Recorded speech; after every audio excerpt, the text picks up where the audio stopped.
Through what has been a great race so far. It's flat stage. It should be another day for the fast men. 156.5 kilometres today, 7.1 kilometres of neutralised section for the rollout.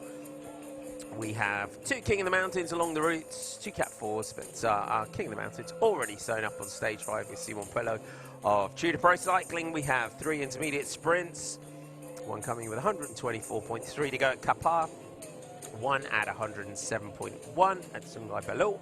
Then we'll have a little bit of a gap before we get to our final sprint at 37.1 kilometres from the finish at Payo Jaras. 3, 2 and 1 bonus seconds on offer there. We have sprint points to fight it out for as well. But it is Simon Kerr of EF Education Easy Post that takes the 49-second advantage that he gained on the Genting Highlands over teammate Alexander Cepeda into today's final stage. 58 seconds to Pablo Castrillo of Equipo Klang Valley. John Bow Company is at 107 in 4th spot. Vadim Pronsky in 5th at 115. Paul Double in 6th at 129. Anthony Van Engelen 7th at 134. Jon Aguirre of Euskaltel is 139 down in 8th. Joachim Mergilde at 140 in 9th. And Harold Lopez is in 10th spot at 203. In terms of the points, it's this man here in the orange jersey, Arvid de Klein. He has 63 points ahead of Enrico Zanoncello's 48. Gleb Sarista, third with 43 points. And in our King of the Mountains, that polka dot jersey, as you said, it's been sewn up for a while now, since his great ride on the Genting Highlands stage. And Simon Pello of Tour de Pro Cycling will round out the winner of that classification. Just got to get safely through today's stage. In the white jersey, it's Vadim Pronsky of Astana, Kazakhstan.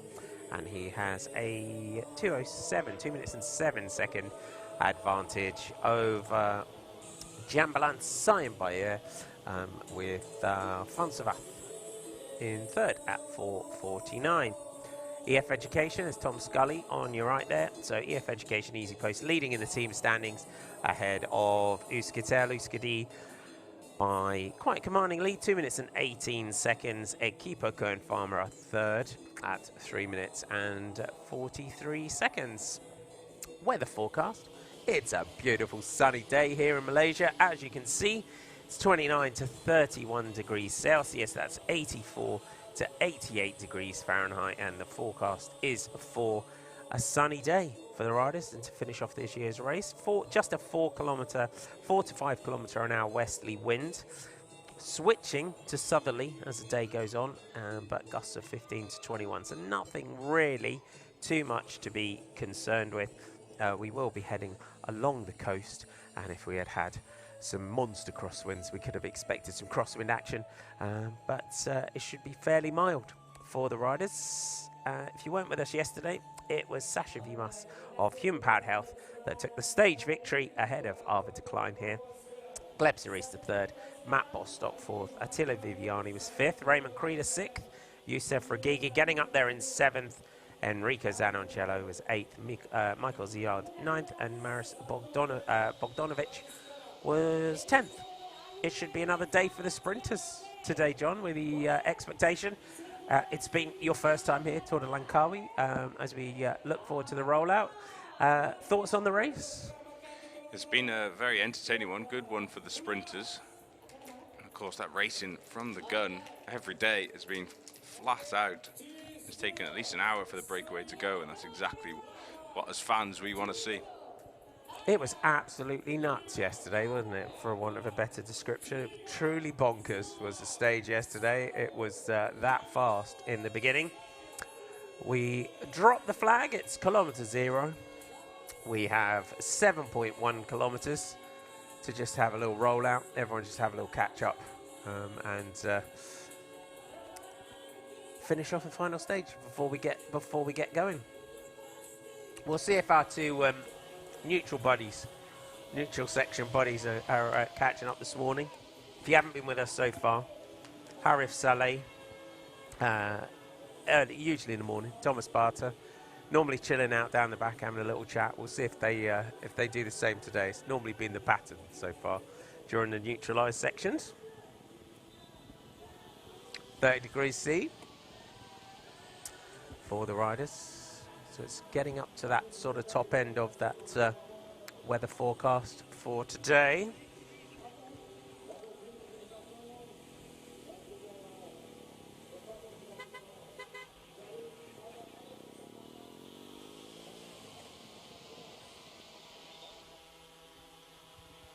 On the rollout, drone cam, or as I'm slightly now can't get out of my head, our bee cam, because it just sounds like a little swarm of bees holding a camera. I'm sure they could do it. That'll be the next thing, someone puts a camera on a bee. It was our great, we've had some amazing drone shots this week from the cameras. Hope you've enjoyed our line-to-line coverage of the Tour de Langkawi. Just checking in with the Swannies, some of the Equipo Kern farmer riders. Yeah, getting ice packs obviously they hadn't got, or picking up the bottles that they hadn't put on. Plenty of time to do it though in the neutral.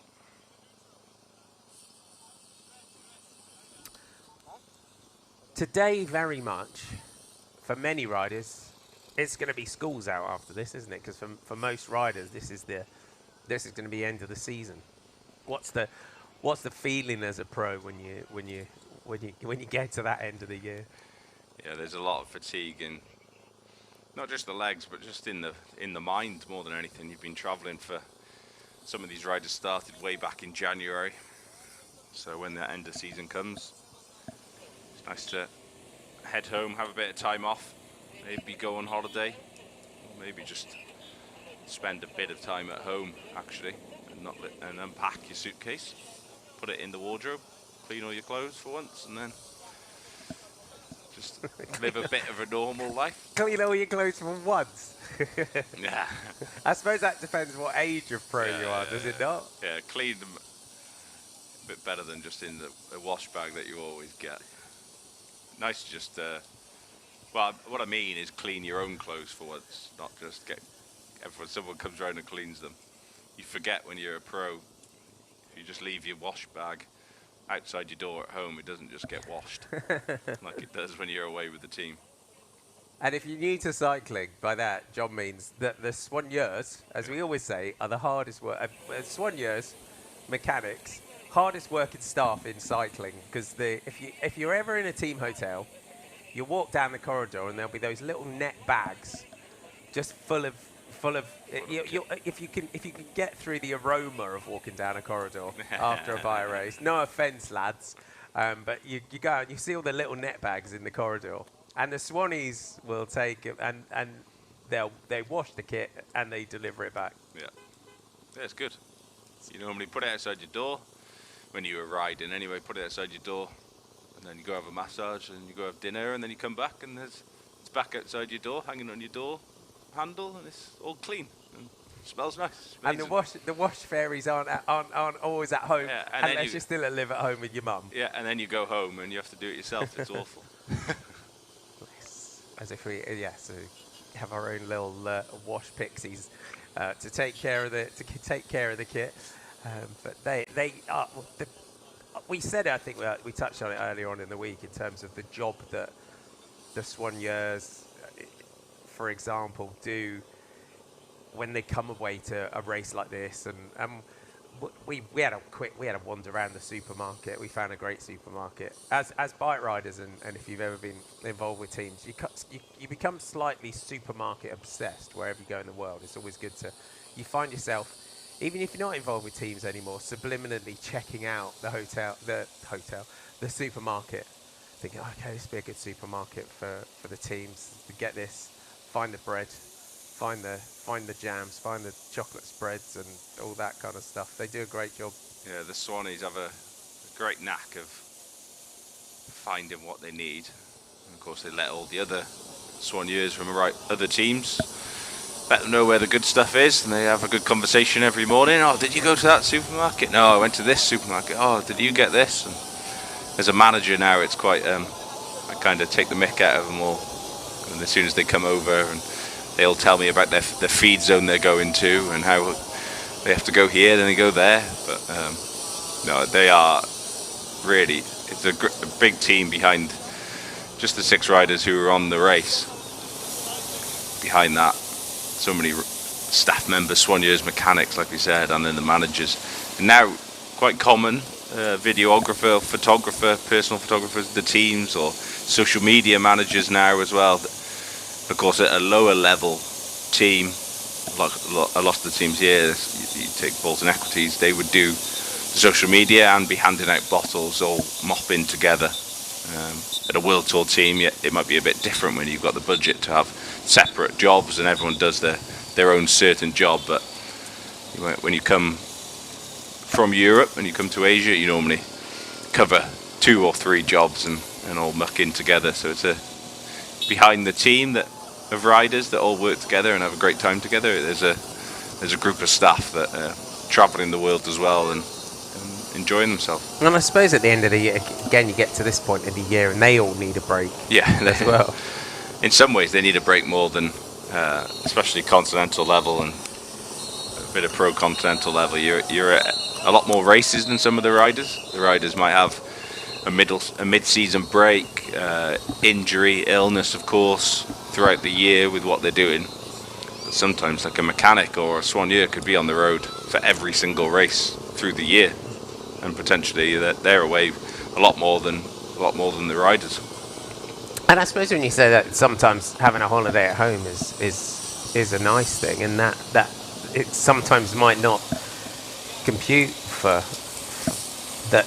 Having a break at home is actually, is a good thing, because when you're on the road all the time, and it's kind of, even as media, we kind of live the same kind of thing. You're in and out of a hotel, you're living out of a bag, and you can be away, for a majority of the season, and it is nice just to actually just go home. Yeah, literally, and unpack all your bags and put the clothes in your wardrobe or your drawers, and I know it's like a very simple thing what I just said, but actually that's quite really nice. I can't actually, talking from experience, it is actually just nice to be home and cook your own meals. You don't have to go out for a meal. Home comforts for a reason. Yeah, you don't have to. Yeah, you don't have, no buffet, dinner buffets in hotels and all that kind of thing as well. But cooking your own dinner is a great experience. We just got a glimpse there of Simon Pello's bike. His dots have got bigger. The team mechanics have done a great job in customising Simon Pello's red BMC bike as King of the Mountains. So his polka dots have got bigger on his bike as the race has gone on.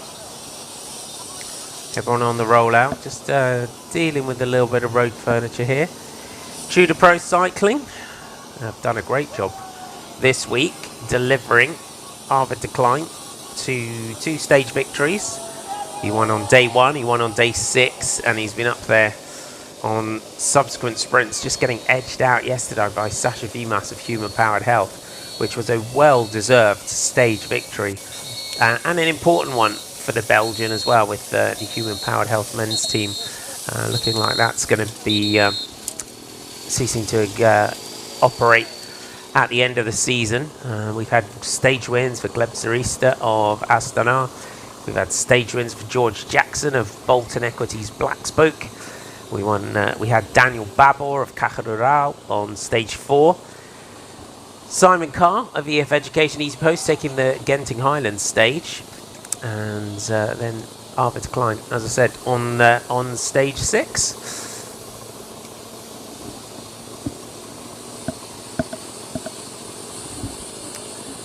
Tudor Pro have done a great job in controlling things for the sprints this week, and as you said yesterday, they're getting some reinforcements next year, and with the likes of Alberto Dainese, we got Matteo Trentin, and it's a really exciting time for the Swiss team. It really is. Good sponsor as well for the Swiss team with Tudor, very famous watch company.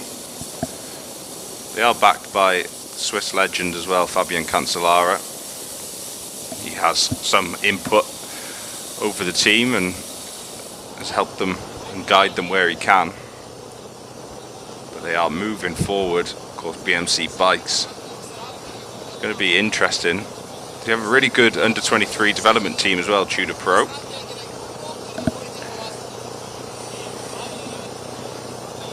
So it's going to be an interesting year. Already up to 27 riders on their team. Pretty much, I think next year, hopefully a lot more invites to the Grand Tours. And there'll be a team looking up to the year after, stepping up to World Tour level.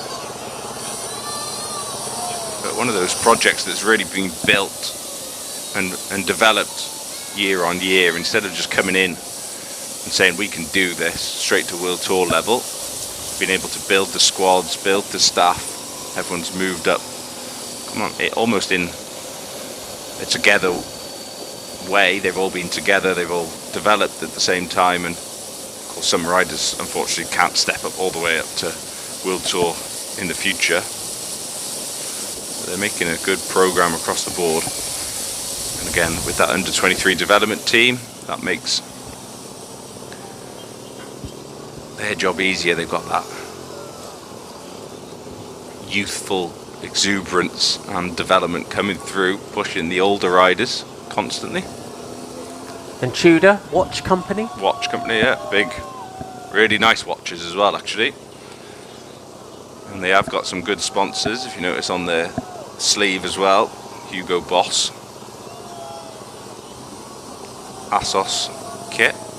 Assos and Hugo Boss actually have done a bit of a collaboration of such as well.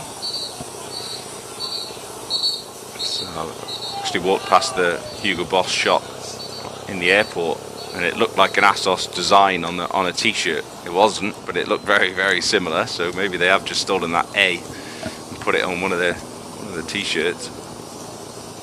And that's what we need, isn't it, with cycling? We talk a lot about merchandising and those business models of cycling, and that's something that I think we've always missed in cycling. We miss a trick, is that if you can walk into a Hugo Boss shop and you can see that they sponsor a cycling team, and you could buy a Tudor Pro t-shirt, and you can buy some merch, and you can buy the watch, you know, if there's a Tudor team watch and that kind of thing. I think that's the sort of thing that we need. And if those finances then feed their way back into the team, it's sort of, if Hugo Boss sell the team kit in their stores, and that money comes back into the team, it's trying to find different operating budgets rather than just relying solely on sponsorship all the time, because it's that model. Because as soon as a sponsor pulls out, and you can see it, as soon as a sponsor pulls out, or you lose a sponsor, a couple of sponsors, the team ceases to exist, and then riders, mechanics, soigneurs, managers, everyone can be out of a job. And it can happen, and it has happened many times late in the season. You know, we've had sort of different teams this year. Look at B&B Hotels, look at the ZAF team in women's cycling as well. They had a B&B, there was supposed to be a men's and a women's program. So I think if we talk a lot in cycling about this model of cycling, and Jonathan Vortas talks about it a lot. And I think if we can, within, you know, try to change the model slightly with people like Hugo Boss, who've got high street stores, and with Tudor watches who are in stores and will have their own stores. And I think it's building that fan base, isn't it, where you can walk in and go, hey, yeah, I follow Simon Pello here in Malaysia and want to have a watch, and I want a BMC bike, and that kind of thing. And if those team have set it up so that they almost get a royalty in a way, that then it's building enough finance behind the team that if a sponsor does pull out, it's not the end of the world. You still have something to continue. You've got a good business base. But that's a story for another day. Just like try and change the world. We're through at kilometre 0. We're off and racing on the final day of the Tour de Langkawi. And as is always the case, kilometre 0, the attacks come thick and fast. Everyone will be looking to try and get away. There's a couple of Cat 4 climbs early on in the day. 141.1 to go, 137.1 to go. No one can catch Simon Pello, but he may well feel like taking some points there just to show that he is the king of the mountains. But that we will expect a breakaway today. from the gun. It was Green Project Bardiani. As soon as that car accelerated, he was on the back of it, first attack, and he's trying to drag this group away again. Difficult start to the day, those two little fourth cats. They come after 15 kilometres in and 19 kilometres in, pretty much back to back, so it's going to be a tough beginning to the day, and that does suit the chances for the breakaway.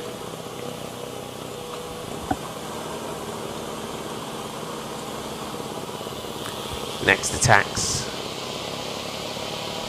Multiple teams trying to get in on the action here. Looks like two Corotec Salitalia riders. It is. Both trying to go clear. It happens sometimes, doesn't it? Your teammate accelerates, you're on the wheel, you just follow and away you go.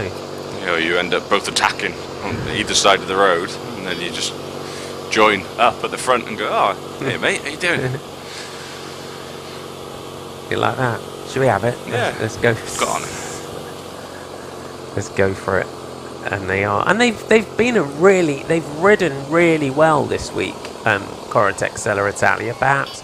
And sometimes I think we are very wind-centric. And I think sometimes when you look at the way a team's ridden and the way that they have operated, and they've been in there, they probably haven't come away with the level of success that they potentially could have done, but they've been an exciting team this week. Yeah, I'm sure they would have come looking for a victory though.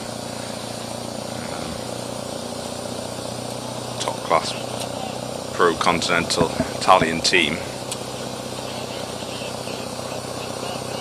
We've got Davide Baldacchini and Lorenzo Quartucci are the two riders from Italia Corotec. I've got to say, I like the kit.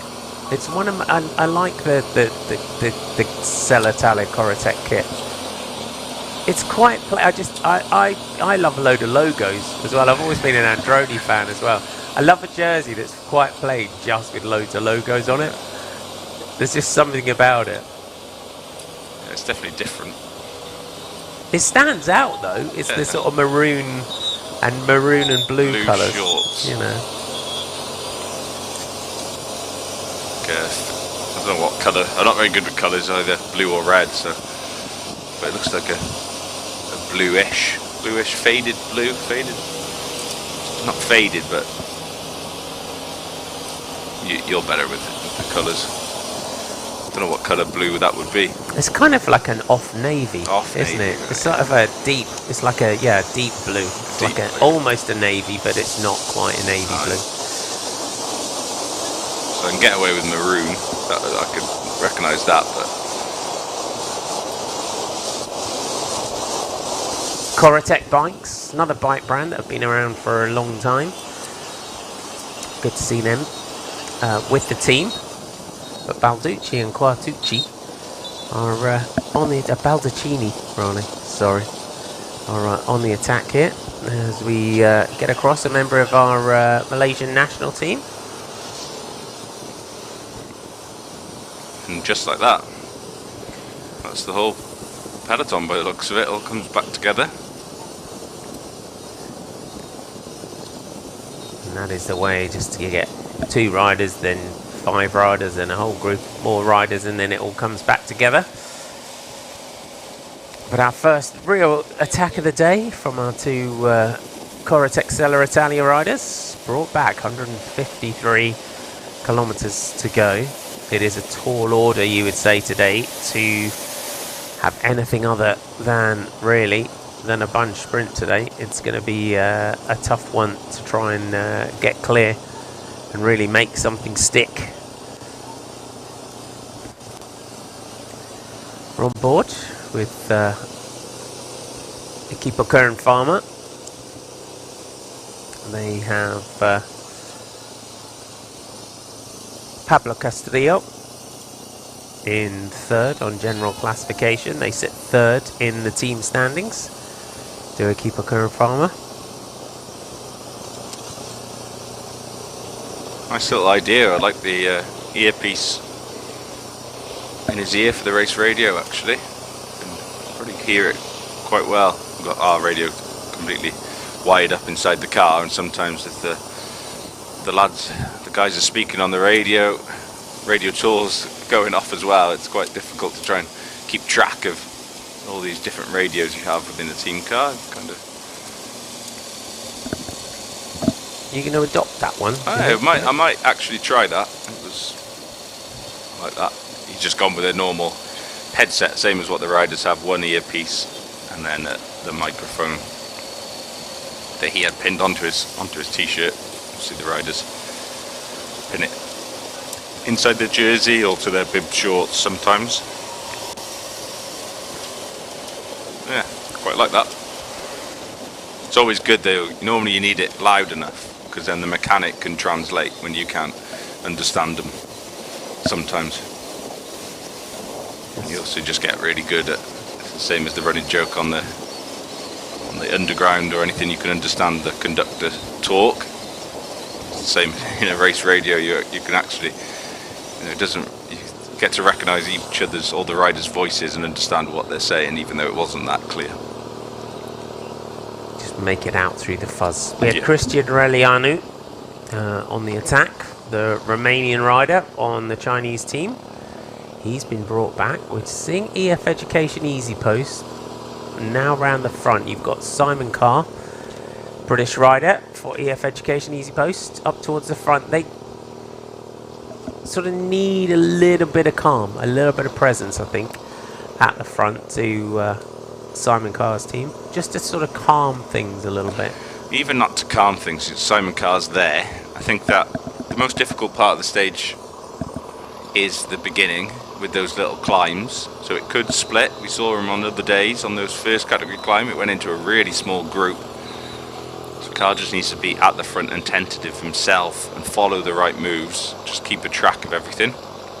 Once we go over the 2 climbs, we top out the 2nd, 4th category with 137 kilometres to go, and after that, that's when you can settle the race down. I think they're doing the right thing, they're being at the front, they're being proactive, they're following the moves and just making sure no one of any danger goes up the road, and also they avoid any splits that could happen.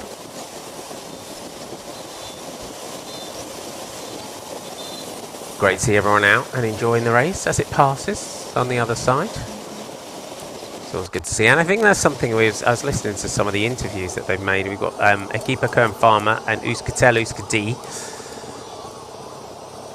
Generally, you don't get one without the other in this race. If we've got one clear, we've normally got the other team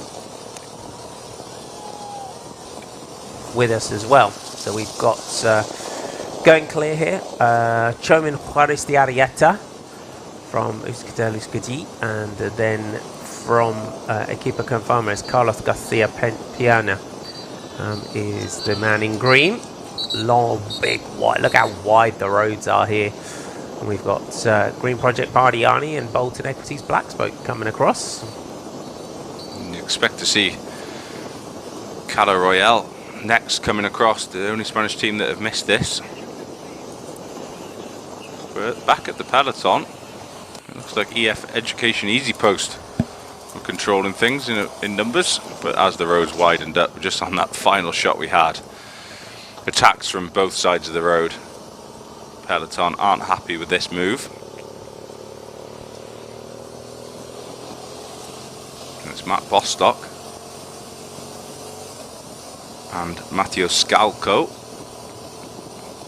from Green Project Bardiani. And then Bostock, he's been competitive actually in the previous 2 days sprints. At first we thought he might have just lost his sprinter George Jackson, but from what I've read online, they're trying to support Bostock in the sprints for these final 3 days. As we like to say, it's that man again. As they're almost back together, and they just clearly saw that it was almost back together. And if you're joining us for the first time, the man in the red and white from Terengganu, Jambal Jamps Saim Bayer, the national champion of Mongolia, has been probably one of the most aggressive and animated riders of the race, and as has Nur Ayman Rosli. They've spent quite a few kilometres together this week, these two. Yeah, every time they're not just attacking together, they seem to find each other at the front. Two very similar riders, they want to be on the attack, and again that's the biggest gap, one of the biggest gaps we've seen so far in today's race.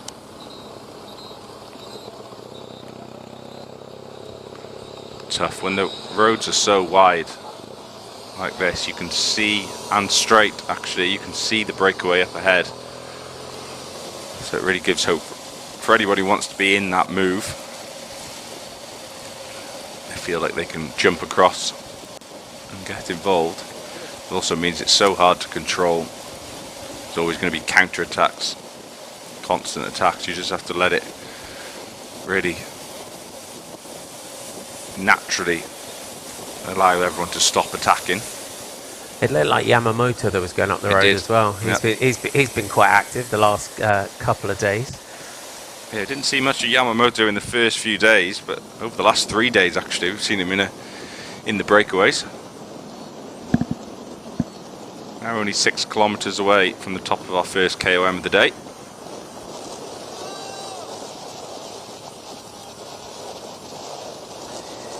Nur Ayman Rosli for the Malaysian national team.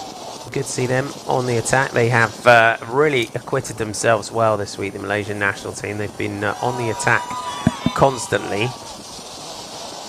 For Terengganu, you've got to say Jambo Jamp, Sain Bayer, along with Nur Ayman Zarif, my apologies, getting them. He's been on the attack, Malaysian national champion. We had Harif Saleh was up there earlier on in the week. Amariel Mizuki's been in breaks. Yusuf Ragigi got up there yesterday.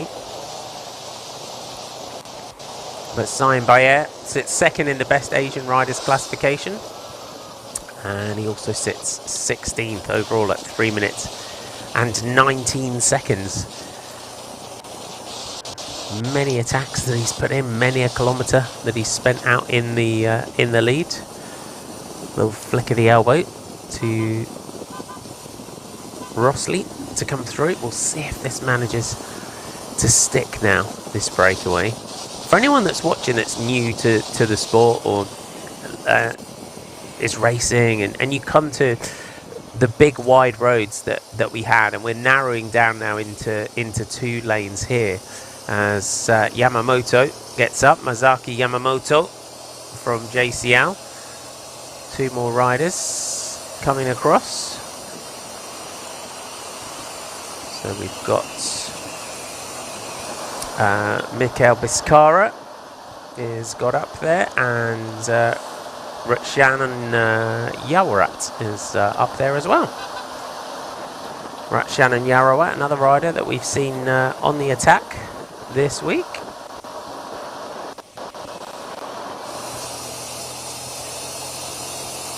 So this might help, having the presence of Biscara in this group for Euskaltel Euskadi.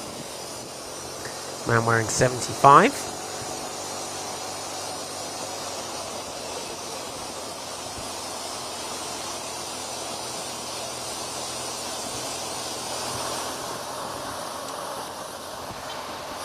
So we narrowed out when we've kind of come into some narrower roads around for those really big roads that we left the towns on. I mean, when we talk about how wide and how hard it is to get away on those big wide roads, why is that?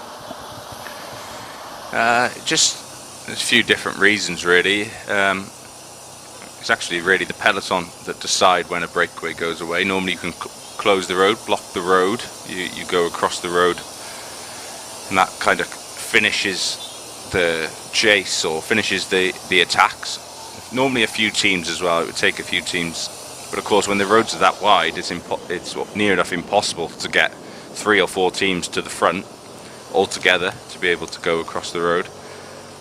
So on the narrower roads you can do it as such, but it's still in the grand scheme of things. You come to Europe and they're nowhere near as wide as this. This is like a 2.5 lanes wide.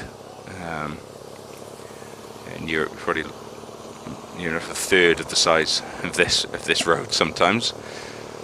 And once you do close it off, that's when the breakaway is allowed to go up the road, and then the general classification teams or the sprint teams will then start the chase. Normally controlling things, let a breakaway have a bit of a gap, a bit of a leash to work with, and a comfortable gap that the teams then know they can bring it back together. And obviously you want to keep a group size quite small. You don't want a group that's 10 or 15 big, unless you're happy for it to go all the way to the finish and happy with the makeup. Potentially that's what EF Education Easy Post could do. They've done really well, actually. They've pretty much sealed general classification, first and second on general classification on the Genting Highlands stage, and actually the stages after that they haven't had to control or ride on the front, because the sprinter teams like Tudor Pro Cycling, Aston Art, Bolton Equities, Black Spoke have wanted to make sure the breakaway comes back, and they're the teams that actually have ridden on the front. So it could be the same again for EF Education Easy Post. They might not need to control and contribute and ride. They did on the Genting Highlands day. They made sure everything was back together at the bottom of Genting Highlands, and that allowed Car and Cepeda to race as hard as they could up the climb and open up the biggest gap they could. But ever since then, actually, they've been able just to mark and follow moves, and there hasn't really been too much riding on the front for them. No. Vadim Pronsky just swinging off in his white jersey as the best Asian rider, and that's a good end to the season for the 25-year-old from Kazakhstan. Talking about hopefully he can have a break after this one. I hope he gets to have a break and a holiday after this, Vadim Pronsky, because he's in an absolute mighty season. He really has. Straight from the Vuelta a España, 5 days off, and straight to Tour de Langkawi. Yeah, Pronsky will be hoping. Interested to see what races he's actually got on his calendar. You never know. Might be heading back for some Lombardia is next week. A race that could suit him, actually. Good little punchy climber. Yeah, you could have a go with that.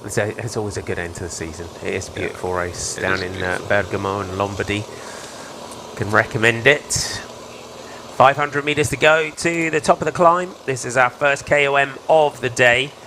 And Simon Pelot, no one any threat to him in terms of his mountains classification. So just cap 4 points on offer here. The Tudor Pro man has this classification sewn up.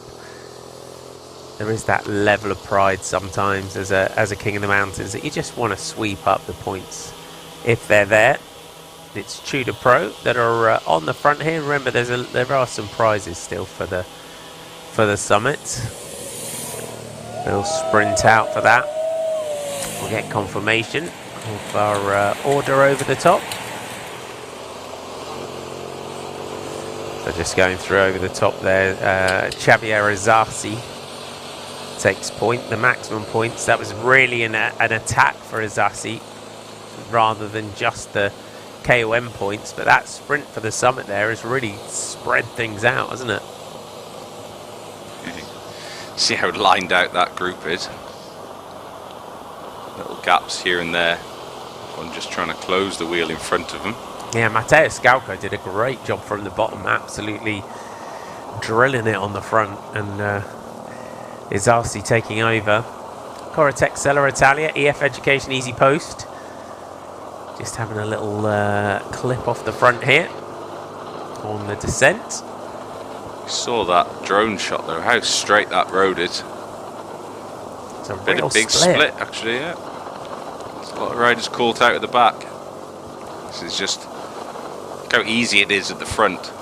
They're freewheeling, not really any effort at all now at this point. And behind that, the group is working very hard to come back.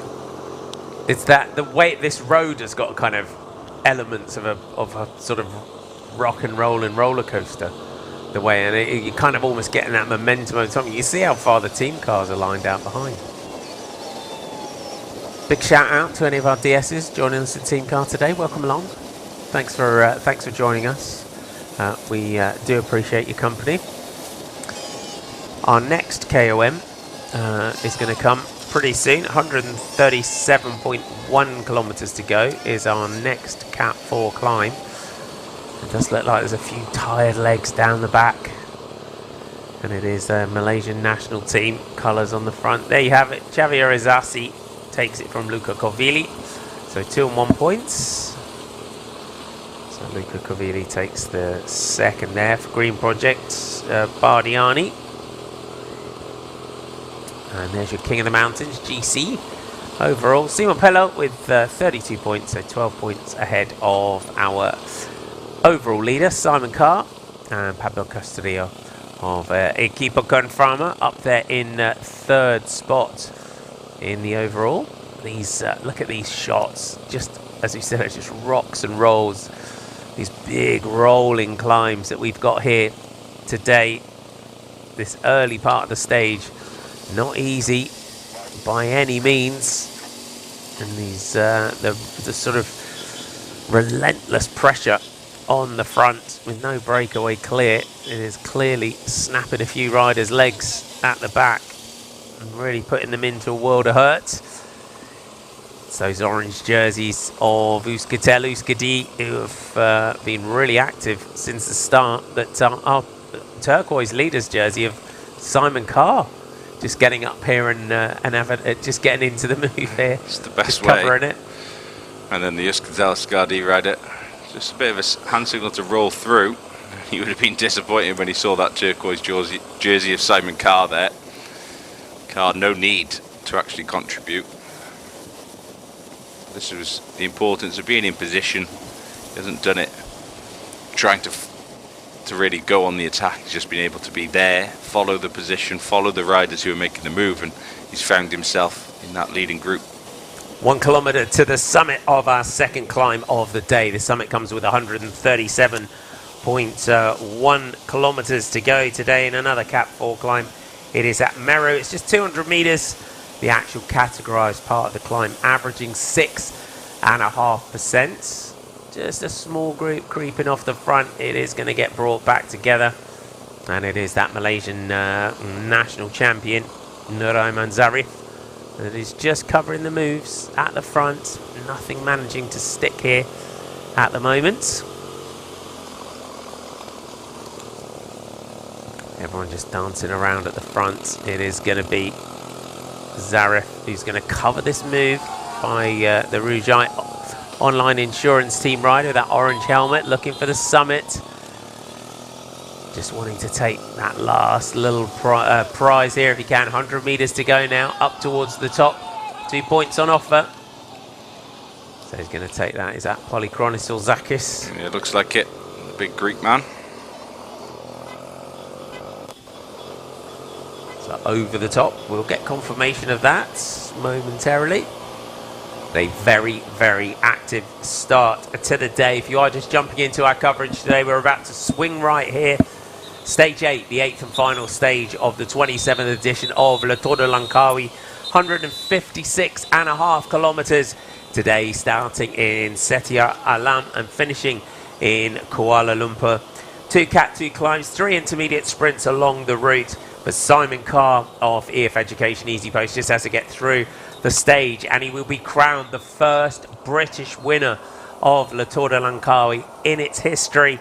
And he set up his GC victory with a first at the top of the Genting Highlands as well for the British riders. There's confirmation of your result at the top of the KOM. Polychronis Zakis takes the 2 points. Orbin Fordeval takes the 1 point for Tudor Pro Cycling. Job done for Simon Pello in that King of the Mountains jersey. Just has to get safely now to the finish. Of course, you have to finish the stage in order to be crowned the winner. As Bolton Exe's Black Spoke go on the attacks. This Luke Mudgeway that's going clear here. Or is it... I think it's Logan Curry. I was going to say, just looked around there. They've got quite a similar bike style on the bike, don't they? Yeah, really similar. Both small, compact, and very powerful. Mudway and Curry.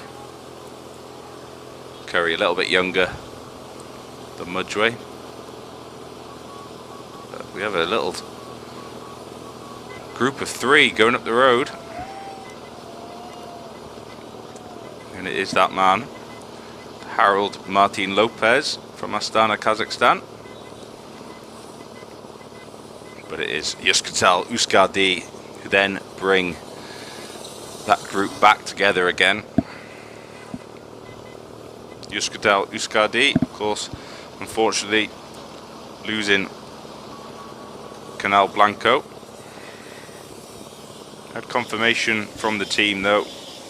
Unfortunately, Carlos Canal had to pull out of the race, but nothing serious. Fortunately, no broken bones or anything like that. So it's always good news when you see a rider DNF and not make it back on their bikes. They're always desperate to be racing and back racing. So it's a bit of a worry when you see riders completely pull the pin instantly. But luckily, confirmation.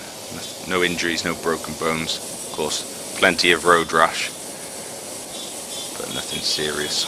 And that's it. You don't want to go into the winter with, with broken bones. You go down in a crash, and he went down heavily, didn't he? And that was the worry, because it wasn't just a completely easy crash. It was a bit of a roll as well, wasn't it? Yeah, he went down at high speed because it was a really competitive intermediate sprint where we had it, and then clipped a wheel, and there was no time to even react, and he went down. He did bounce and roll. Sometimes that is better at high speed. It's a crazy one. You could talk about it. Sometimes those small ones really do damage.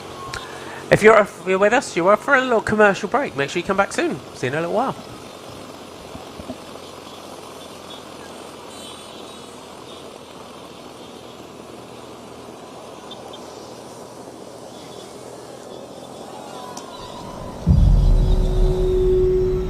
To achieve big goals, to bring new possibilities, partnerships and collaborations are imperative.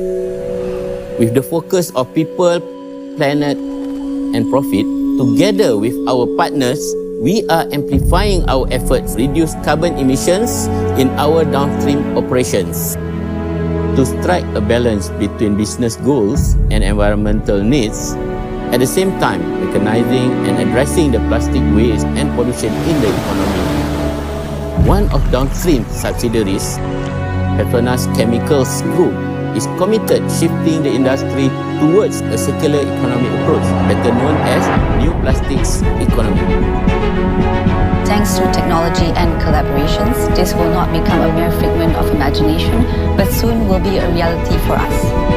Working with a global player, we are currently looking at the possibility of building a chemical recycling plant, creating enterprise value in energy transitions such as sustainable fuel and cleaner forms of energy for mobility. It is up to us to make our planet a better place, one that we will be proud to leave behind for the future generation. It is our hope to inspire change, and together we will forge ahead towards a greener tomorrow.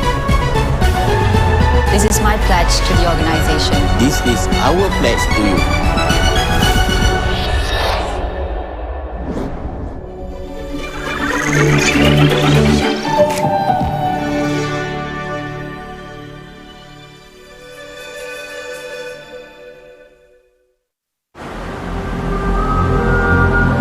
They say the soul never changes. It's the one thing that stays constant.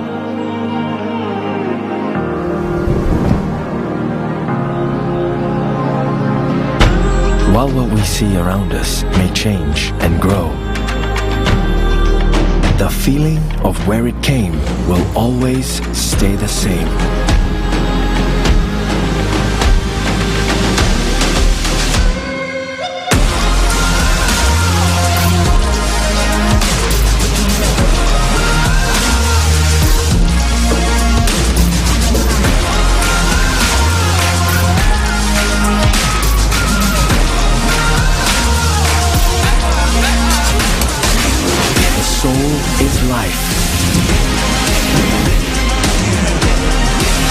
guiding us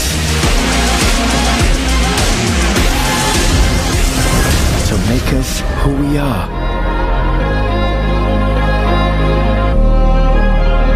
What we are and where we go.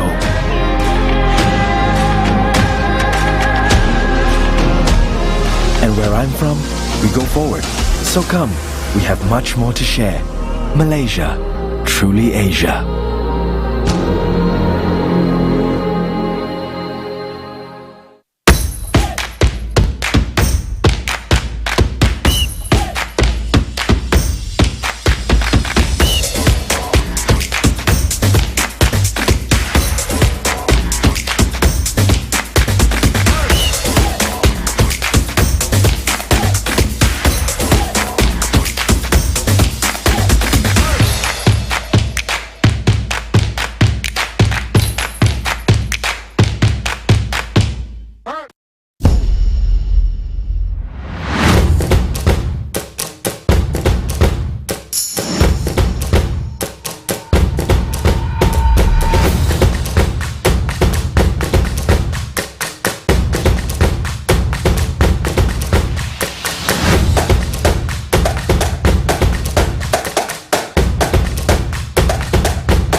Malaysia, truly Asia.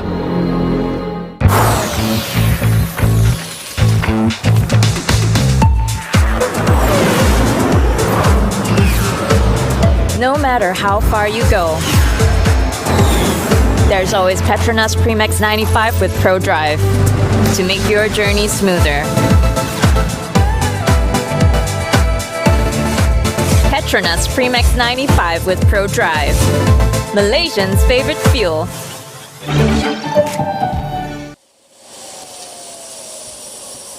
Welcome back to the 8th and final stage of the Tour de Langkawi. 129 kilometres to go. We started in Setia Alam. We're heading to Kuala Lumpur. Great crowds along the routes, as you can see. Everyone really has got out and supported the race this week. Watching the peloton come past. I always like to say, cycling, biggest free sporting spectacle in the world. We bring the sport to you. You don't need a ticket. Just pitch up at the side of the road, watch the race go by. And it is a flat day. It should be a day for the sprinters. Both of our King of the Mountains points are behind us. First one was taken by Izasi of Euskatel. Second one by Polychronos Sozakis of the Rujai Online Insurance team. But Simon Pelot secure in that King of the Mountains jersey. Just has to get safely to the finish today, and he will be crowned the King of the Mountains. You can just see him up towards the front here for Tudor Pro Cycling. Just looking like he's trying to get in on the action a little bit here. Human Powered Health rider, just trying to get everyone motivated to work. But you can see it's just constant. You can just see the snaking of the peloton behind on these wide roads. Yeah, it's annoying when you make a move like that and then you get to a group that aren't willing to work. That's exactly how Human Powered Health rider felt then. But the group was a little bit too big for everyone to contribute. The counter move off that now. That is a group of 4. Behind that is EF Education Easy Post. You kind of just start to calm things down, riding at a pace fast enough to stop any counter-attacks, slow enough to allow that group of 4 to gain a bit of an advantage. So we're waiting for what we always like to refer to as our break of the day.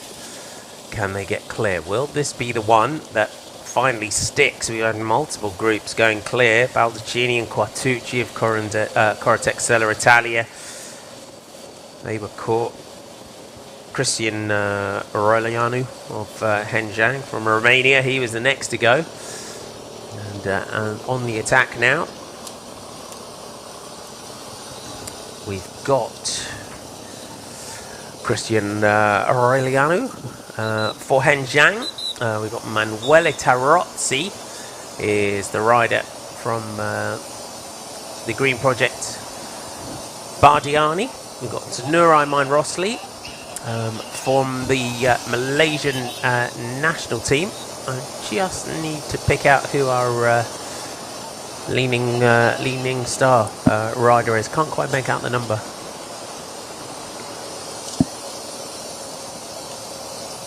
As soon as we get a glimpse, I think it's Xiao Zhongqi. No, Roniel Campos, I think it is. Wearing 162 from Leaning Star. It is 162 is our other rider that's in the group from that Leaning Star team, Roniel Campos.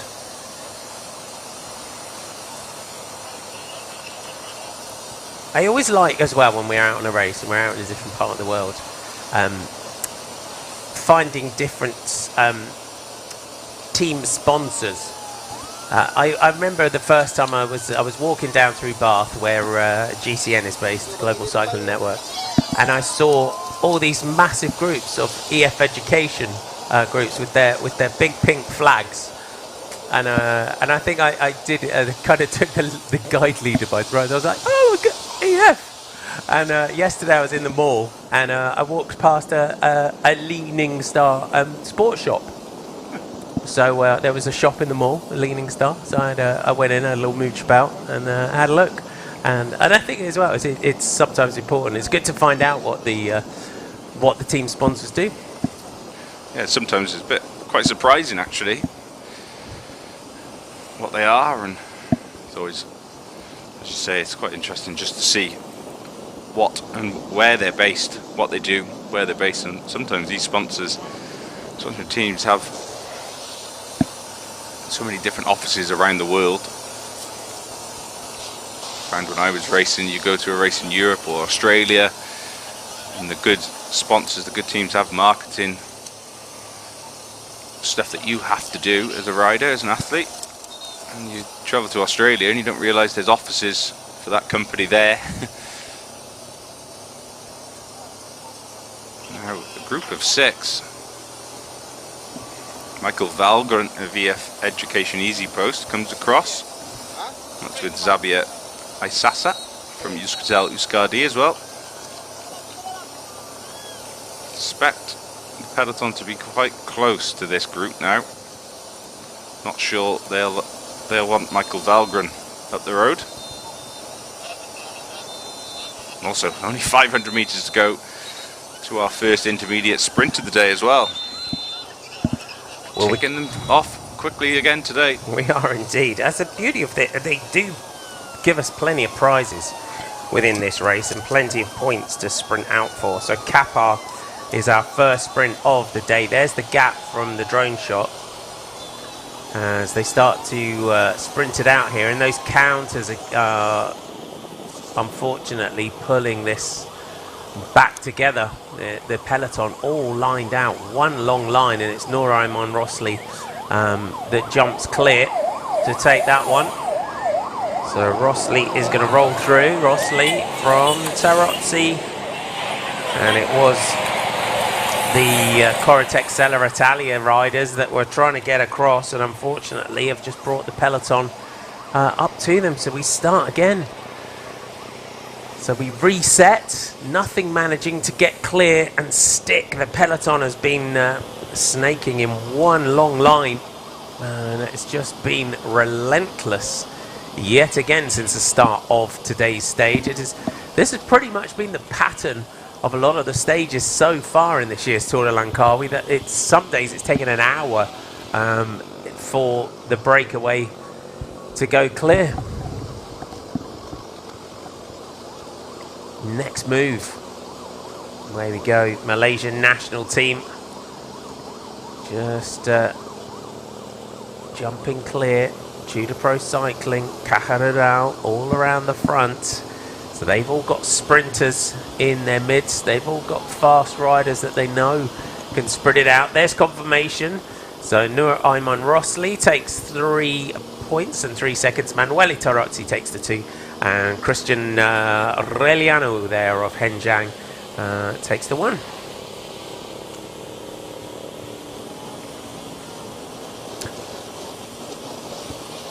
There's your overall sprints. Still sitting with Arvid Klein and Sasha Bimas and Gleb Zarica. So none of the riders that are scoring points are any threat to Arvid Klein's lead. Back to the front. So this is Shaful Shukri from the Malaysian national team. He's on that UAE Emirates team bike. That Colnago just has a little glance around. Interestingly, in that points classification, there's now only 21 points left for the whole race. 2 more intermediate sprints. They score 3, 2 and 1 points, 3 for the win, of course. And then there's 15 points on offer at the end for that finish. So technically, Sasha Vimaus can catch Arvid de Klein.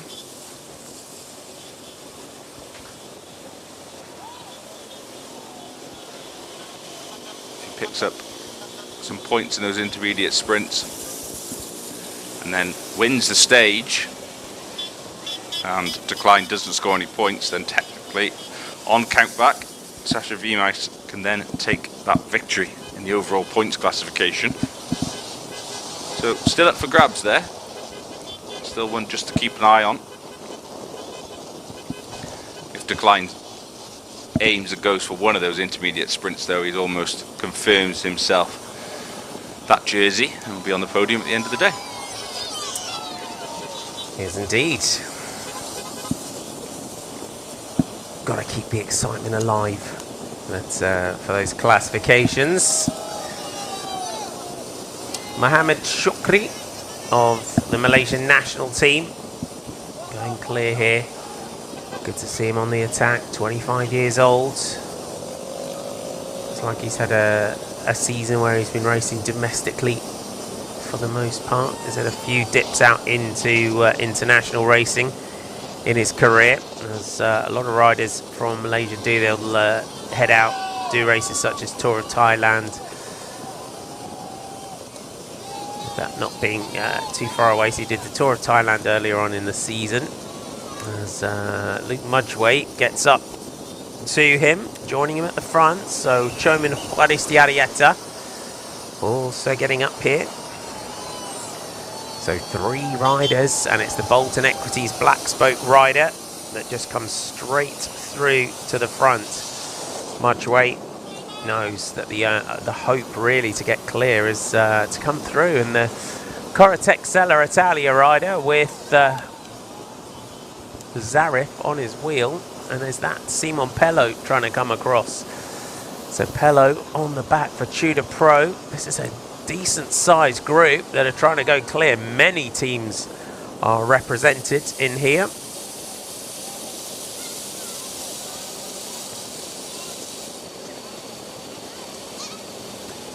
Back in the peloton.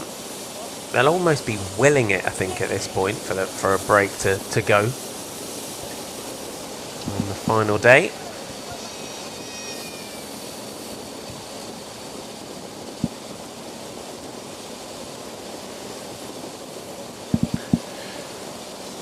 It's been a fast day again, around 47 kilometres an hour average.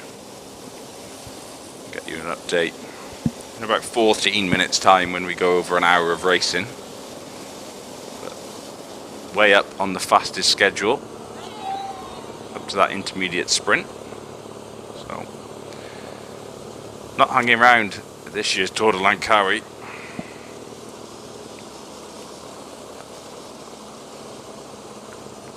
They haven't been hanging about at all. There hasn't been one stage really where it's, because even so, if the breakaway takes an hour to go up the road, there's no time.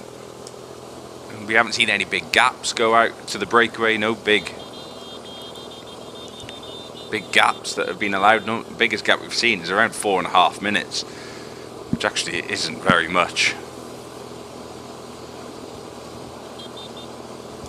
Peloton looks like it's gone across the road. Saw EF Education Easy Post on the radio. One rider from Astana, Kazakhstan is trying to bridge. And he's leading 7 riders. They're working well enough together, not brilliantly though, if to be honest. They're a lot of riders turning around, taking a look back at the peloton. They haven't all committed fully yet. They just want to see where the gap will go, if it'll open.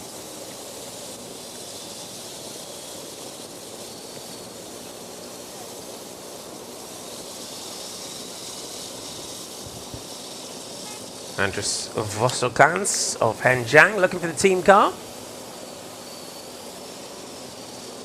It has the 2 7-Eleven riders. Just drop back to the team car. This breakaway driving on, but our one rider there from Astana is he dragging another group? This is a big group to go clear, so this won't be allowed to go really, the group of this size, if they get on. Yeah, I think Simon Pellu of Tudor Pro Cycling is the reason Astana are trying to bring it back. They won't want a rider from Tudor in that move, with them not represented.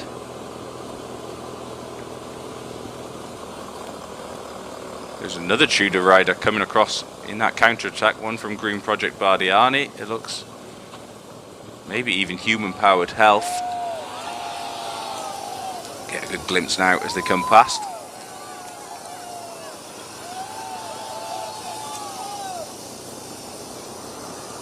We'll just get an idea the numbers of our chasers. 119 kilometres to go. Will this be a day for the breakaway? We haven't seen a breakaway day yet at this year's Tour de Langkawi. Maybe EF are happy with the numbers. They can just control things. There's sprinter teams represented, so there is a chance for it to stay away. What team is going to ride to bring this group back? You have one from Human Powered Health. Green Project Bardiani are represented. Astana, Kazakhstan, Kaj Royale also with 2 riders, I think, in that leading group. Yeah, Ben Perry on the back here for Human Powered Health. 2 from Tudor Pro Cycling as well. The only team that I can think of really that have missed it is Bolton Equities Black Spoke. Corotec Salatalia are there. It's Gleb Saritsa. Is it Glebser, the fastest sprinter in the race? Actually, Bolton Equities are also there. So we have a lot of teams represented. 2 from Tudor Pro. They actually have the lead-out man, Mikael Zilard. He's been leading out to Klein. If this group gets together, they've got a chance. They really have. EF Education Easy Post don't need to bring it back. They can just control things, leave it at a gap, and almost let it just go up the road. And it's this man, that sprinter, Gleb Saritsa. What a ride. You can see how much he's taken out of him. And the scenario here for Tudor Pro, for Human Powered Health, for Cajarodal, is that Gleb Saritsa is now in the break, so they could let this go, because if it does come back, it potentially eliminates one rider from the sprint, because he's already in the group. For the group, they're thinking, okay, we're going to take this guy and then towards the finish, and then we're going to have to try and get away from him. They're going to have to make sure they get away from him. They're going to, you know what you need to do to beat him, and they need to then start attacking. Looks like EF Education Easy Post come to the front. Interesting one. Do they need to bring it back? Can they just afford to let the breakaway go up the road? Trying to think of some other teams that could have missed. Quickcomb Farmer. They're not represented in this breakaway. This is the danger time here, though, when riders start skipping turns. And do you think it is the presence of Saritsa, that is the reaon why riders might not want to ride here? More than likely. Pelou is giving him a little hand sling to move him to the front. Pelou's so experienced. He just is able to bring riders together when he gets to a breakaway. It's a brilliant skill to have. Almost just the team captain of the breakaways. He knows it gives himself an opportunity, gives Szilard an opportunity for a sprint. And we know Saritsa is a very fast finisher. He's been up there in all the bunch sprints we've had this week. But there's a big difference sprinting while you've been in a breakaway all day than being able to be led out and sat back. And Szilard, good lead-up man, but also fast finisher. And also Thomas Barter from Caja Royale. The man did a fantastic lead-out for his teammate Daniel Babor. A stage victory on stage 4. So there's some other fast finishers, not just Saritsa.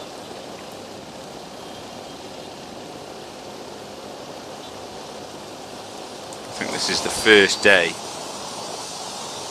day 8, where we could see a breakaway succeed all the way to the end. It would be good to see.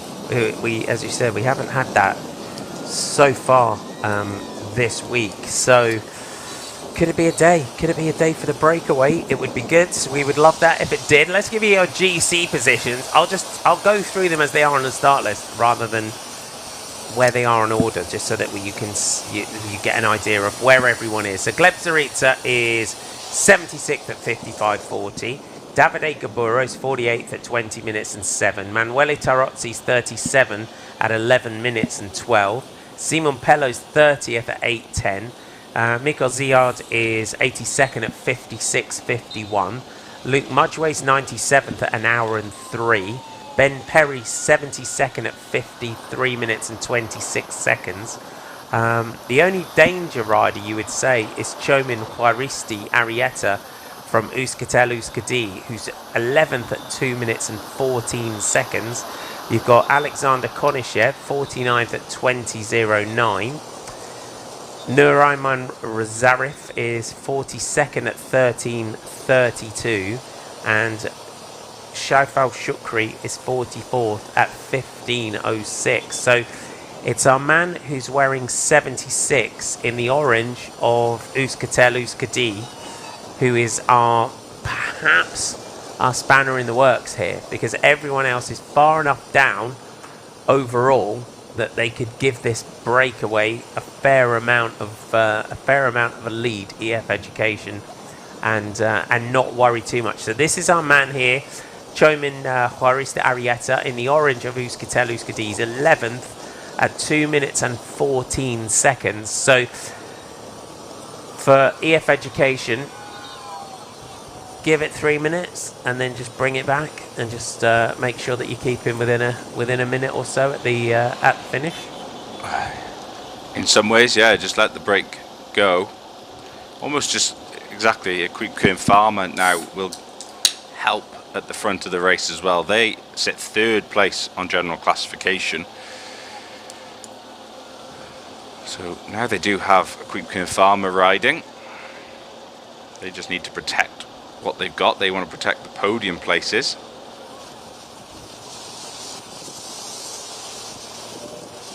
It's a bit of a shame for that breakaway. One rider who's close on general classification might spell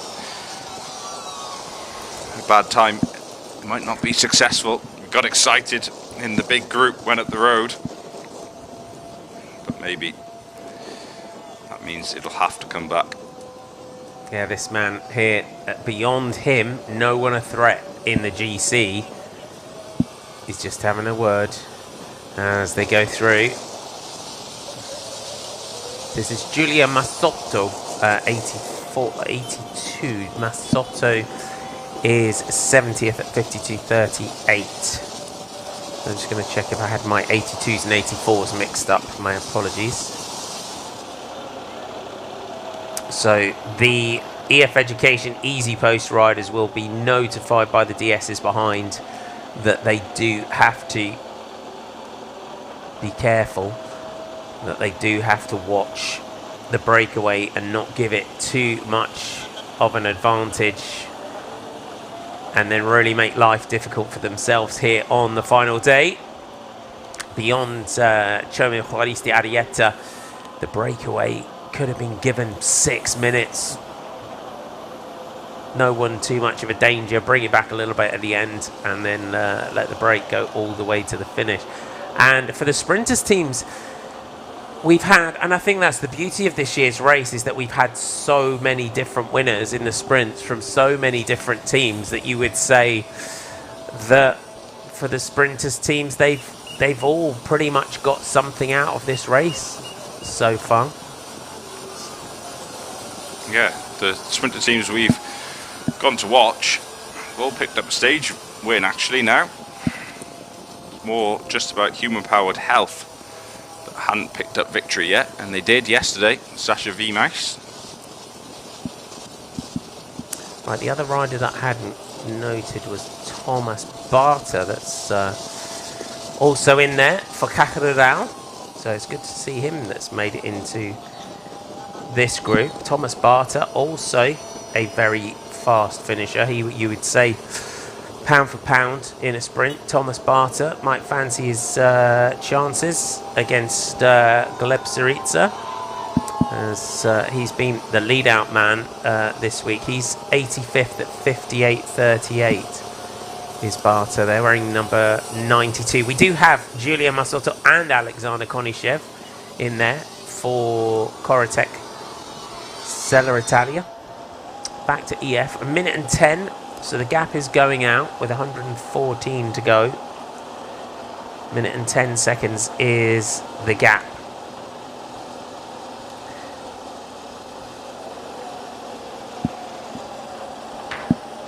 They're not letting it go out too far though, are they? No, not. And that's the settling position. The DSs would have probably got as excited as we did in terms of this one and the control of that group. That then you start to realise that there is a danger rider in there, that if you give it too much, you could potentially steal the general classification and all that work done. And you can see the pressure in the peloton. It's all lined out still. The peloton is in a long line, and that's usually a real tell in terms of the pressure within this peloton.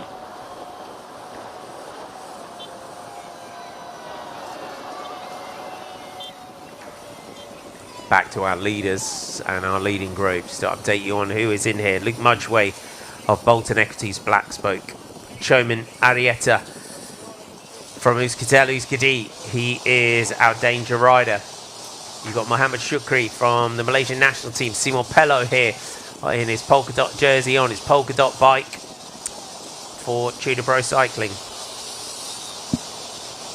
Ayman Zarif, who is wearing 103. Ben Perry from Human Powered Health. Davide Gaburo of Green Project Barniani. Gleb Syriza from Astana, Kazakhstan. Michael Zilia from Tudor Pro Cycling. Manuele Tarozzi from Green Project Bardiani. Alexander Konishev from Corotec Sella Italia. Giulio Masotto, also of the Corotec Sella Italia team. And Thomas Barter of Categorised. Good to see our Malaysian national champion in there though, Ayman Zarif.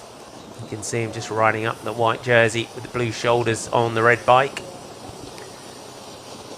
For Green Project Bardiani, 2 riders in here and 2 strong riders and a really experienced rider as well in Davide Gaburo, wearing those famous Brico sunglasses that have made a return to the pro peloton. For Human Powered Health, Ben Perry. And look at this. This is EF Education Easy Post. And the pressure is on. Have they decided that they don't want to make life too difficult for themselves and that they are going to bring this one back? The motorbike's got to be really careful there. That they were just trying to show the peloton the whiteboard. And it may well be that they've decided that it's too dangerous. We're on to our next sprint at Sungai Bello. And it is Simon Pello that takes off looking for the seconds for Tudor Pro. Shukri is going to challenge here to say points mean prizes. So Shukri takes that from Pelo.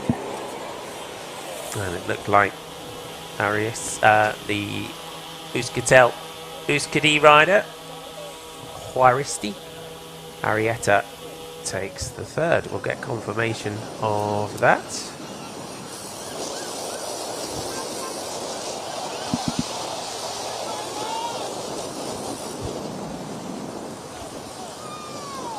Shaiful Shukri didn't want to let that one go. Minute and 7. So the cars are in the gap. Zarif looking for a bottle. Minute and 3. If that drops too quickly, we may well see the team cars pulled out of the gap. If that starts to come down too much. What's your feeling, John, at looking at this? Do you think with our Euskadi rider in there, that EF Education Easy Post would probably be best to maybe just bring this one back and let it reset? What would you be doing? It's a difficult decision, actually, because you could almost allow it to go out. Still, it's only 2 minutes and 14. So if you let that breakaway go, if you bring it back too soon, it resets again. You have to control another breakaway and hope that another general classification rider doesn't get in the next move. Nice little replay, easy win there for Shukri, picking up those 3 seconds and 3 points. But it's either you bring it back straight away and you reset it, or you just allow it to go out to around about 2 minutes. And I think that's what they're actually trying to do, is almost just make sure it doesn't go any further out. It's a very big group up the road, and with help from Akwiboku and Farmer, they've got the legs and they've got the power in their teams to bring this break back if they need to. This means it's going to be a very fast day because they can't let it go too far.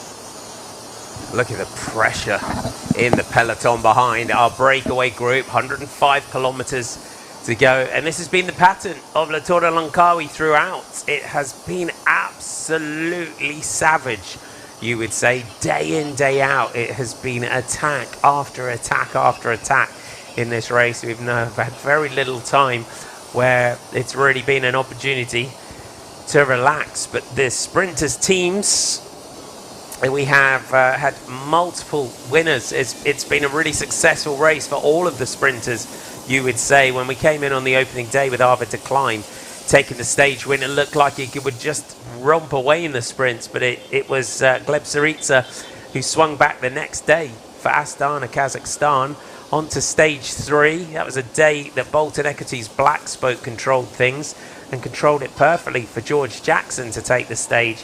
On to stage 4, the man that's in the breakaway, Thomas Barter for Categorised, delivered Daniel Babor with lead-out perfection, you would say. It was an absolute masterclass in how to lead out with one rider, and that's what they did, and he took the stage. Simon Carr taking the summit finish in the Genting Highlands for EF Education Easy Post, and Arvid de Klein and Sasha Vimaus on stage 6 and 7. Minute and 3. You're off for a little commercial break. We'll see you in a few moments.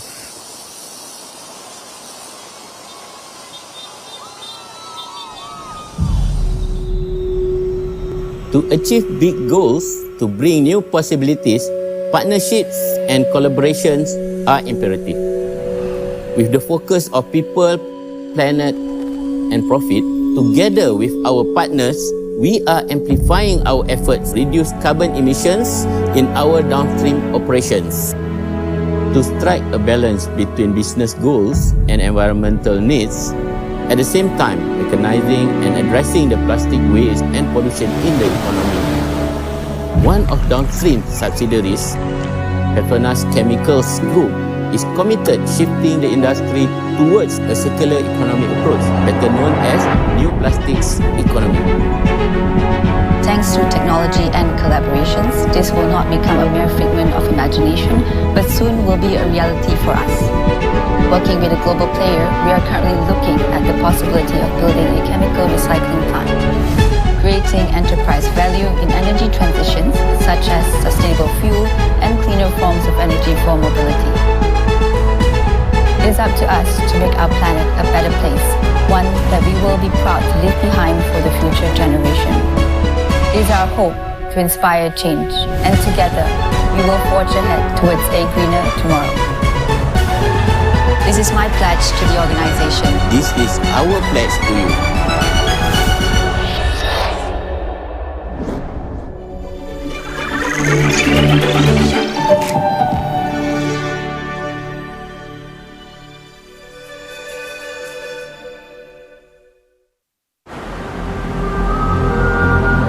They say the soul never changes. It's the one thing that stays constant.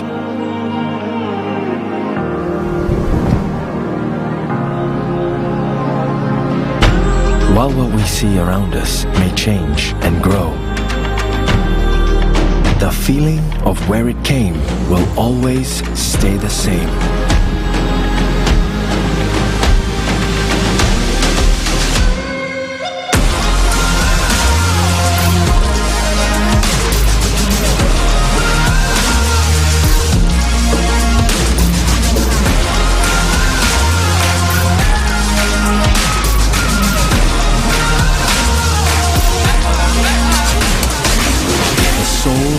Life, guiding us to make us who we are.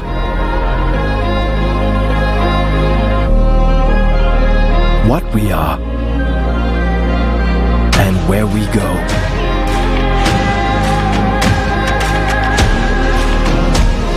And where I'm from, we go forward. So come. We have much more to share. Malaysia, truly Asia.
Malaysia, truly Asia.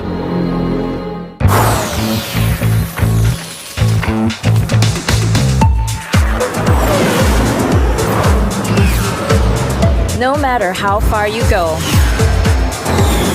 there's always Petronas Premix 95 with Pro Drive to make your journey smoother.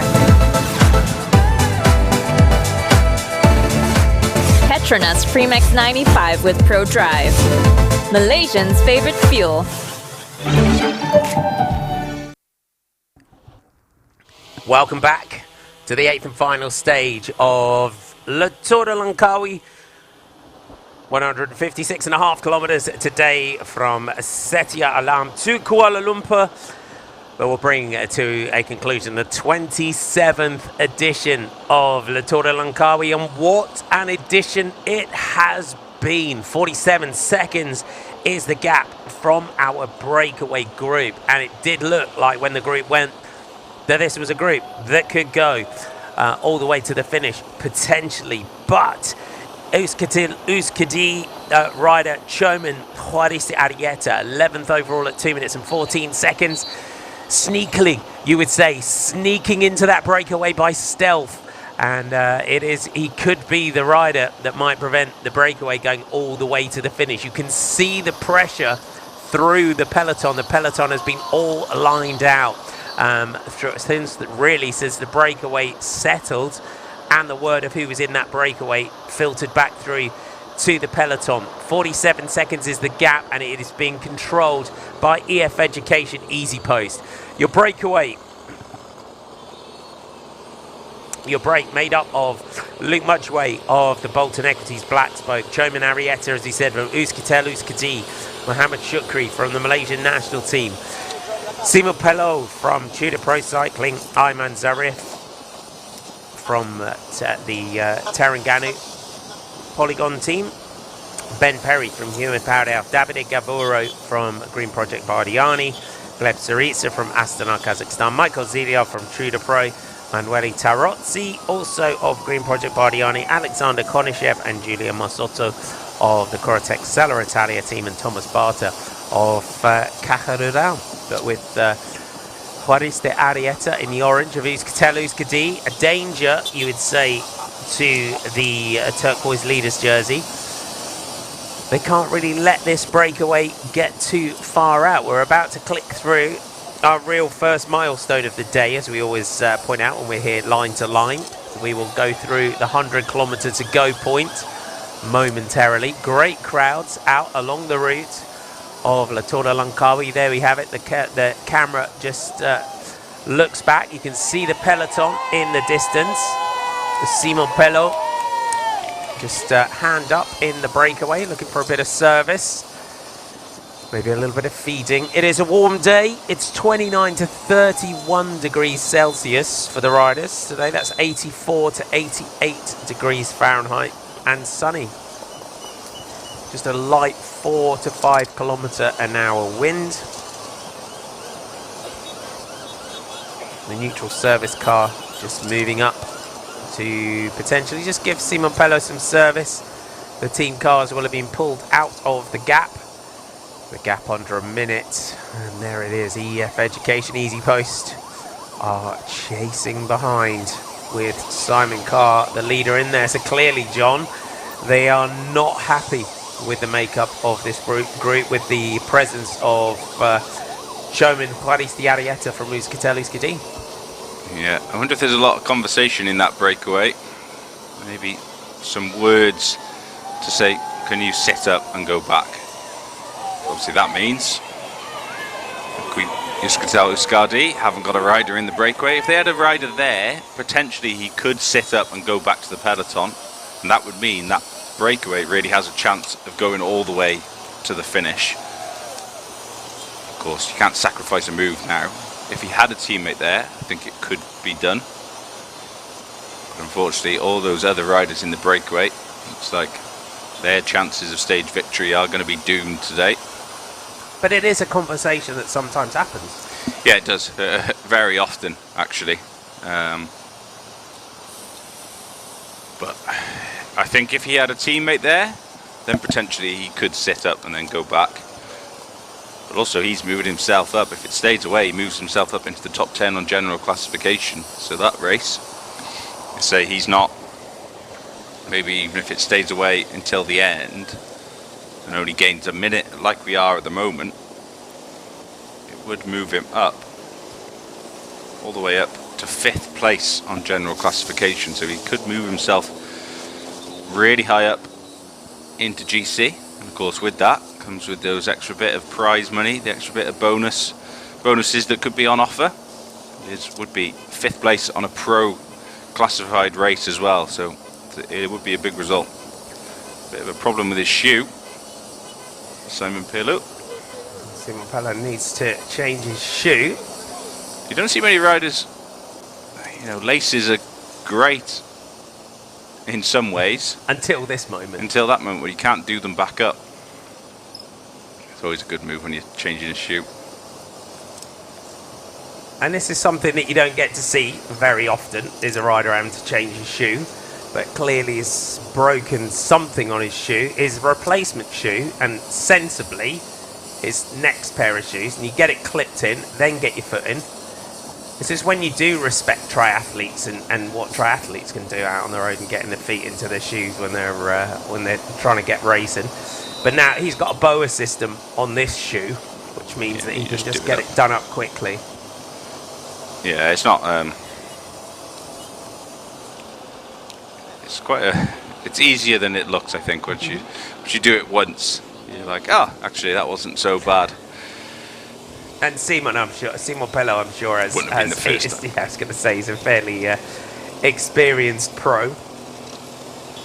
And it just happens from time to time, doesn't it? You might crack a shoe plate or something like that. Yeah, or you rip off like a BOA system, like you rub someone's front wheel, get caught in a spoke. It might not cause any damage to their front wheel, but it could just rip your BOA off, and then you have there's no tightness in your actual shoe. So these sometimes always happen. Normally when you get your nice sparkling white brand new pair of shoes, and you end up rubbing it on someone's rear wheel or something, and you just see this big scuff mark at the front. Always try and avoid catching the BOA. It looks like he's got matching shoes on though. Trying to see if we can get a view of his left foot.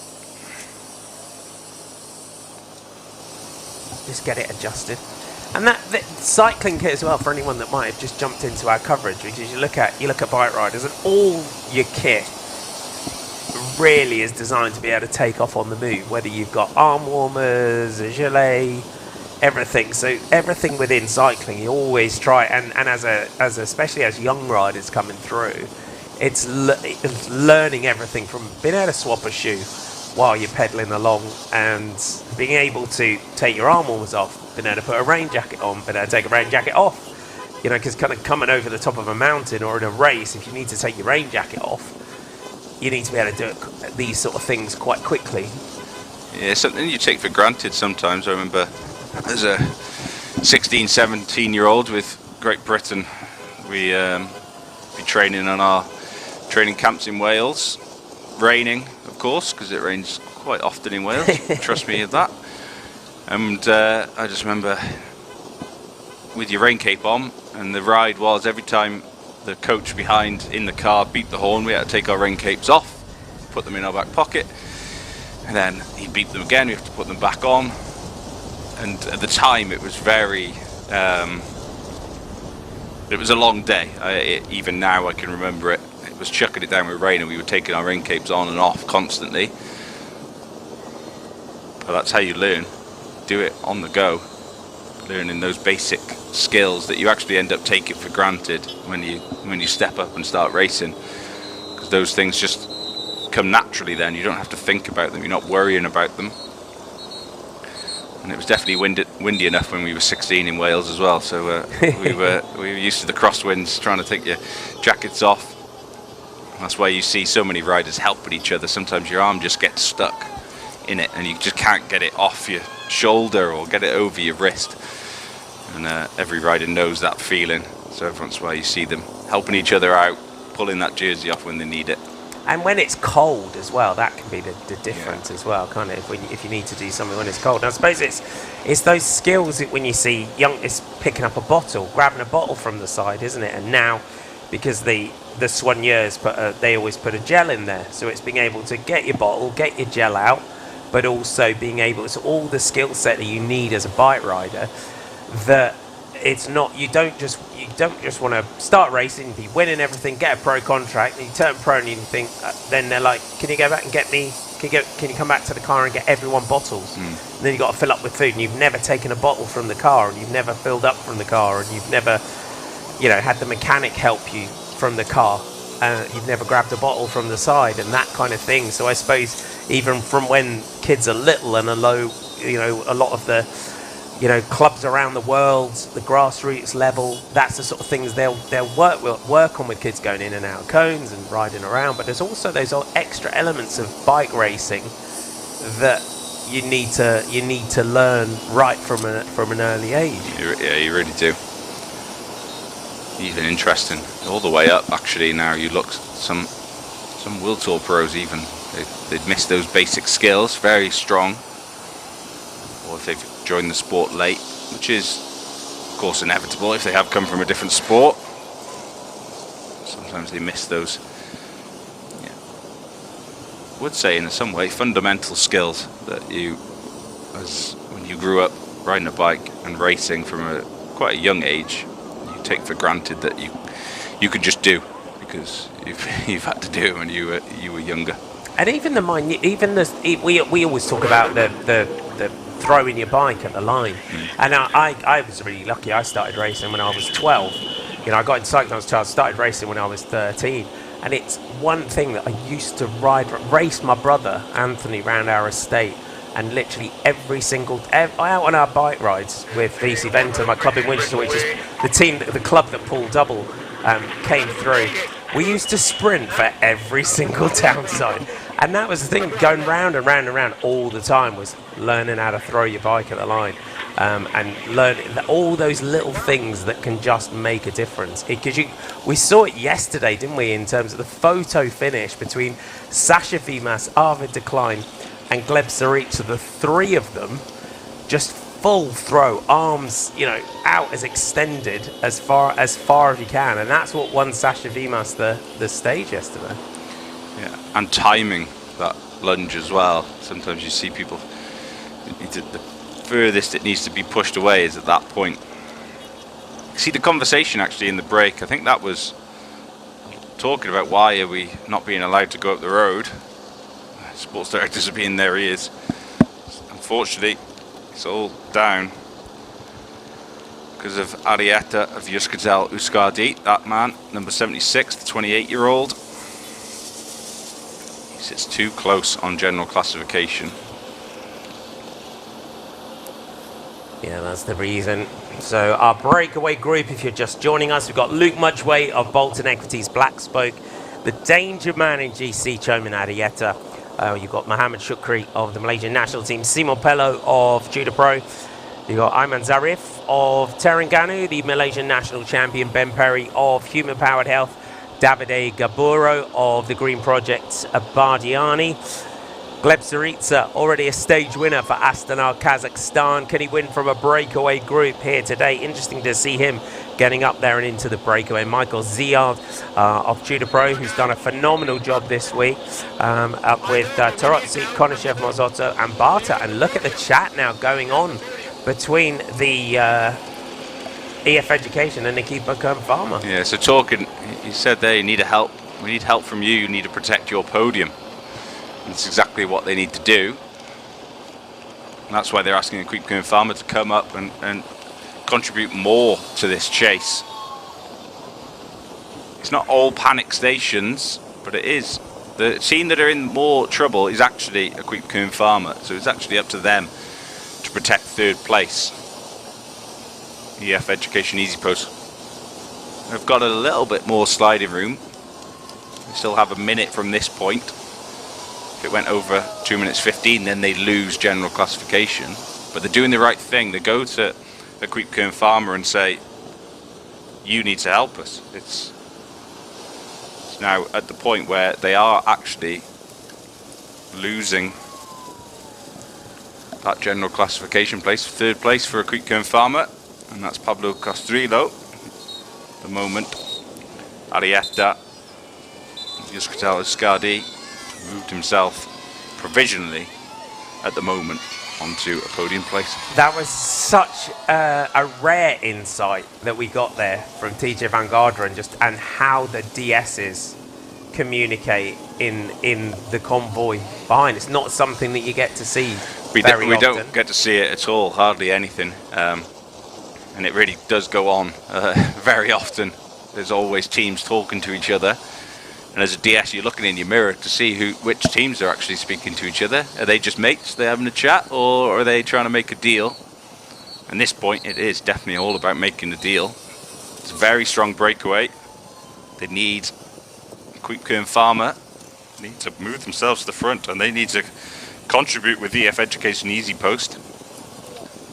I always found in the convoy behind, if your mates come past in a different team and they're like, got any cold Coca-Cola in there, or have you got any of this, or have you got any of that? What have you got? And you used to swap between the cars. If you had some spare stuff that you've been lucky enough to stock up on that they might have run out of, and you'd be like, oh yeah, we got some of that, and hand a few things over that they might need as well.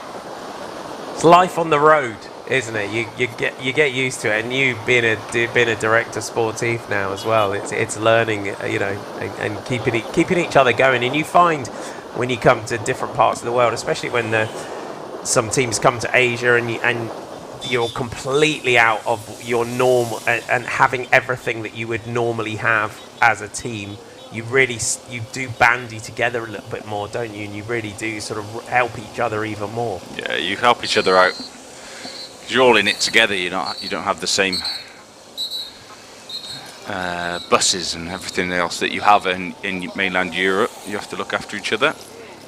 Then you'll see the mechanics as well, because it might be a team's lost broken a sprocket on a bike, or they need they've run out of chains or something like that, and another team might have bought a lot more chains or that kind of thing as well. You'll see that kind of work going on as well, won't you, after the stages? Yeah, even tools. If someone's might not have brought the right, or the toolbox has been lost. You fly around the world, sometimes unfortunately baggage does go missing, so you have to borrow some stuff where you need to. And there might be an odd occasion where something goes wrong with a bike, and the tool that you would have at the service course isn't a tool that you would normally travel with, and it's whether it's finding it within another team or one of the local mechanics knowing that there's an engineering shop here, or there's a garage there, or there's a bike shop here that might be able to help.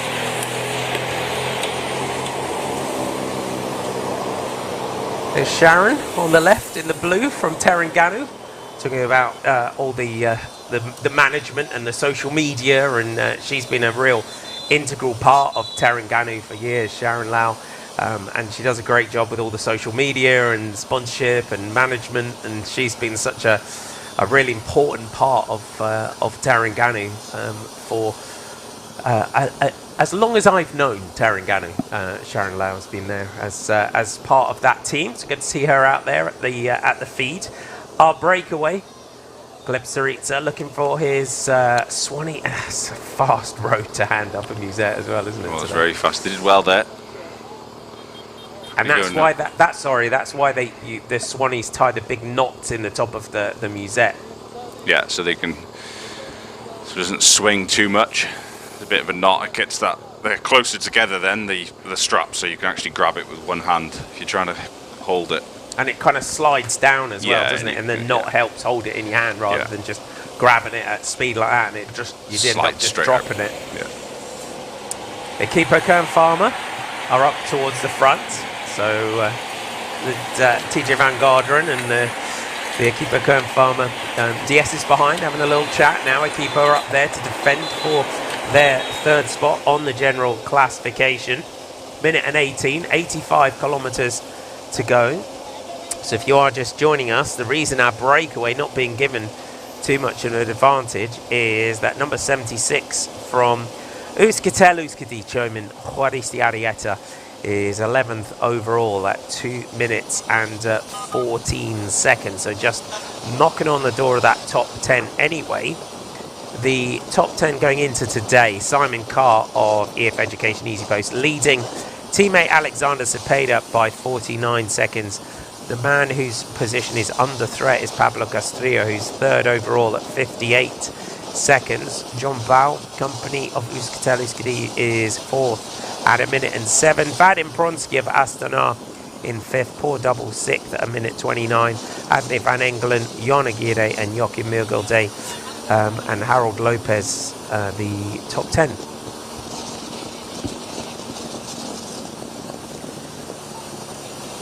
So causing the stress, you would say, this man here. But good move, though. Big respect to him for sneaking into the break on the final stage. Yeah, and Just going through the other teams that could be in danger of losing their classification places, top 10. You look through 2 riders from Astana, Kazakhstan. Of course, Saritsa is in that move. Kern Farmer could be losing 3rd place. Then Paul Double, Human Powered Health, down in 6th place, 1 minute 29 down. And the other team that aren't represented in the breakaway, that have a rider that will be losing a place on general classification, is Ande van Engelen, Rougai Online. We're off for a short commercial break. See you in a few minutes.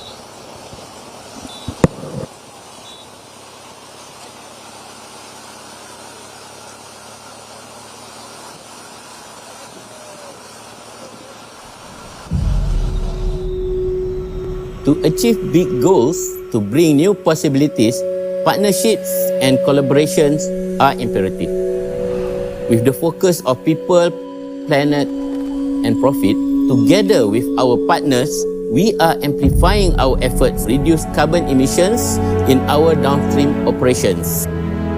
To strike a balance between business goals and environmental needs, at the same time recognizing and addressing the plastic waste and pollution in the economy. One of downstream subsidiaries, Petronas Chemicals Group, is committed shifting the industry towards a circular economy approach, better known as New Plastics Economy. Thanks to technology and collaborations, this will not become a mere figment of imagination, but soon will be a reality for us. Working with a global player, we are currently looking at the possibility of building a chemical recycling plant, creating enterprise value in energy transitions such as sustainable fuel and cleaner forms of energy for mobility. It is up to us to make our planet a better place, one that we will be proud to leave behind for the future generation. It is our hope to inspire change, and together we will forge ahead towards a greener tomorrow. This is my pledge to the organization. This is our pledge to you.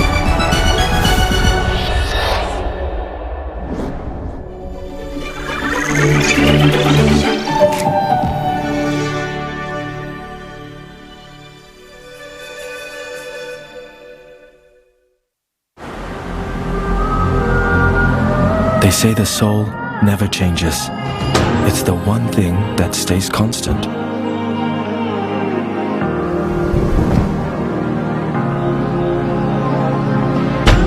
While what we see around us may change and grow, the feeling of where it came will always stay the same.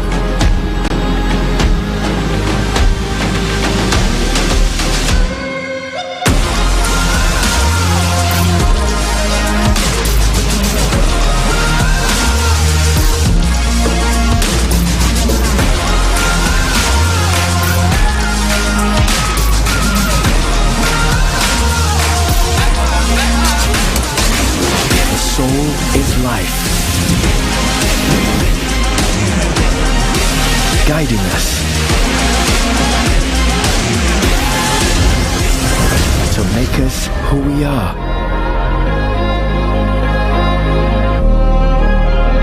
What we are and where we go.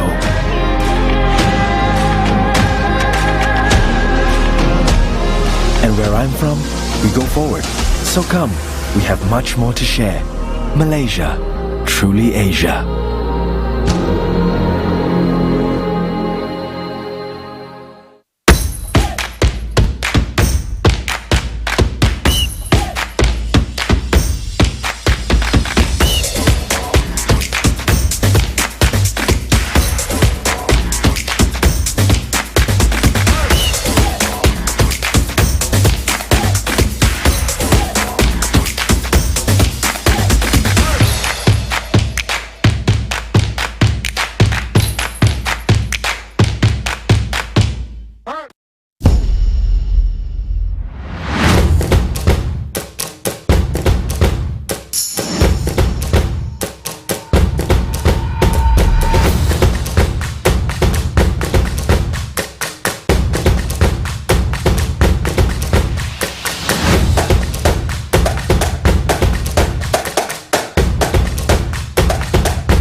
Malaysia, truly Asia.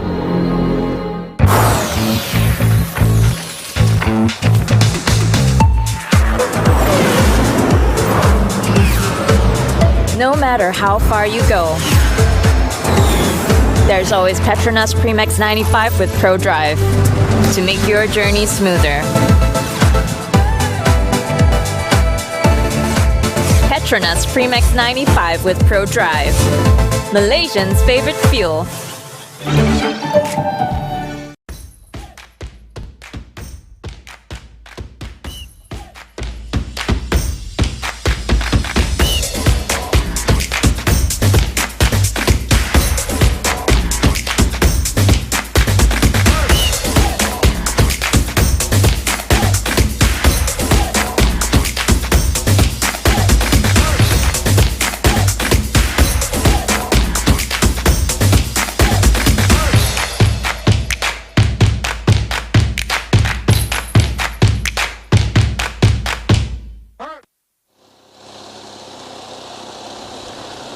Welcome back to the 8th final stage. Tour de Langkawi. 1 minute is your time gap with 77 kilometres to go. EF Education East Post to keep a Klang Farmer on the front. Martin McDonald and John Mould with you to take you through our 8th and final stage in the car with Tarangani Polygon. They have riders in the breakaway grid. They also have plenty of options for the bunch sprint today. How many more water? Sorry? How many more bottles? You want more? More? Nobody More? Yeah, take as many as you possibly can. Look like Johan Myers, the experienced Dutchman who rides for Tarragona Polygon cycling team. He's back at the car, picking up a big order for all the riders. He kind of down the group. You want a gel? What have we got here? Oh dear, Masaki Yamamoto, unfortunately he's gone down. Ouch. Oh, it's good to see he's up. He's up. It looks like he's gone down fairly heavily though, unfortunately, the national champion of Japan.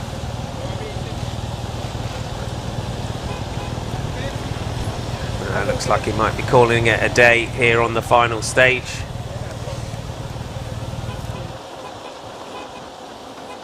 It looked like it could have just been just after that feed zone or within the feed zone. They are moving at a really high speed, so one little mistake, bit of loss of concentration. Even just a simple hit a pothole and you go down or clip a wheel. But not the way you want to finish the final day. Yeah, I mean, he's been such an interesting rider to watch this week, though, isn't he, Yamamoto? Yeah. So on the final 2 days as well, constantly on the attack. Yeah, a real big shame to finish the race like that.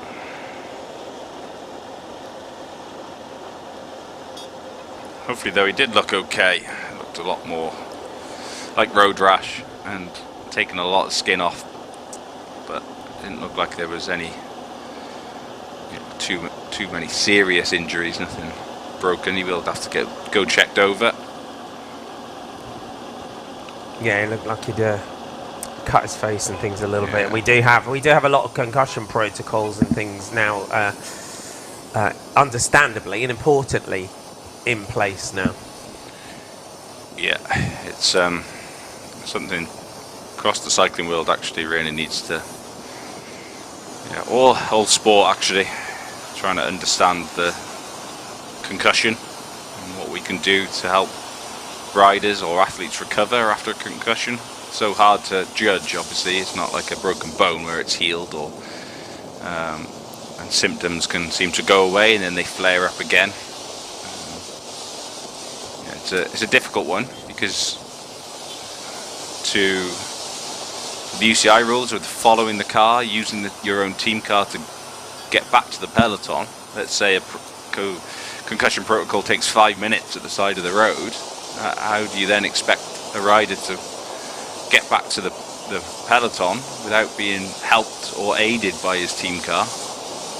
Because then if you do that, you get disqualified. So and with things like that, when it's a concussion or something, at least we can do an actual genuine test on the rider, and then be able fairly as well be able to tow them back to the peloton so they make it back. That's the only way I can see that it's fair doing it, because if you just don't allow people to use the car to get back, then no one's going to do a concussion protocol at the side of the road, because if you do it and you look after the health and well-being of the rider, they never get back to the race.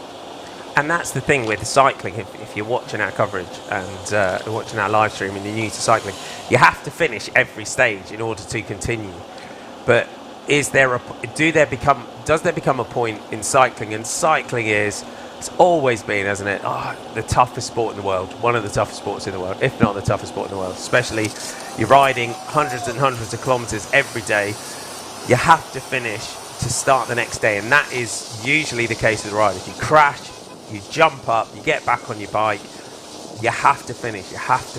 And maybe is that a protocol, maybe is that a conversation that if a rider hits their head, if a rider goes down and you have to do the concussion protocol, is that then something, as you said, if you're going to be 5-10 minutes down, and if it's a rolling road closure, you can then be in open traffic as well behind races, and that happens from time to time. If your rider's gone down in a crash, they get up, they want to continue, and you then end up as a rider in a car, you're ending up in open traffic behind the race. So is that a point where we get to that is something that is a stipulation? If you hit your head, the concussion protocol takes place in the ambulance. If you're clear and you get in the ambulance and you drive and you stay with the race, and if you are fit to continue, then you are then taken ahead of the race and restarted, because safety, especially with head injuries, is paramount. This is something, within the sport, and we see it, and we cycling is a sport where as fans and enthusiasts, the riders are warriors. They get up, we see them, they'll come down and they're bandaged down on one whole side of the body the next day, and they fight and they battle, but surely with head injuries and that kind of thing, maybe that is the point where we have to say, okay, do you know what, if there is a suspected concussion or as a head injury, they go to the hospital, they get checked out. If they are cleared to continue, that is the only time where a rider can continue the next day, where they might have come down in a crash, because safety is paramount and health is paramount. Yeah, it's a very difficult one. Rugby do it really well. They go off the field of play, have a concussion test, and a sub comes in and plays. It's easy for football and rugby to do that, as you only have 11 riders and rolling subs, and they have a free substitute in rugby for that point. You can't do that, unfortunately, in cycling. It doesn't work like that. It's just, some ways it's really hard, because a rider can get back up and feel absolutely fine, and the concussion, the issue comes half an hour later when the adrenaline's worn off, and that's when you start to feel lightheaded. It's a difficult one. Obviously, the other problem is to actually do concussion protocol properly. Every team and every rider needs to do a baseline test when they're not concussed. It doesn't work. Every athlete and every person around the world, their baseline is completely different. So one rider could not be able to walk in let's say that's not one of the tests, but say a simple one where you walk in a straight line. One person might not be able to do that, but that could be a sign of concussion. So they're told then, oh, you've got concussion, when they haven't. That's just them naturally. So every athlete needs to have a baseline. That baseline test is then given to the medical staff, and then they can be able, the independent medical staff could do the test. So maybe we need to go along with the biological passport of cycling. You need a neurological passport that then has those baseline health levels. That, as you said, and then a team, wherever the team you go, you have your neurological passport, so that if you go down, you hit your melon on the ground, and looking after health while you're riding, but also mental health, physical health. This has got to be at the forefront of athlete well-being, hasn't it? It has got it. It's a lot better. It's not perfect, but my main gripe in a way is if you're checking over a rider, you're in the convoy, you stop the car, and then you have to get that rider back to the peloton. If you can't help them as a director sportif, then you're not going to. You then have to rush them off the floor and make sure they then get up straight away, and you deal with it when they get back into the peloton, which is the wrong thing to do. Yeah, there's a lot of. We could talk for a long time. There's different issues and the different things that, and you obviously have a big conversation that layers on something else, and someone else comes up with different things. But yeah, the main point I think, my part would be that you need to be allowed to then help your rider back on after a crash without being fined or potentially disqualified, and then having a baseline for every single athlete. I remember way back in 2018 actually, Commonwealth Games, Luke Rowe, who rides for Ineos Grenadiers, he just finished Paris-Roubaix.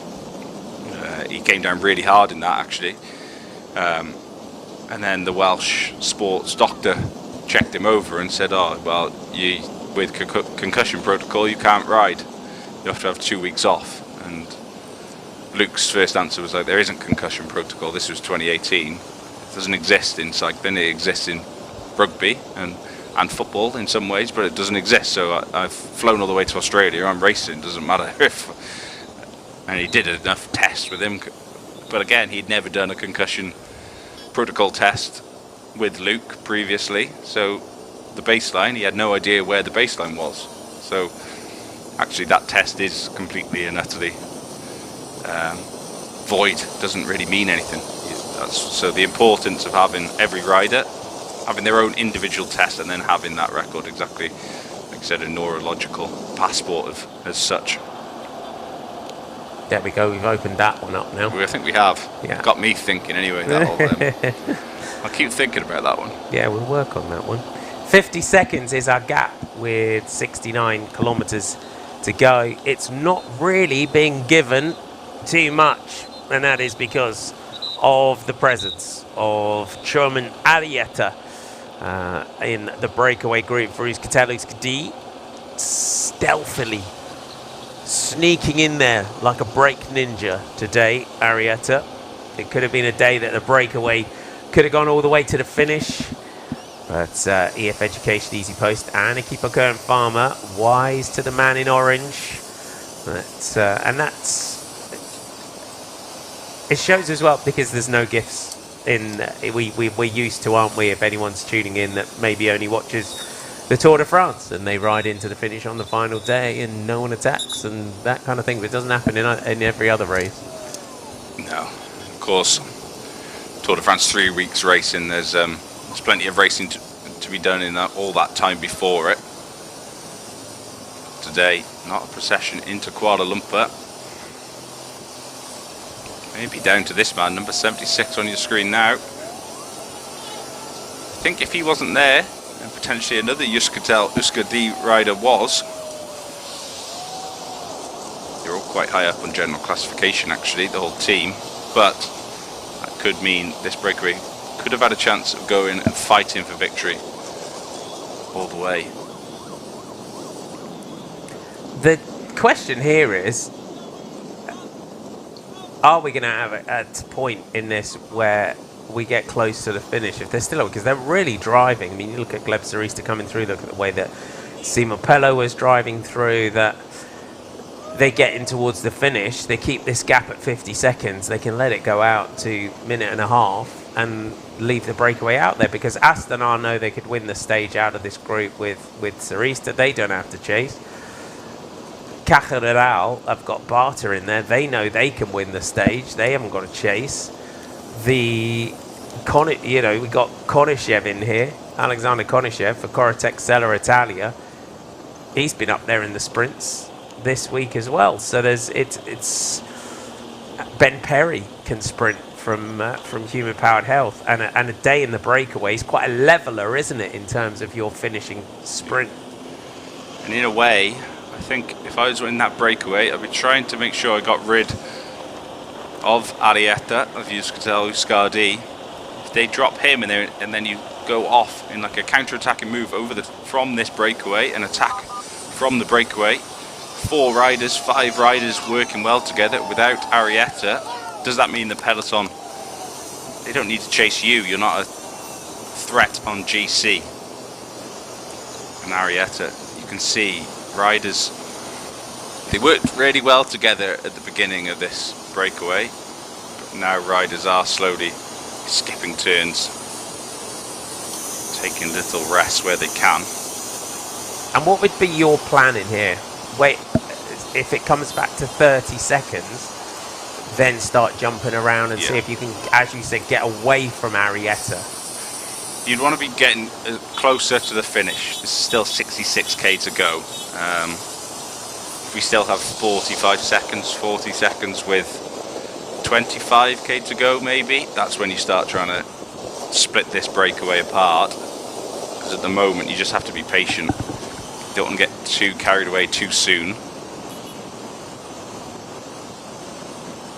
Because realistically you could end up on your own, and 66k is a very long way to go.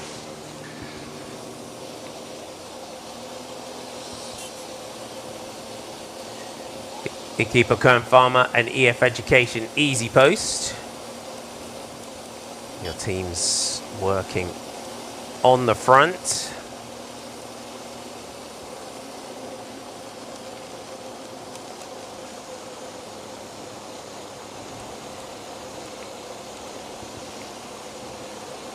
And a lot of discussion going on amongst Simon Carr's teammates.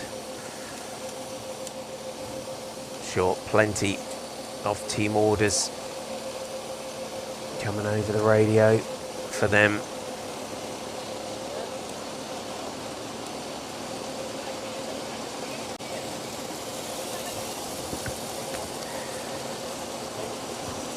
Back to our leaders, Shukri from the Malaysian national team. A couple of breakaways this week for the Malaysian.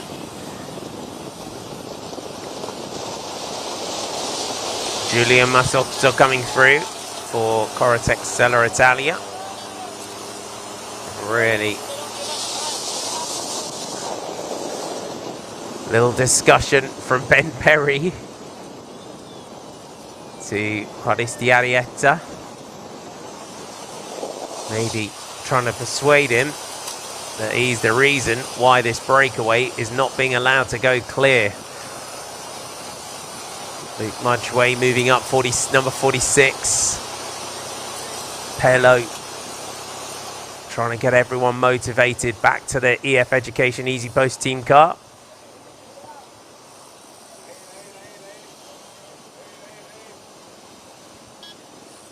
Cepeda just grabbing a musette from the team car. Just gonna service the teammates, plenty of bottles. Fill up with those. There's your shot of your breakaway and the peloton behind. Ben Perry just dropping back to the car for some bottles. Oh, just Zelard now looking around, looking over the shoulder. You imagine that the DSs have let the breakaway know that the reason they're not being allowed to go is the man in orange, Chairman Haristi Arietta. The riders just handing off the bottles to the neutral service bikes as well. They all provide great service out on the road. Your breakaway group, Luke Mudgeway, Chairman Arietta, Mohamed Shukri, Simon Pello, Ayman Zarif, Ben Perry, Davide Gabur, Gleb Sarista, Mikko Ziliard, Manuele Tarozzi, Alexander Konishev, Giulia Masotto and Thomas Barter is the group. And 62 kilometers to go. 38 seconds only is the time gap And if you're tuning in for the first time today, your highest placed rider in that breakaway group is Chomin Khwaristi Arieta, who's 11th overall at 2 minutes and 14 seconds. He is the reason why this peloton has been lined out like this ever since that breakaway went clear. They were initially given a decent gap until it settled and we got the nod and the numbers that who was in there. And a danger man for the podium positions of Equipo Kern Pharma. They've got their man Pablo Castrillo up there in third on general classification. He sits at 58 seconds behind Simon Carr, but Khwaristi Arieta threatening that podium position of Equipo Kern Pharma if he stays too far up the road. And we did have a really interesting shot inside the EF Education Easy Post team car of TJ van Garderen, the director sportif of EF, chatting with the DS of Equipo Kern Pharma in terms of help, getting some help in terms of defending the peloton to this breakaway group.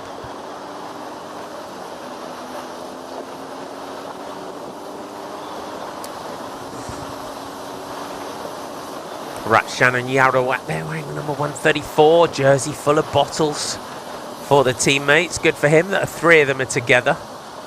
That makes or four of them are together.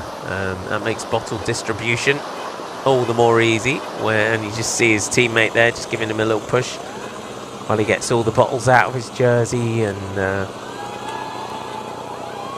gets everything organised for them. Ziad makes a little move here. We're starting to see a few attacks from our breakaway. A little bit of shake and bake going on here. Can they get away from the man in orange, from Euskaltel Euskadi? If the peloton see him come back, potentially they might just sit up and let this breakaway go, because there is no one else in this breakaway who is a danger to the general classification. The teams in here with multiple riders, the teams that here with likes of Green Project, Bardiani, like Corotec, Sella Italia, they can just go one after the other. Same with Tudor Pro, which is what they're doing now. And Simon Pello launches a huge move down the left-hand side of the road here. So Pello goes, Barta swings off, looks around. So Corotec said it's going to have to be up to Khwaristi Arieta here to do the chasing, potentially. And that's why he's getting an awful lot of grief from the rest of the breakaway group here. Got a feel for him. Just getting up there, getting in the break. Thought, you know what, break's going, I'll be in there. So it's two from Tudor Pro, Michael Ziad and Simon Pello, with Luke Mudgway, and it looks like Davide Gaburo. Can this four-rider group here go clear from the breakaway with the peloton in full flight? This would be a great scenario for Tudor Pro. They've got Arvid Decline in the group behind for a bunch sprint. They would feel that someone like Ziad out of a small group could be a great opportunity for Ziad to take stage. Mudgway's got a great finish. Davide Gaburo, the experienced man from the Green Project Bardiani CSF Faizan team. Behind them you can see it's the one rider from CSF who swings out. Corotec, Sella Italia have missed out on this one. It was quite a move there from Ziliard. Mudgway driving on. Is this the crack in the group that they wanted? You can see Tarozzi is straight on the man from Corotec, Sella Italia. The rest of the group looking around at Khwaristi Arieta. It's our king of the mountains, Simon Pello of Tudor Pro, driving on at the front. 27 seconds, 59 kilometres to go. Is this the point where the break splits and the gap is opening? Look at that. So the group is splitting. The breakaway is in 3. It's 27 seconds back to the peloton. It looks like these four are managing to go clear. We're going to have a little commercial break. Make sure you come back. This is really kicking off.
The aim of these targets is to drive action and efforts towards shaping a lower carbon ecosystem while ensuring long-term economic value creation and energy security.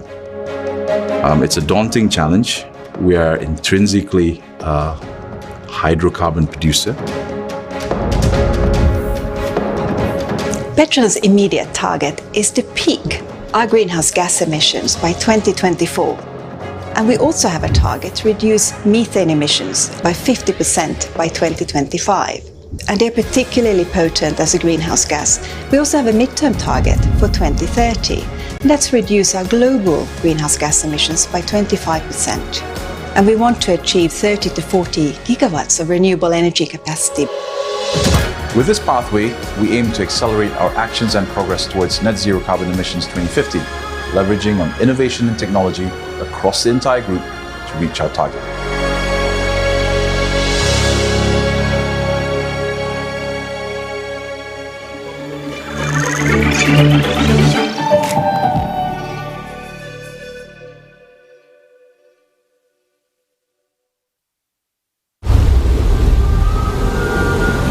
They say the soul never changes. It's the one thing that stays constant.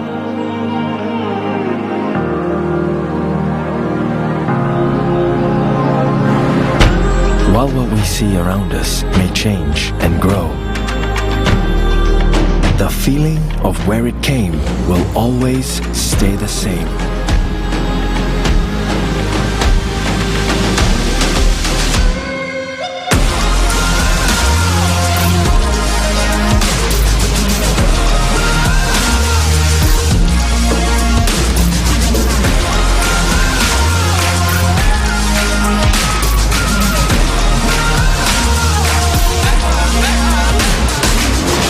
Soul is life, guiding us to make us who we are.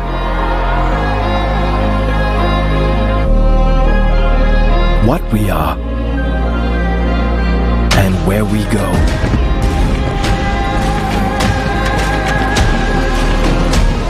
And where I'm from, we go forward. So come, we have much more to share. Malaysia, truly Asia.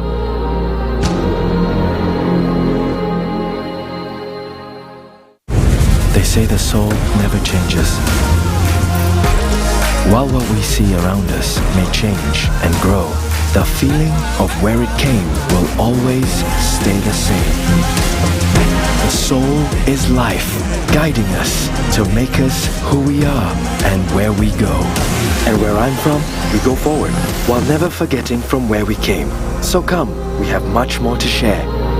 Malaysia, truly Asia.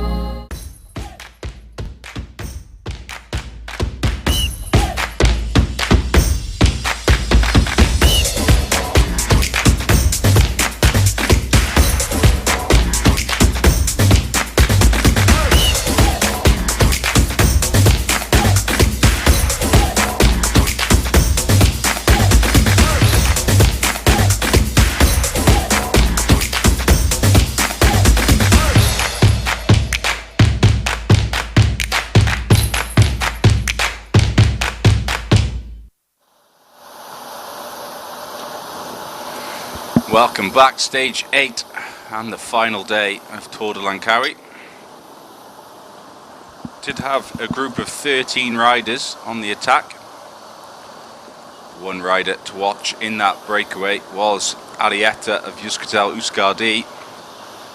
And finally up front, the attacks have started. Just before we went away, a group of 4 have been able to break that group of 13. They're currently 25 seconds ahead of the chasing riders behind. That is Simon Pelu, Mikel Zilard, Kaburo of Green Project Bariani, and the New Zealander on the front at the moment for Bolton Equities Black Spoke is Luke Mudgway. That gap now 1 minute and 4. It went down to 30 seconds to the front of the breakaway, to the peloton. But now these 4 No danger to any general classification. So is that an opportunity for these four to go all the way to the finish? Key point as well, 2 riders from Tudor Pro Cycling. That means their teammates won't ride for the hopes of Arvid decline. Bolton Equities Black Spoke, they don't need to chase. Mudgeway's there, and of course Green Project Bardiani. So you look back at the peloton, EF Education Easy Post can take a bit of a relax. Possibly Astana Kazakhstan will need to bring this breakaway back now for the hopes of Gleb Syriza. Interesting. I just want to have a look back at the chasing group behind that and get a good idea of the situation on the road. So for Green Project Bardiani, they've got one rider up here. Tarozzi's in the group behind. Tudor Pro, both riders flying the nest. Pelo, king of the mountains, one of the riders of the race in the polka dot jersey. But look at Mudgeway really driving this on. Luke Mudgeway, so compact on the bike is Mudgeway. And the experience of Gaburo, great to have in this breakaway along with Simon Pelot. So Michael's in this group. So Simon Pelot 30th at 8:10. His teammate Michael Zilliard is 82nd at 56.51. Davide Gaburo is 48th at 20 minutes and 7 seconds. And then for Bolton Equities Black Spoke, Luke Mudgeway's 97th at 1 hour and 3 minutes. So that's where they are on stage 8 in terms of general classification. So this can go, this breakaway, if they keep that group under control. They've now got 55 seconds to the chasers, and it looks like the peloton are closing up to that group behind. If you are just joining our coverage, welcome aboard. The reason our breakaway was not given too much rope was that Euskaltel Euskadi rider, Choman Khoristi Arieta, 11th overall at 2 minutes and 14 seconds. It meant that he was a threat in terms of general classification if they gave it too much, not only to all of the riders in the top 10 or the podium positions for the likes of Equipo Kern Farmer, but EF Education Easy Post not wanting to let him go too far up the road on the final stage of Tour de Langkawi. Our King of the Mountains looking resplendent in his polka dot jersey on his polka dot BMC bike. The mechanics have done a great job. His polka dots have got bigger as the week has gone on, and why not? It's a celebration of polka dots when you are the King of the Mountains. Let's go back to our chasing group. We've got 3 chasers here. We've got Ben Perry on the front for Human Powered Health. You have Alexander Konishev in this group in the centre of Corotec Sella Italia, and you've got Manuele Tarozzi of the Green Project Bardiani CSF Faisan team. Ben Perry getting clear, the car just coming up alongside the riders. Looks like they might be getting pulled out of the gap. Minute 14 to the peloton behind. We'll see if these chasers can find their way back up to the head of the race. It's going to be a tall order at this point. 50 kilometres to go in towards the finish in Kuala Lumpur. What would be your call now, John, with Khoristi Arieta? It looks like back into the bunch behind. Would you just then let this group go clear? No danger. Plenty of teams represented at the front. For EF Education Easy Post and Equipe Kern Farmer now, they've done a lot of the work to bring this break back. They don't need to now. They just need to control things. Now you start looking to Astana, Kazakhstan. Syriza's been in that move. Has that taken too much out of him in the sprint? And then you look towards Human Powered Health, Caja Royale, maybe with the hopes for Daniel Babor. But some teams, it's not really, there's no pressure now on EF Education Easy Post. They don't actually need to bring this break back. So you do start to lean on the other sprinter rival teams, possibly Human Powered Health.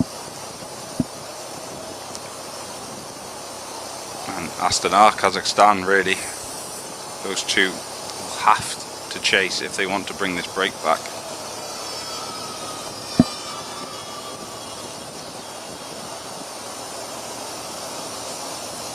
Davide Gaburo is back to the team car, grabbing a nice pack just to put down the back of his jersey.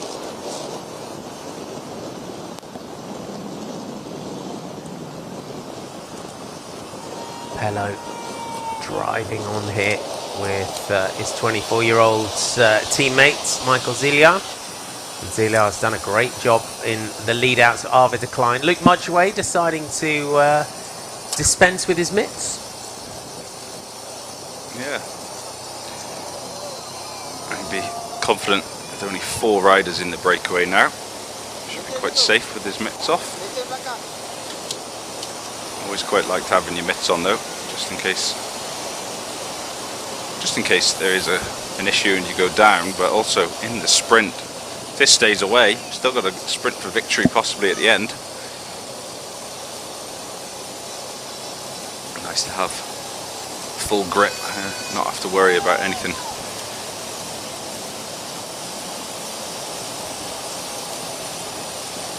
So the gap 1:14 from Luke Mudgeway.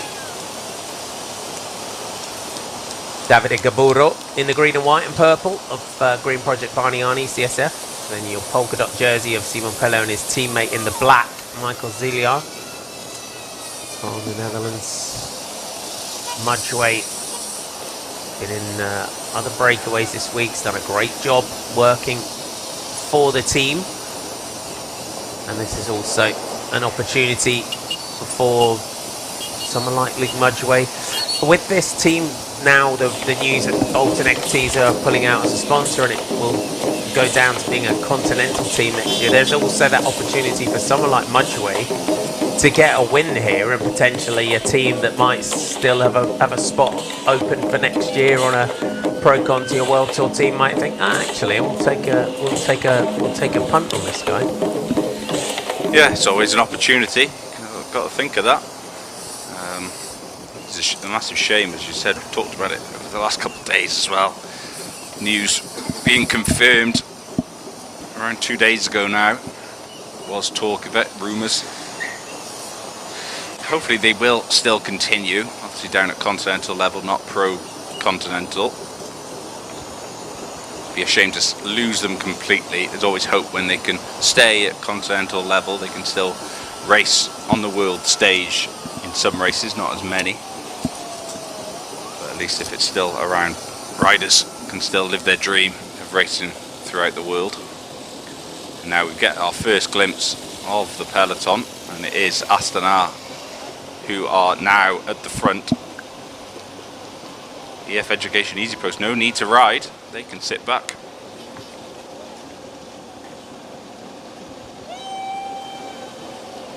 And with Gleb Zaritza being in the break, sometimes you think breakaway, and you have to be able to recover, regroup, and then kind of go again. Yeah, and in a way it's just been as hard. He's been able to roll through in a big group of 13, so maybe it hasn't taken too much out of him. So he should be good for this bunch sprint. Our breakaway of 4, have a minute 20. You're off for a little break. Come back soon.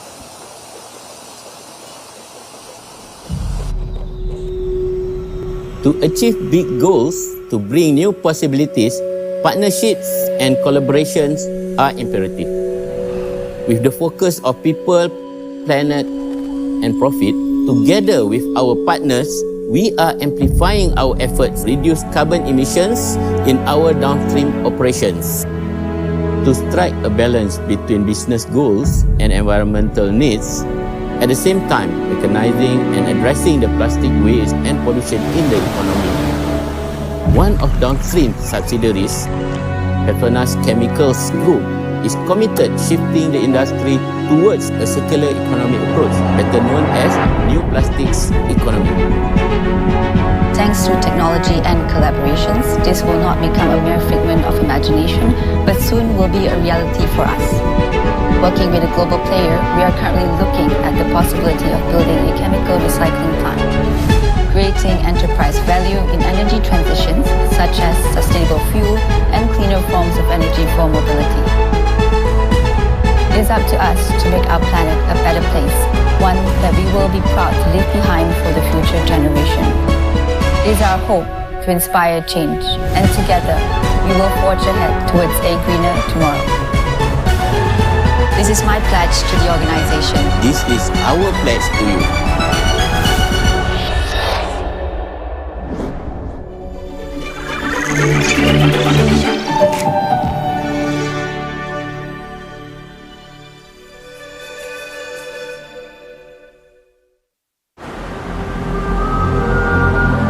They say the soul never changes. It's the one thing that stays constant.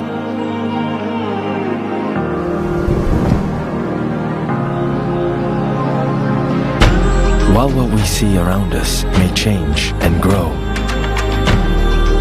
the feeling of where it came will always stay the same.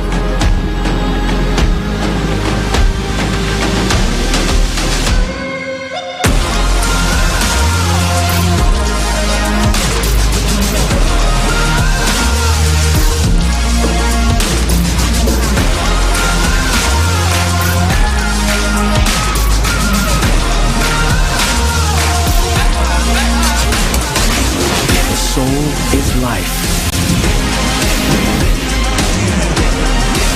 guiding us to make us who we are.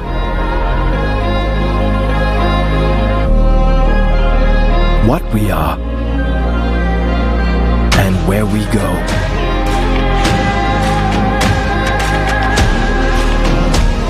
And where I'm from, we go forward.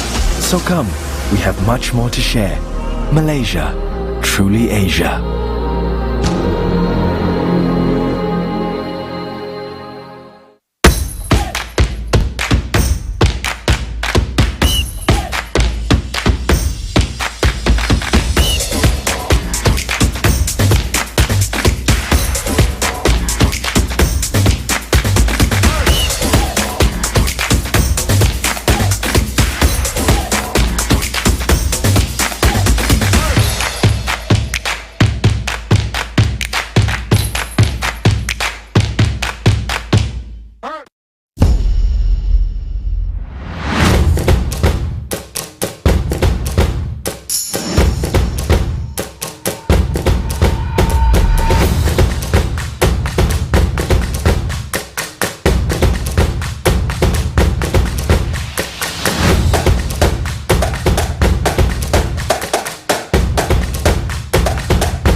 Malaysia, truly Asia.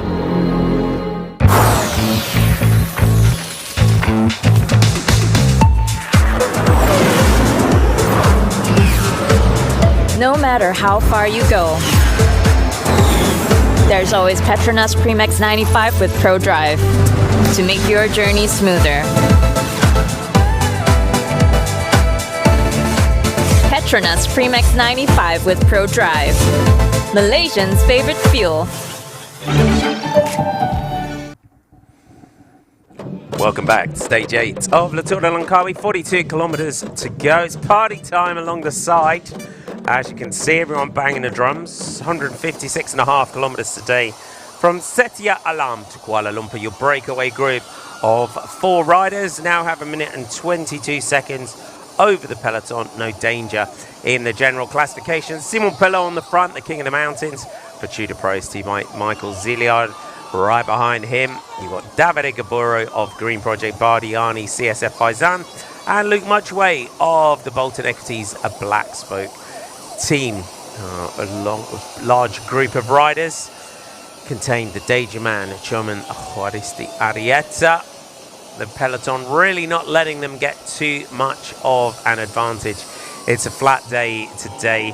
It is a day for the sprinters. EF Education, Easy Post have handed over to Astana on the front to do the lion's share of the work, and they're now looking at, they want to control this for a bunch sprint.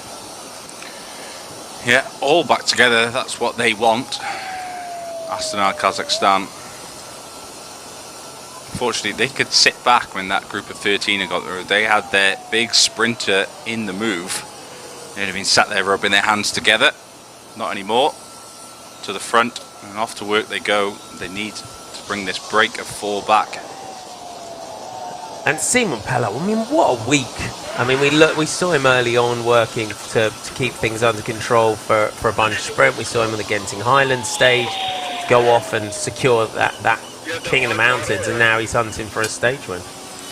Yeah, his first 2 days as well, he was controlling the peloton for Arvid de Klein and the bunch sprint hopes. And then he ended up in that big move, secured his jersey with almost 4 stages to go. Now trying to fight for a stage victory himself.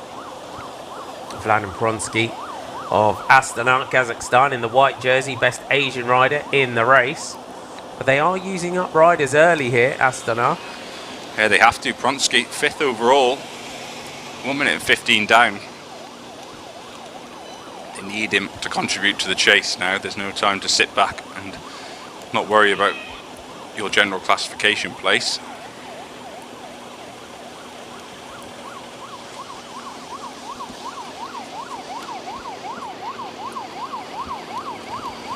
It's really changed the dynamic. The gap is only 1 minute 22, so we always go through that rule, 1 minute to every 10 kilometres. There isn't those big lead outs, big sprint teams that really want to control things. So actually it's 4, and now 4 against 1. One Astana rider on the front. EF Education Easy Post do not need to contribute. It's all down. They can just lean on the likes of Astana to try and bring this break back. Yeah, happy days for them. They're quite content with how this has worked out here, and it kind of worked out how we said it might do here at the moment. 39 kilometers to go, minute and 18 seconds is the gap on a day where it could be a good day for a bunch sprint. It is the day for a breakaway. We haven't had a breakaway like this go all the way to the finish this week. Is this the day on the 8th and final stage where they manage to do it? Gaburo rolling through, the 30-year-old Italian. Pello just having a word as he goes through. Almost like he's pushing through too hard there. Look, he's just giving him the watch the gas pedal. Or telling him to actually put the gas on. Ooh. It's yeah, interesting conversation there. Gaburo seems to be more keen just to roll through. Yeah, it's either we're here and we're gassing it or we're not. Yeah. Pello really is like a leader, a team captain across the board in the breakaways and within the team himself. We're heading towards Paya Jaras, which is our intermediate sprint point, our final intermediate sprint of the day.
Hello, welcome along. It's stage 8 of La Tour de Langkawi, the 27th edition of this race. Let's have a look back to stage 7 yesterday from Kuala to Selangor. And we had a breakaway group. It took a while to get things under control going into the first intermediate sprint. Unfortunately, Carlos Canal Blanco for Euskadi going down quite heavily. And unfortunately for the man from Euskadi had to retire from the race. Arvid Decline in the orange points jersey took the first sprint. Make sure he took the second sprint of the day, so adding another 3 points to that, ahead of George Jackson and Michael Valgren at the second sprint. Jamble Jap, Cyan Bayer taking off for Terengganu, along with Masaki Yamamoto of the team JCL Ukyo. They went through sprint 3, and taking that with Ivan Kobo of Equipo Cohen Farmer sweeping up the 1 point behind.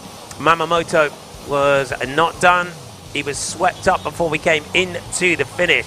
Michael Ziad of Tudor Pro Cycling looking to lead out for Arvid Decline on his wheel. Sasha Vimas and Gleb Saritsa. As Arvid Decline opened it up, Saritsa went on his left. Vimas of Human Powderhouse going on his right. The 3 big sprinters of this year's race throwing the bikes at the line. The stage went to Vimas ahead of Decline. And Saritsa, Simon Carr keeps his lead overall. And it's the most comfortable situation because you have 1-2 on GC, so even if anything happens, you're still winning. Yeah, I think we have to be really unlucky today if we're not going to win. It's a nice day today, not much wind, and it's going to be a bunch sprint for sure. So hopefully we stay safe and we take the victory.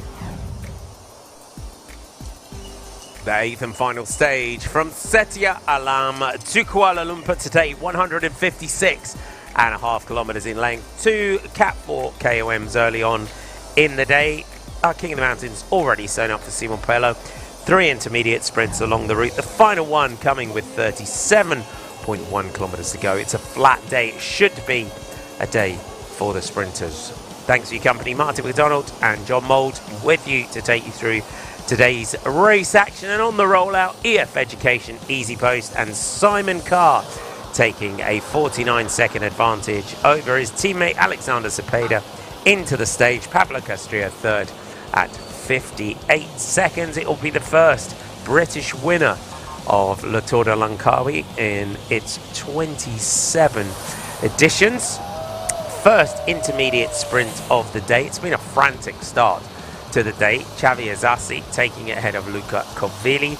He took the first KOM onto the second one, and it was Polykronis Ozakis who took the 2 points at the top.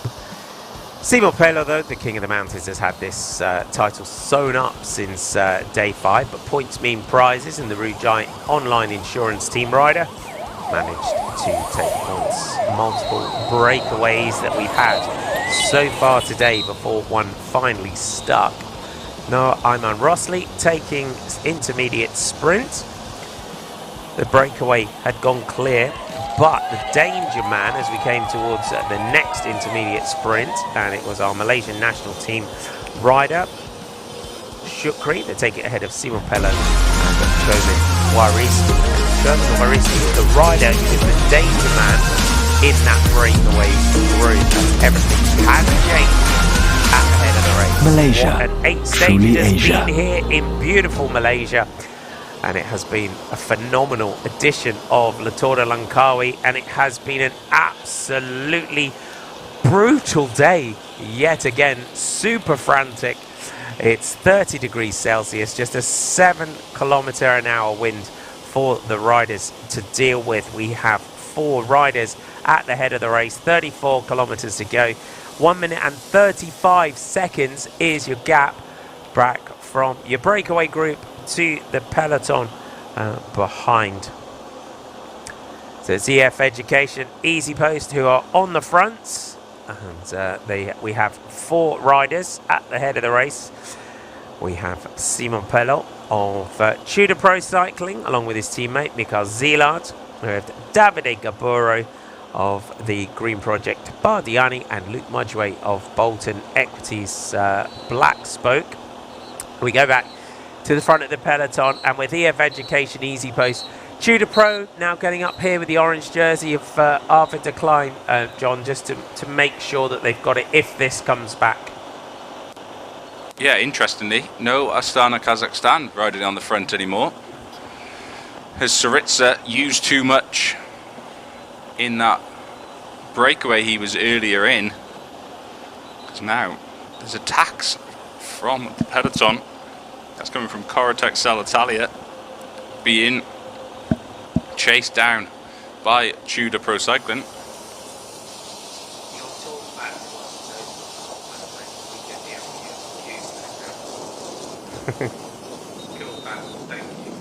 But these four looking more and more likely they could fight it out for victory from this group of four. I know the gap is 1 minute 40 now with 32 kilometres to go. The chances that teams aren't organised back there. And it's Tudor Pro Cycling sat right behind EF Education Easy Post when we had that last view. They're not going to chase. They're very happy. 2 riders in a breakaway of 4.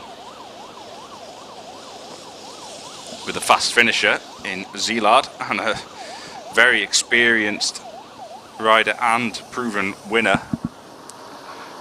That's Simon Pilu, the King of the Mountains leader and winner. So our breakaway riders, Davide Gaburo is 48th at 20 minutes and 7 seconds. Our 2 Tudor Pro riders, Simon Pello is 30th at 8 minutes and 10 seconds. Michael Ziliard is 82nd at 56.51. And Luke Mudgeway from Bolton Equities Black Spoke, he sits 97th on the general classification at 1 hour and 3. The gap has gone out to 1 minute and 53 seconds with 31 kilometres to go. It is up to Corotec Sella Italia, who sadly put 2 riders in that early break, so they made it in there. Unfortunately, when this kicked off, they weren't able to put someone in there. Yeah, you wouldn't be happy if you're in the team car. 2 chances completely missed. 2 of you in that break, and look, Tudor Pro Cycling had 2 in that break as well, and they've got 2 in the leading group of 4. Green Project Bardiani had 2 riders. They got 1 rider now. But all that's going on, there's no cohesive chase behind. This is Cala Royale trying to bring things down. And of course, Bolton Equities Black Spoke come to the front. They follow that attack. And it accelerates. You go really fast for a short period of time, but then you slow down. And this hesitation that's happening at the moment, it's looking good for those 4 riders in that breakaway. EF Education, Easy Post, they're just tapping along at a controlled rhythm. They have no need to really accelerate and bring this break back now. So Tudor Pro Cycling and Bolton Equities Black Spoke are doing the perfect team job. They just follow those attacks, those accelerations, and shut them down. And that might give their teammates in the breakaway a chance to fight for victory. See the effort Pello is putting in though. Really giving everything. He would be more likely to sacrifice his chances of victory to try and make sure this group stays away. He's got to do the big turns. He knows Zilard will be a fast finisher, probably the fastest in this group. It might be really advantageous for this breakaway that there's 2 Tudor Pro Cycling riders really willing to make sure this group stays away. But now all spraying water of themselves, trying to keep cool. It is a warm day. Davide Gaburo is cooling himself down. Luke Mudgeway here, the 27-year-old New Zealander. Had a busy old season as Luke Mudgeway with that Bolton Equities Black Spoke team. Had some few wins in his career, nothing at this level. He's won one of my favourite races, the gravel and tar race in New Zealand, and it's a bit like New Zealand's version of Trobro Lyon or the Cycle Classic that we have in the UK. I managed to catch, as we do when you're not commentating a bike race, you always try and find one, and I managed to catch it live and watch it. So it was he's won that in his career. He's won stages of New Zealand Cycle Classic, stage of Tour of China too, but nothing to the level of Tour de Langkawi for Mudgeway. So there's a couple riders in here. I mean, Michael Zeliard, when you look at his wins, he's had a couple wins in Czechia. He's had a win in the Olympias Tour last year. So it could be a sort of big career first for the man in black there, wearing 36. Yeah, Zeliard came through some really big, some of the best under-23 development teams in the world actually. Hagens, Bermans, Axion, and then Seg Racing. So one for the future. Still only 24 years old. He's one to watch for the future. He's been doing some brilliant lead outs for Decline. But when he gets an opportunity to try and take victory for himself, this is where you take those opportunities when they come along. Now a minute 55. Oof, we're getting closer to that magic 2 minutes gap with 20k to go, or a minute with 10k to go. And their gap is going out. That's the most important part of this at the moment. The advantage is very much with our 4-rider breakaway. And it's a difficult one because you look towards there's teams like Astana Kazakhstan or Kaja Royale who would be trying to lead out Thomas Barter, but 8 days into a stage race, the fatigue levels are very high for these big sprinters. Saritsa, remember, was in that group of 13 that these 4 attacked from. Does that mean he's thinking, my legs aren't there, don't ride for me? And it does really help the situation in some ways for these 4 that Babor has already picked up stage victory, Saritsa has already taken stage victory, and of course Sasha Vimais, who was so close for many days, won the stage yesterday. Does it mean he's quite happy if it all come out with success? So what team really is going to commit and ride on the front?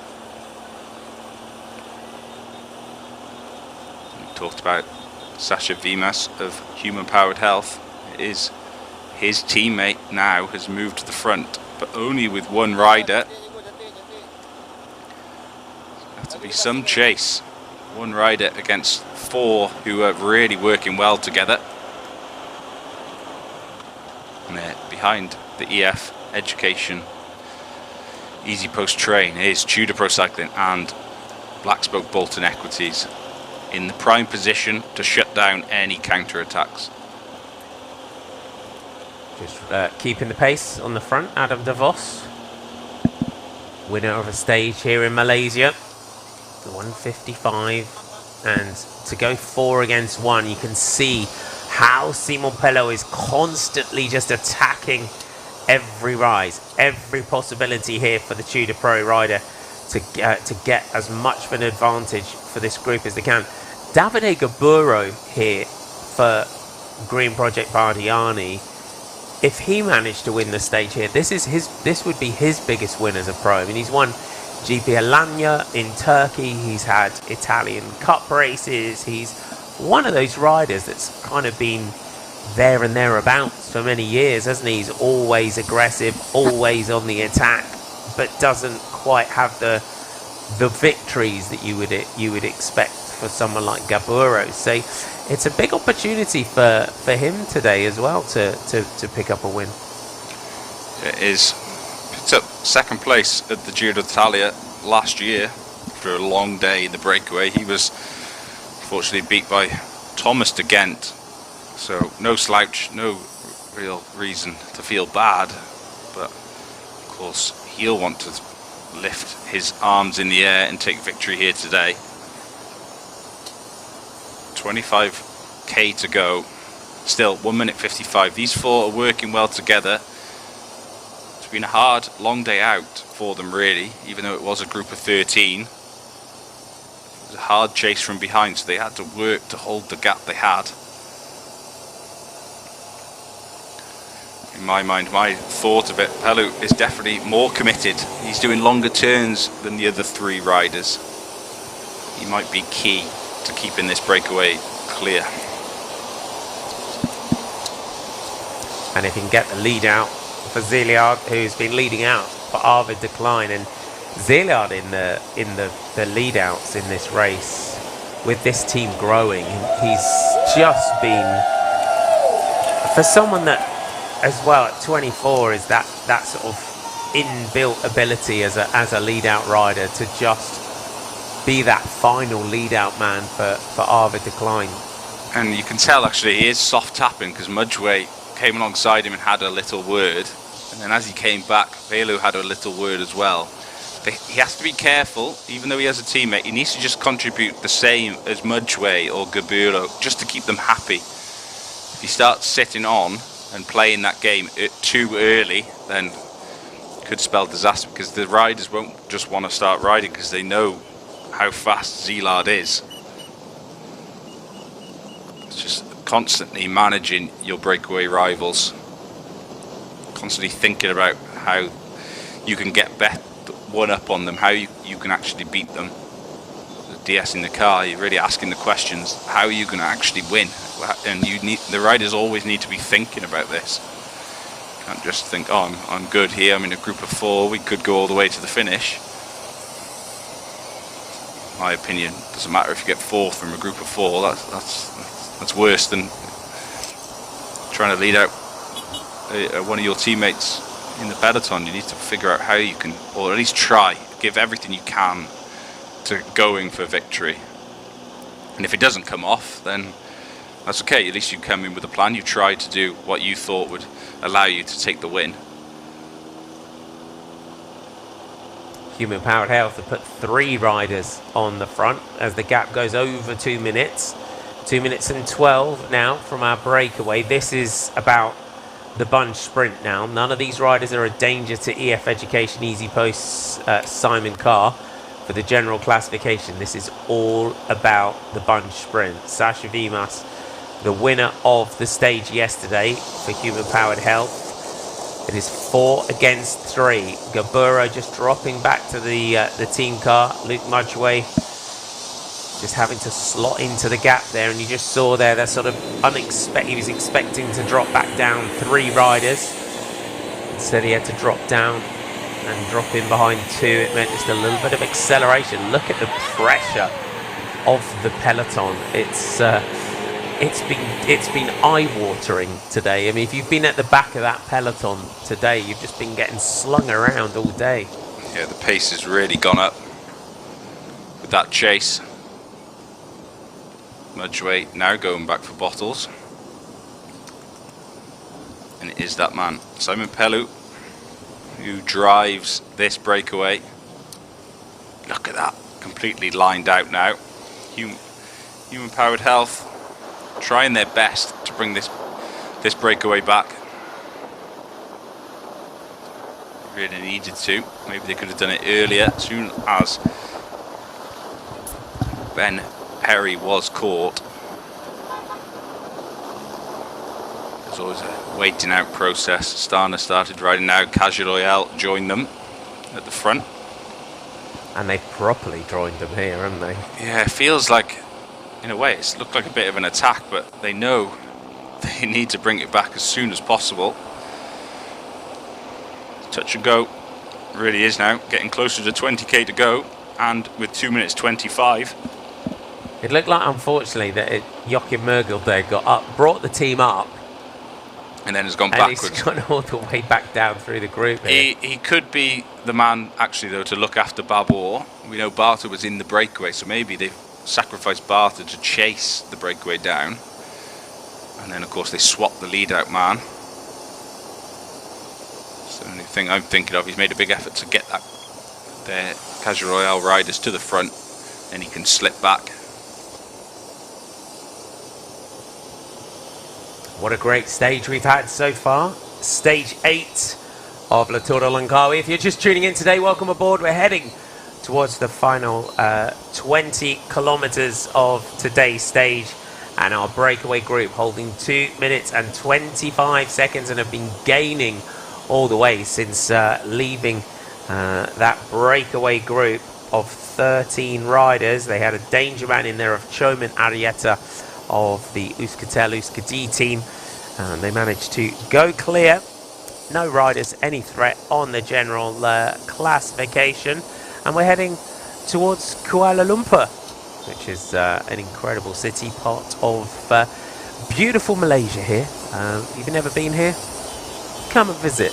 It's a great part of the world and a great race that we have had that really has showcased the beauties of Malaysia as a nation. The scenery, the food, the culture, the people, a real reason why you want to come and join us here in Malaysia. Our breakaway group, 20k to go, 2:25.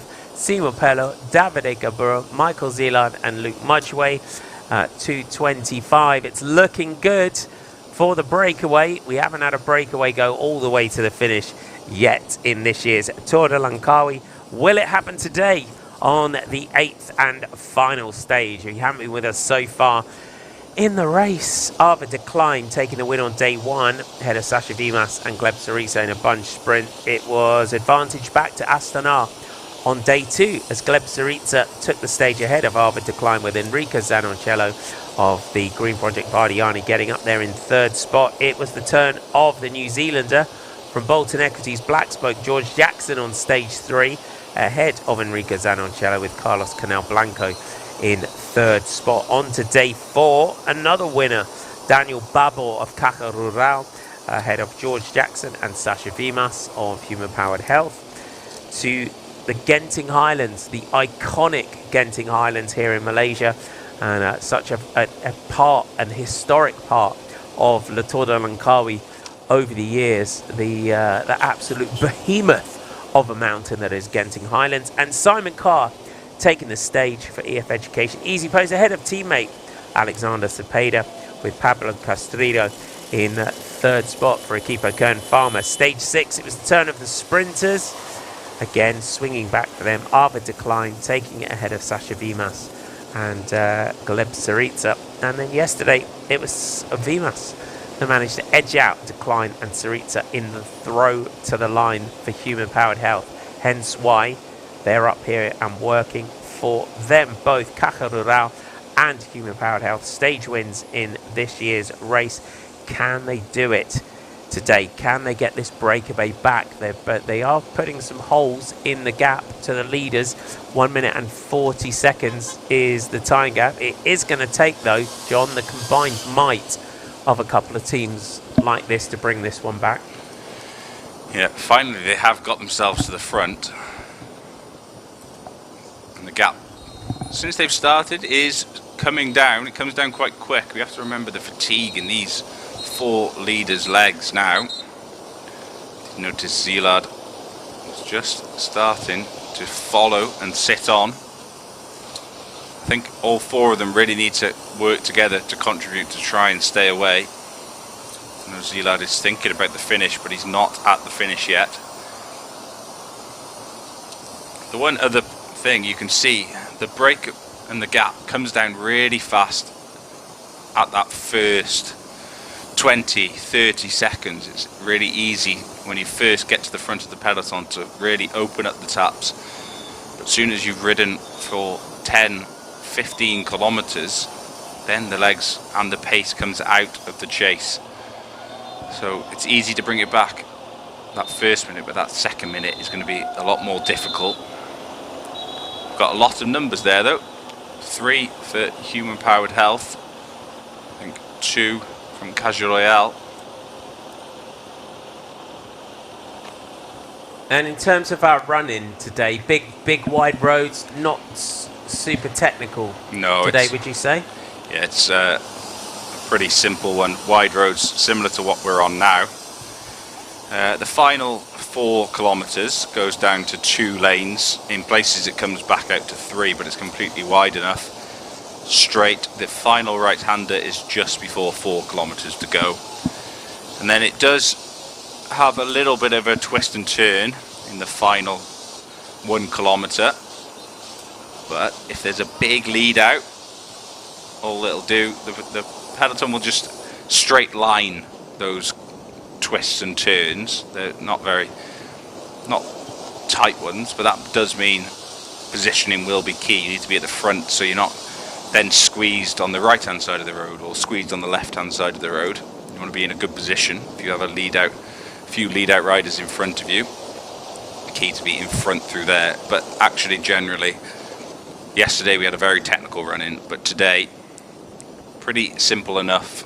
Get to the front, be ready, and if you're ready to do a lead out, hit it late. In my opinion, in the final kilometre, Casual Royale did it perfectly. Sit back when Babor won, and then they went. That's exactly what the teams need to do today. It is forecast to be a slight headwind, around 5 kilometres for the final 4 kilometres of racing. 5 kilometres an hour wind, that is. But we are in the city, right in the centre of Kuala Lumpur, and with that a lot of swirling winds and changeable winds through the buildings. So sometimes it's forecast as a headwind, then you get to one section and it's a tailwind, and then you literally go to the next block, let's say, and you're in behind another set of buildings that make it a headwind. Our breakaway, 1:15 now with 16 kilometres to go. With 10k to go, where in your head as a breakaway do you want? Ooh, what was that? Was that the top of the pannier of the whiteboard bike? Unfortunately, that fell off there. Peloton are going to need to watch that. It was like a heavy sort of plastic top that just kind of got knocked there, unfortunately. It's not. Mudgeway just having a little word there as they went through. Got to celebrate your leopard onesie when you're out there. It's normally a tiger onesie here in Malaysia. It's the Malaysian. It's the tiger in Malaysia. Maybe they were all out of tiger onesies, and we had to go leopard today instead. You did well recognising what animal it was off the onesie. I'm quite impressed that quickly. Just call me the Attenborough cycling and onesies, maybe. The Attenborough, David Attenborough of cycling fans dressed as animals. Well, we did have dinosaurs and unicorn discussions the other day as well. We're normally good at spotting our other creatures out on the road. 55 seconds though with 15k to go. It looks like it's swinging back in favour of the peloton, and for Categorised and Human Powered Health, and now Astana joining the chase, and it's Harold Martin Lopez that is on the front here for Astana. So Gleb Tsaritsa clearly is feeling that his legs have recovered in this one. All I think it's doing though, actually, Tudor Pro Cycling, they're set here, really are. 2 riders in the breakaway, they haven't had to contribute to anything.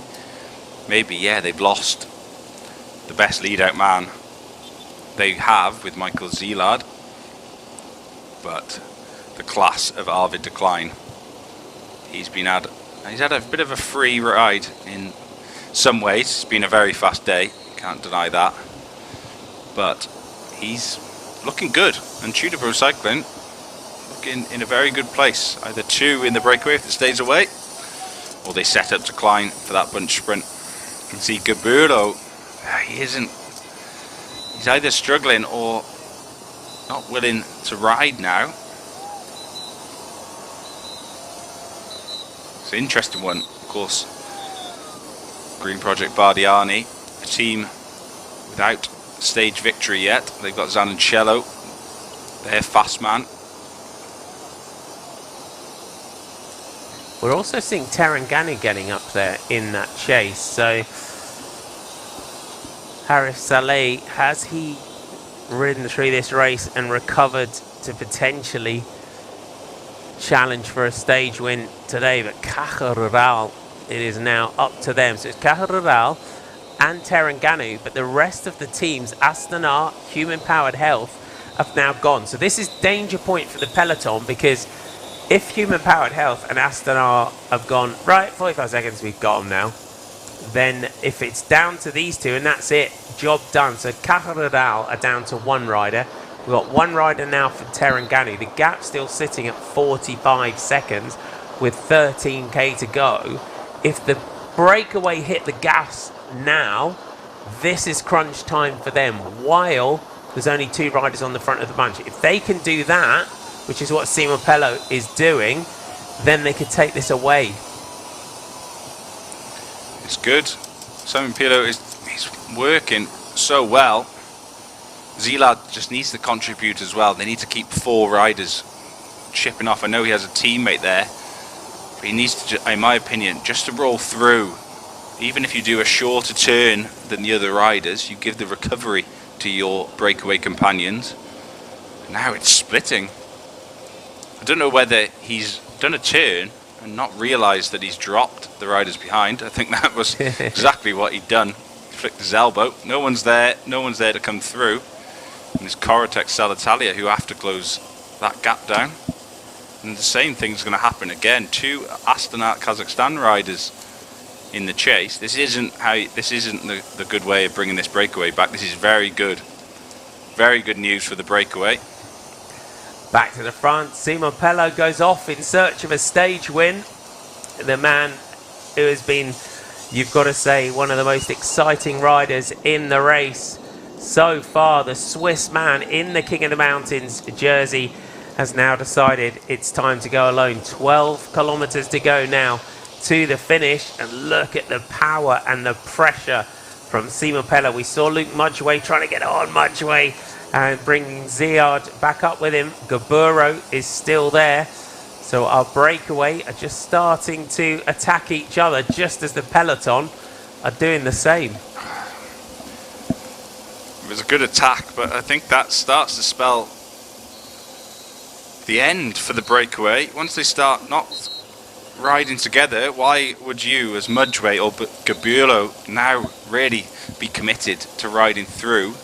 Because you know Pello's just going to attack you. They need to start working together again. And you can see now, Pello's gone, pointing at Gabulo, you chase. And Gabulo says, I don't need to, I have a sprinter in the peloton. Because it was that was the crunch point, because if they had been still working when that peloton spread across the road, they might have been able to give themselves another 10 seconds, maybe enough just to try and go to the finish. Gaburo not contributing. Mudgeway looked around at him. Ziad is happy for his teammate to ride up the road here. And it's frustrating for Mudgeway, completely frustrating for Mudgeway, but you can't just get frustrated and have a go at someone. You need to just take the race within your own hands. You need to just ignore the fact that he is sat on. You have to win the race. So give yourself that opportunity to follow, try and follow the attacks from Pello and go with them. You can see Tudor Pro Cycling waving the bike to move out of the way. Yes, I always right in front of the peloton. It's always right in front of him, but it's always funny. He wasn't complaining all the other days when it sat there for 7 days when they were riding for a break for a bunch sprint for decline. But when the shoe's on the other foot, suddenly it doesn't fit. So it's Human Powered Health that are on the front here for Sasha Vimas, along with Coritex Selitalia. Not quite sure they've had the firepower in the sprints this week. They're kind of playing into the hands of Arvid Decline, Coritex Selitalia, in terms of bringing this one back. Categorised, we're going to come back up here and contribute. So Coritex Selitalia swing off. Categorised come through. There's not the consistency here. Simon Pello, can he add a stage win? It's going to be a tall order with 10k to go, but he's holding 36 seconds. His team are not going to contribute to the chase. 8 career victories for him, but we're looking probably 7 real pro wins that he's had in his career. Won the Tour de Bretagne overall this season, did Simon Pello. King of the Mountains in this race. He's on that polka dot bike. And the peloton, they're saying right behind him. Does look like he's still holding a bit of an advantage here, the Tudor Pro man. I think that gap is a little bit bigger than 7 seconds. They wouldn't be chasing so hard if it was 7 seconds in that peloton. 9 kilometres to go. Tudor Pro Cycling are doing a brilliant job. They've moved themselves up towards the front of the group just to try and disrupt the chase.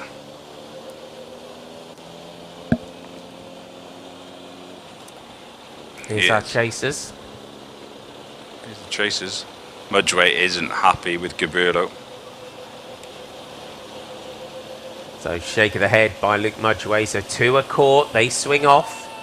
And the danger here is that the riders at the front are not 100% aware of the makeup of the breakaway and think that they've got it all back. But Categorised going all in on the chase here. They should know. They all have race radios in this pro race, so there's no excuse. They definitely will know that Palu is still up the road. Zilard is coming across to him. Look at this, Tudor Pro going all in with 2 riders here with 8k to go. Zilard coming across to his teammate. We saw Mudgeway and Gaburo getting caught. This is going to be a 2-up team time trial between the 2 Tudor Pro riders and the peloton behind. 25 seconds they're being shown here. Pello can't let up at all. Zilard's got to ride right to his teammate, because if they let up at all, it'll be game over. So it's Tudor Pro against the rest. You can see the peloton behind though.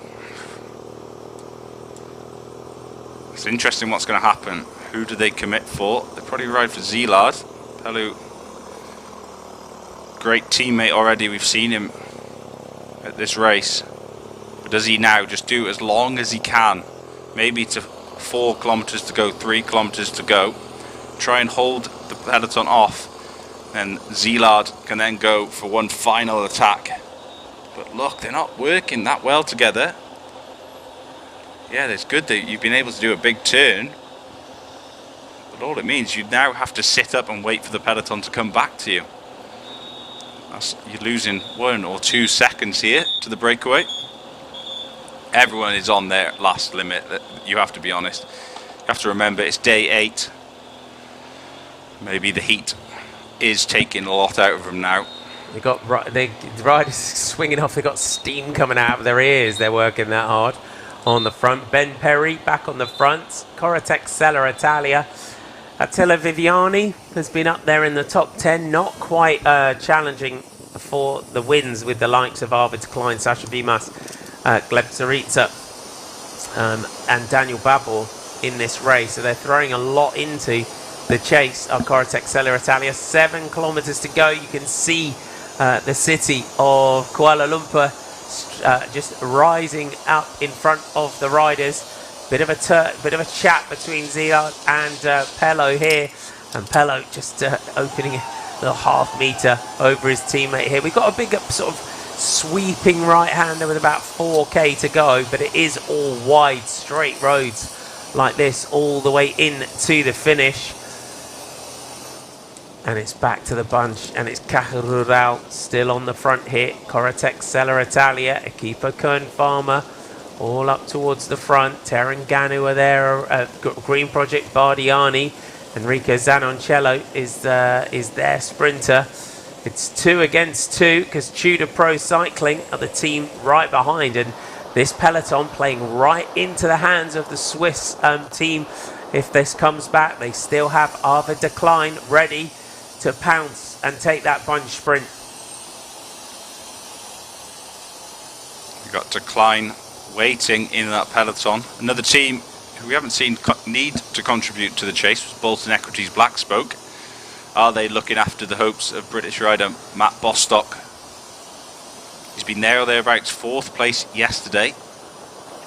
Could it be the final day these two now working together, everything they've got left. Come off the main highway. I'm getting closer and closer to this finish now. One final right-hand corner with 4k to go. I've just got a glimpse there. The peloton looked like they might have done enough to bring that breakaway back. 5 kilometres to go, and it is Amiral Fakhruddin Mizuki on the front for Terengganu. Is it the day that Harif Saleh finds the legs and adds to his already 3 stage wins for Malaysia in his home tour? Youssef Ragigi has also been sprinting well in this race, but when you get to this point, they see that breakaway duo just ahead of them, and they're trying to bring it all back up under control, and it looks like the white jersey of Pronsky of Astana. This is our final turn that we line up here with 4k to go, and it's the big man from Kakarurao that comes through to the front to lead out. It's game over. It's now a bunch sprint. Hats off to Michael Zillard and Simon Pello. They were the last men standing from the breakaway group. We will then exit out of that turn onto the big wide road and start to run up towards the finish. So the sprinters teams, it's time to get themselves sorted, and you can see Bolton Equities Black Spoke now coming up. Matt Bostock sprinting well yesterday for the Bolton Equities Black Spoke team, up there in 4th, so just off the podium for them. Gleb Saritsa from Astana right up there. Kakarurao looking to try and lead this one out for Daniel Babor.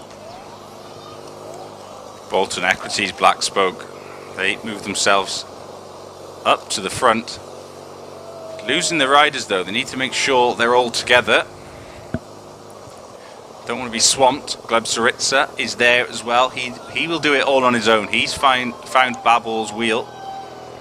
His teammates have brought the breakaway back. Now it's all up to him to surf the wheels. And we know Saritsa can do that. The Kazakhstan rider is a great lead-out trained surfer. Just needs to be brought up, dropped off, and he can do the rest. He's just been jumping off the lead-outs of Tudor Pro and Human Powered Health, whereas Sasha Vimas, his teammates all used up in that chase as well. Bolton Equities Black Spoke just need to keep the tempo up here, try and keep their riders in front of their sprinter for as long as possible. Here comes the orange jersey of Arva Decline.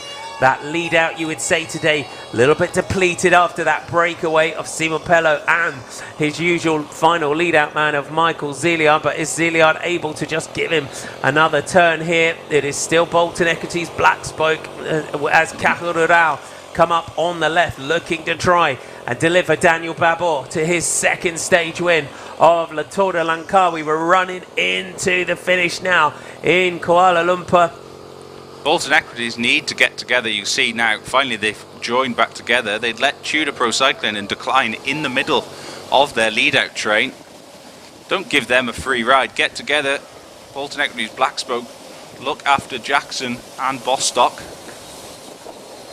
2k to go. This is the time. They've been hitting the front quite early on previous stages, but today, have they timed it perfectly on this final day? So we're through the crunch point. It is a first British win overall in La Tour de Langkawi for Simon Carr and EF Education Easy Post. It is all about the bunch sprint now. As you see, the Human Powered Health team trying to bring up Sasha Vimas is right behind Gijs van Hoek. Bolton Equities Black Spoke, how many riders do they have left now in this final lead out? They're looking to try and just keep control over the front of the peloton for as long as possible. Tudor Pro up towards the front. Here come Human Powered Health in those orange and purple jerseys. We're looking for now the Flamme Rouge across the road. Saritsa though is still poised and ready there in that light blue jersey for Astana. Here come Hen Zhang through towards the front. We're running up towards the finish, looking for that Flamme Rouge. Chaotic towards the front. Here they are through 1 kilometres to go. 3 lanes wide. It's Human Powered Health on the front. 2 riders in front of Sasha Vimas. Then Decline with 1 rider from Tudor. He looks after Decline's hope. Saritsa is there as well. And here we go, the run. They're looking for that run towards the line. Here come Bolton Equities Black Spoke. They accelerate up to full speed now. Human Powered Health. How much more do they have in the lead out? Will it be a second stage win of this race for Bolton Equities Black Spoke? The bike now pulls off here as we line up. They'll be able to see the line just ahead of them. There's just that slight bend round towards the finish. It's still Bolton Equities Black Spoke on the front. Saritsa is right there. Here comes Daniel Babor. Babor on the front, Saritsa up the inside. Babor and Saritsa. Saritsa and Arvid Decline throws it, but it looks like it might be a second stage win of the race for Astana. Saritsa on the inside. Babor through the centre, Decline in the orange jersey, but it looks like it might have gone to the man from Kazakhstan. I think it did. On that lunge are 4 big sprinters, Saritsa, Decline, Vimas and Babor all together. A blanket finish between the 4. Have to wait for confirmation, but it looks like Saritsa's taken his second victory. What a day. Interesting. 3rd career victory if it is. Simon Pello into the hose pipes there just to cool down the Tudor Pro Cycling man. What a day. What a stage. That was absolutely bonkers from start to finish, wasn't it? Yeah, a really good group of 13. Then that group of 4, we thought that could have stayed away all the way to the end. But the other sprinter teams, like Astana, who weren't there, and Human Powered Health, Caja Royale, you have to take your hat off to them. They made sure it all came back together. And our first British winner of Tour de Langkawi, Simon Carr, what a win. Brilliant win overall. And that all done on the Genting Highlands. That day, EF Education Easy Post, they took the race on and they deserved 1st and 2nd on general classification. Carr, then Cepeda. They rode everything perfect. They came here with general classification completely on their mind. No sprinters. Came here and they've delivered. Yeah, they took the pressure, they soaked it up, and they delivered on it. And we'll get confirmation of our result, but I think Gleb Saritsa, impressive to be in the breakaway, back to the peloton, recover, and then as a young rider having the confidence to say to the team, I think I've still got it. I think I've still got the legs, and they did it. They chased it down, delivered, combining well. But yeah, hats off to Astana today. Yeah, you have to. Saritsa did so much to make that move as well. He got there. It was very hard for him to get there. And once he did, he was committed. He was rolling through. He wasn't just sat on. He was happy to contribute. And then when it did come back, a little bit of rest, bit of recovery, and almost say, yeah, I'll back myself. I'll be there. And he's delivered for all his teammates and the team behind him. Another victory.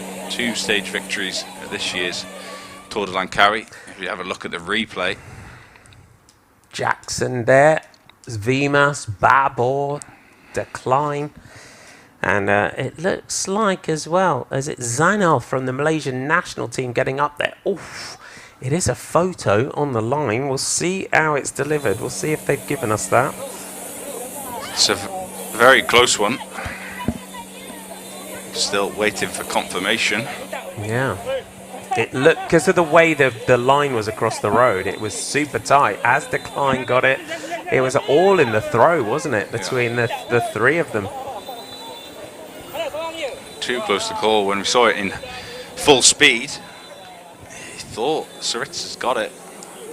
My gut feeling says he has, even with that slow motion, but we need to wait to confirm with the photo finish. They have the best view, of course.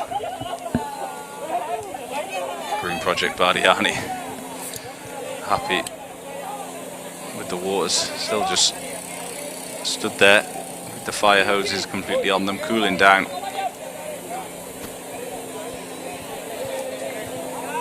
Tom Scully of EF Education Easy Post, great teammate this week. Tom Scully did everything right. This is a famous scene from La Tour de Langkawi. If you've not been here before, the fire service here in Malaysia always provide the hose pipes at the finish. And it is welcome at the end of a hot day in the saddle. Davide Gaburo there in the break for the Green Project. Bardiani, TSF Faizan.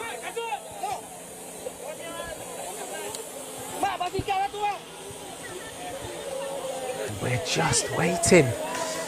Oof. Nervous moments. Let's have another look. We'll see if we can get a better look here. You can see the way she's got this little snake and the final lead out there. Bostock hands over to Jackson.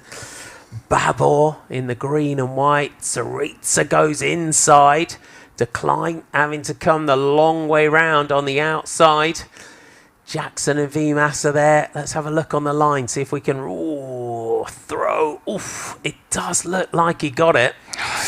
So tight, it's so close to call. So we hard need that to tell side on, don't we? Yeah, from the front.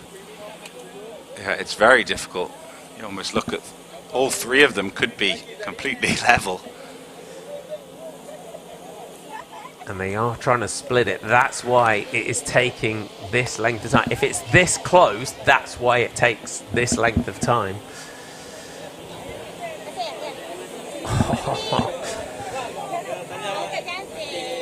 Hopefully we'll get the to be able to show you the photo finish, because it's just popped up on our live timing, and it almost looks like a dead heat. Yeah, it's on the lines. I think it is Saritsa,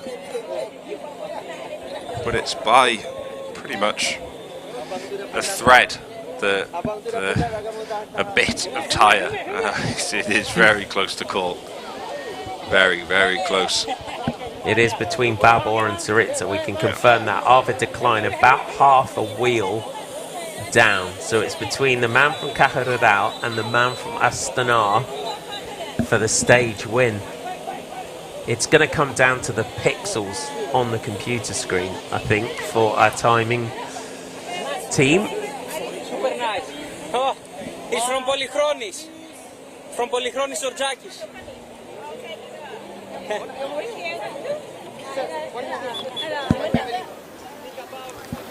But what a race. While we wait for our confirmation, first edition of the Tour de Langkawi for you, John. It's been a good race. Yeah, it's been a brilliant race. 8 days of flat out solid racing. Some good bunch sprinting. Some good finishes. Good breakaway attempts today as well, as with every other day. And then that big test, the Genting Highlands. That was general classification. That was the Queen stage. What a climb that is. What a brute. It is impressive. Next time you come back, you got to bring your bike. Yeah. And have a ride up it. Bring the bike or the team. Yeah, we'd love to see Trinity racing in here. And maybe we'll get them. Maybe we'll get the team back.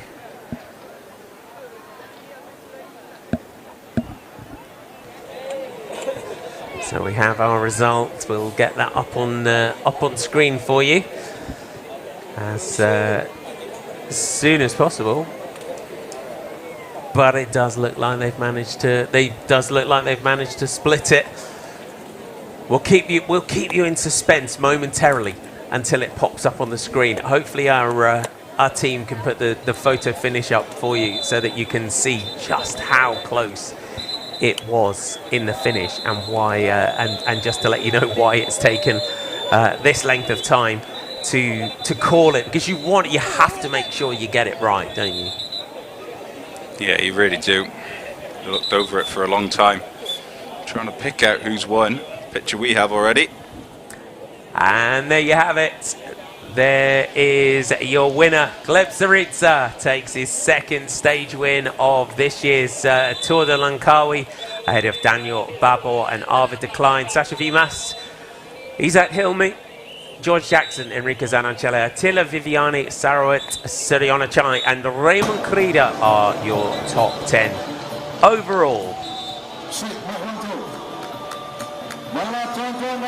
It's becoming a race for Saritsa. Took his first pro win here last year. And it is a win overall for Great Britain's Simon Carr of EF Education Easy Post. He wins the 27th edition of the Tour de Langkawi. Thanks for your company over the last 8 days. We're going to hand you down to the finish. To Kiki, we will see you soon. From Marty McDonald and John Bold, it's bye for now.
semuanya. Bawa doktor, bawa rider jatuh ke apa ke semua dia. Dan untuk makluman, marshal ini pernah dipanggil untuk bertugas di tour-tour di sekitar Asia Tenggara.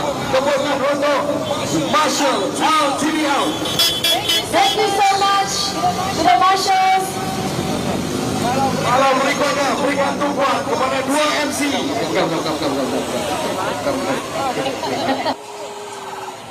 Kita dah gantung lah Rizal.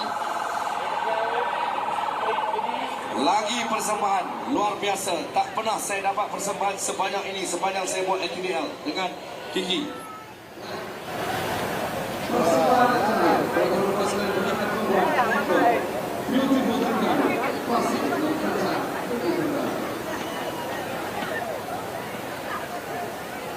Nice way. Jen. Nah, jadi lu. Terus kamera gua.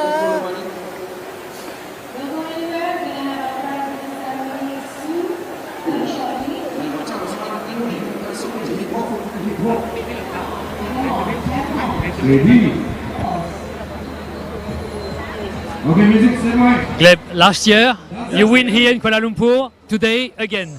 This is your stage. It's your city. Yeah, I think it's a good tradition for me. Now I've been in this place in last year and again today was a really hard day for me because I was in breakaway. In breakaway it's pulling and when I come back in group, guys from two-door pushing, and but my team is very bad guy. Close breakaway and help me on the finish. Last year 1 win, this year 2 wins. Yeah. This makes a very good Tour de Langkawi for you. Yes, of course. And for your team with Vadim Pronsky, Best Asian and 4th on GC. Yeah, yes, I happy. I win two stage and Vadim take best Asian jersey. It's 5th place in GC. I think it's not bad. Спасибо. Вам большое спасибо.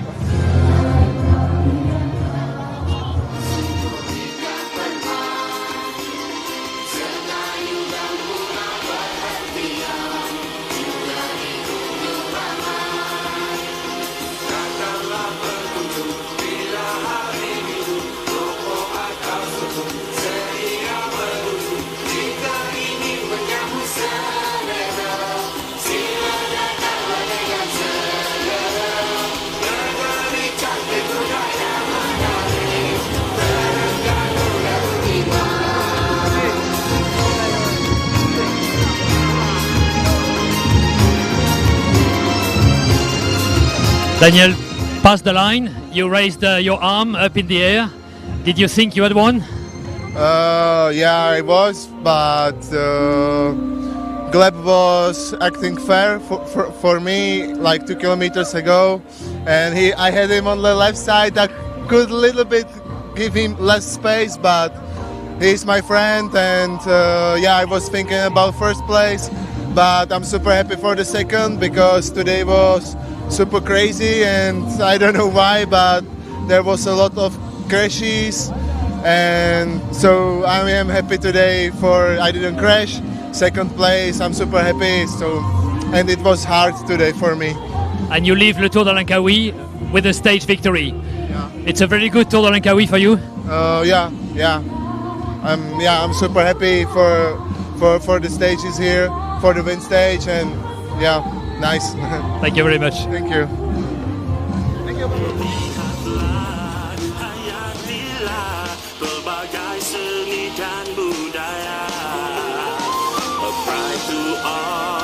So much love moving us together ahead to the eyes of the world.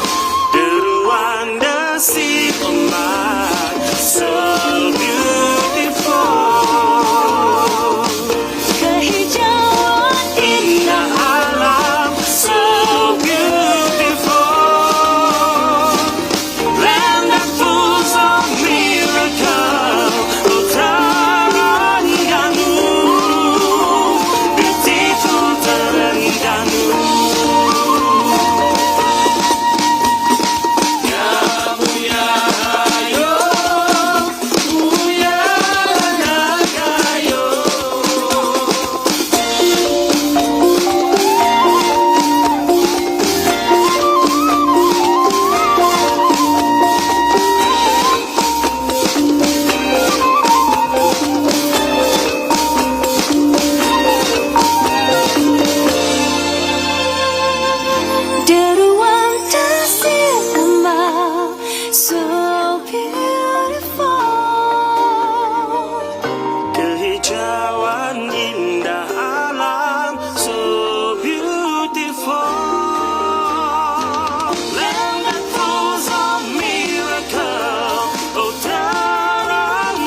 Arvid, no win today, but it was close. Tell us about your sprint.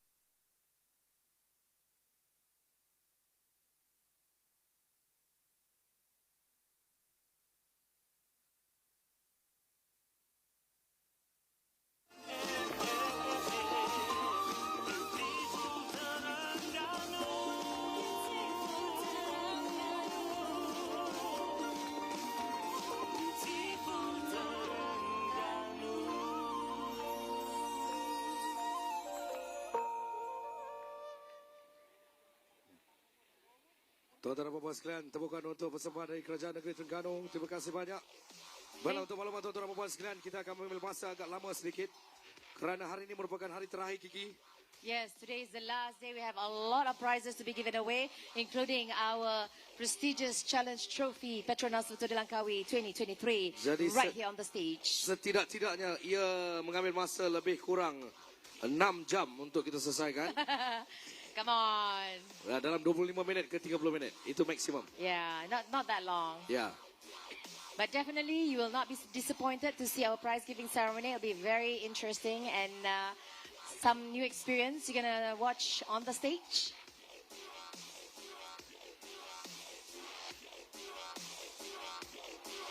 Once again, we like to share the information that we have 2 world-class team and 8 pro team. We have 11 continental team and 1 national team competing, racing for this 27th edition of Petronas Tour de Langkawi 2023. Kepada Akbar Sari, sila munculkan diri anda. Kepada Akbar Sari, sila munculkan diri anda. Geng Astro ni? Tak, dia ambil gambar curi-curi, lepas tu dia post kat Instagram. Oh iya ke? Mana dia? Akbar Sari, sila munculkan diri.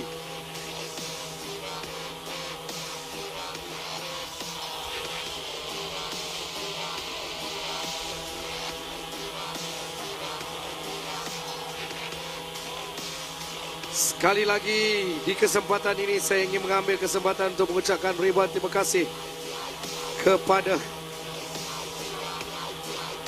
sahabat saya Akbar Sari. Ya, dah jumpa dah.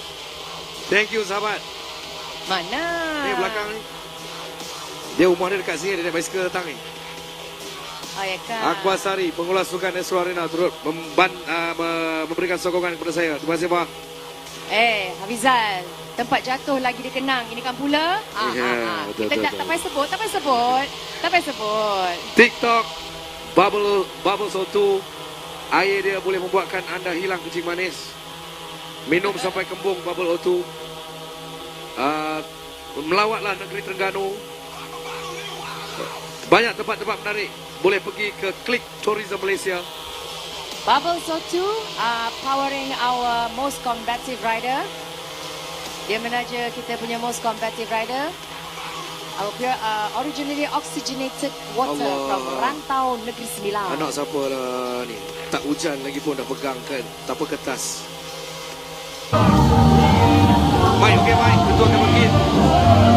Arvid, no win today, but it was close. Tell us about your sprint.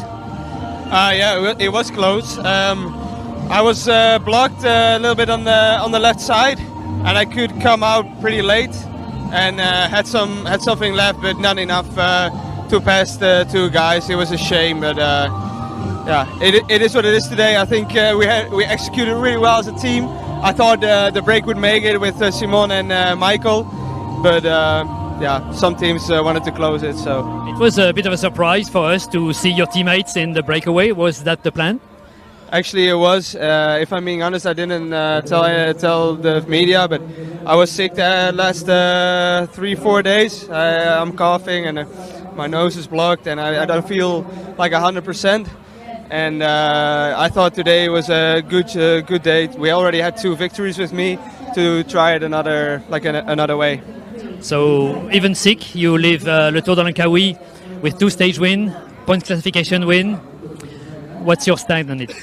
What's your opinion of what you have done in your Tour de Langkawi? I think we did a great job.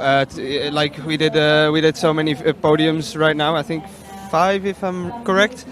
And we had we take 2 jerseys home, so we did a great Tour of Langkawi. So yeah, we are just happy with the way it developed. Thank you very much. Thank you. Sini kerja. Oh.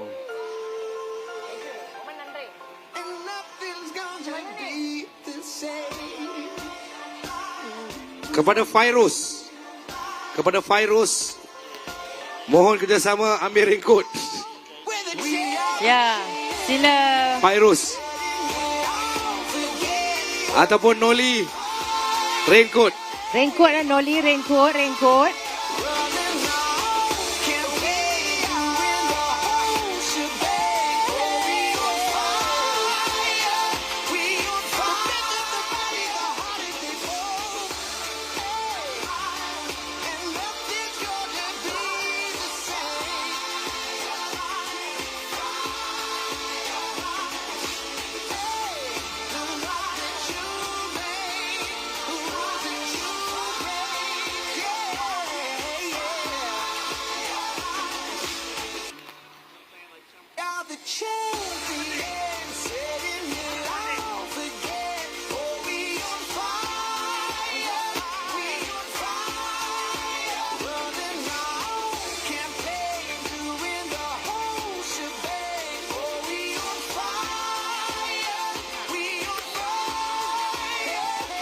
Alright, bagus.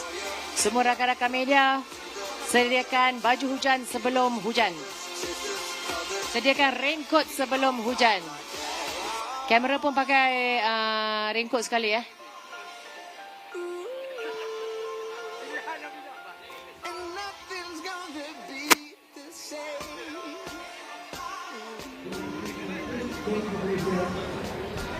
Simon, now it's done. You are in front of the Twin Towers of Kuala Lumpur and you are the overall winner of the Tour de Langkawi, the first ever British winner. How do you feel? Yeah, it's really amazing to finally win a GC as a pro, as the first GC. So, yeah, I'm really, really happy. How was today's stage? Today was a really hard stage. I've really got to say thanks to all my teammates because it was really fast and took a long time for the break to go, and then was a big group riding quite hard in front, and one rider quite dangerous on the GC. So yeah, they really rode amazing and rode really hard to keep it close enough, and yeah, eventually brought it all back together, and for the sprinters to fight it out. So yeah, really big thanks to them. As you said, your first win as a pro at the end of a stage race. Is this just the beginning of a big career? Yeah, I hope so. I think it's just a stepping stone really for me.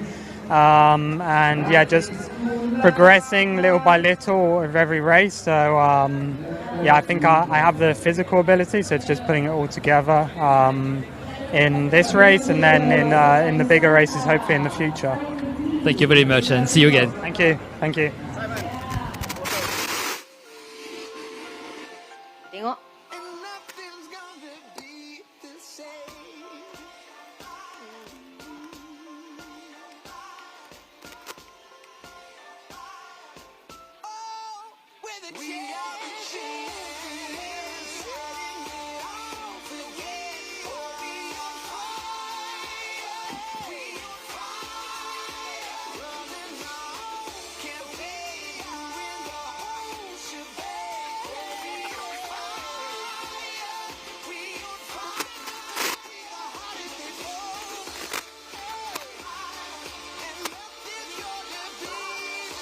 Siapa nak parking sini.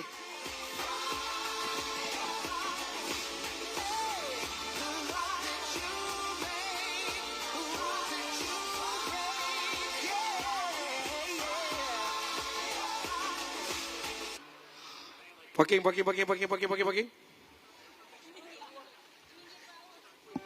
Okey Hafizal? Ya. Anda dah dapat uniform baru? Dah. Saya pun.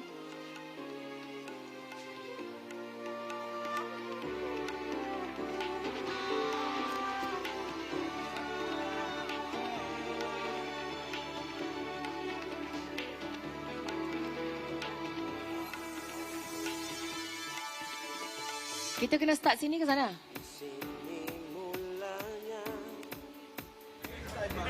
Simon, a bit of a surprise to see you in the breakaway and even more Michael Zeilert, who is the lead-out man, but Arvid de Klein told us that he was a bit sick in these past few days. Is that why you developed that breakaway?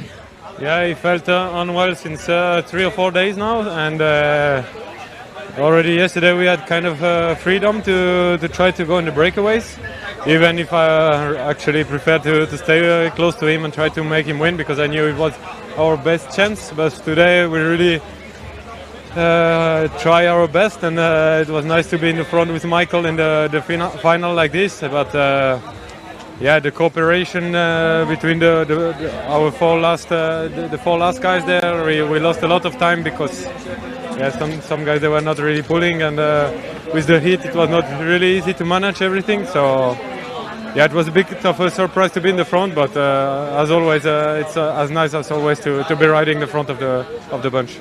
King of the Mountain, a nice Tour de Langkawi for you? Yeah, of course, I'm super happy. 2 days in the break, and then even 3 days, sorry, and then 2 days pulling. Out of 8 days, it was a tough week, and yeah, 1 more week racing this year. So yeah, I'm happy. And great memories that you will bring back from Malaysia.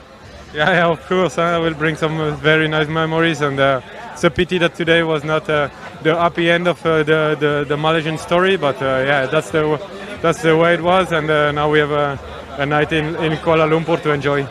Merci. Thank you.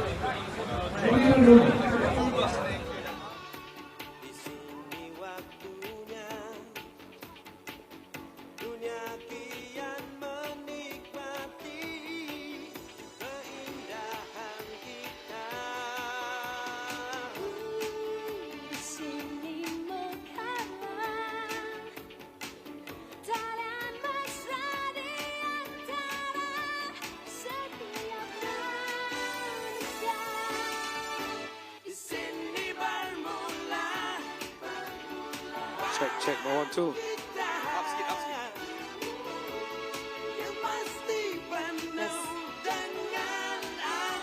Alright. Testing mic 1, 2. Test mic 1, 2. Naikkan sikit lagi boleh tak?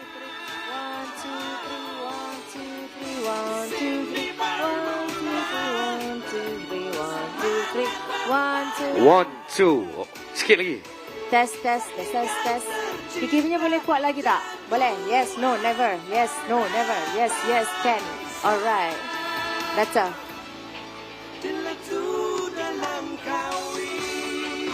Sekarang ni. Baiklah hadirin yang dihormati sekalian, ladies and gentlemen, we have come for the time we see who's going to be receiving all the prizes. We're going to do the prize giving ceremony right now, and for that we'd like to invite all our guests of honor, the VVIPs, to be in the tent next to the stage. Sekali lagi kita mohon Hafizah.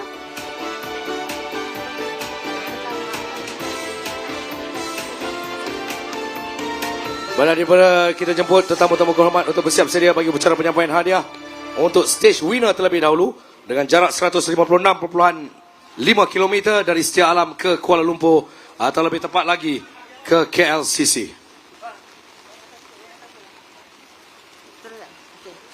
Dan untuk itu, majlis dengan sukacitanya menjemput Encik Azhan Syariman bin Hanif, Ketua Pegawai Eksekutif Sepang International Circuit, bagi menjemput dan mengiringi Yang berbahagia Datuk Parang Abai Elias Thomas, Timbalan Ketua Pengarah Pengurusan Sosioekonomi Jabatan Wilayah Persekutuan, bersama-sama dengan Yang berbahagia Datuk Yasar Haji Kamruzaman bin Mat Saleh, Datuk Bandar Kuala Lumpur.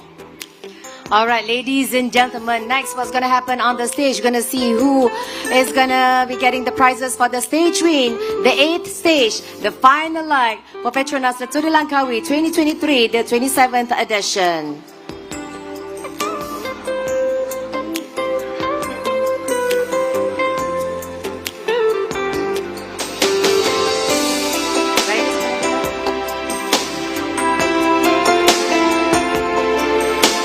Baiklah hadirin dihormati sekalian, ladies and gentlemen, third place, please put your hands together and welcome this rider from Tudor Pro Cycling Team, Arvid de Klein.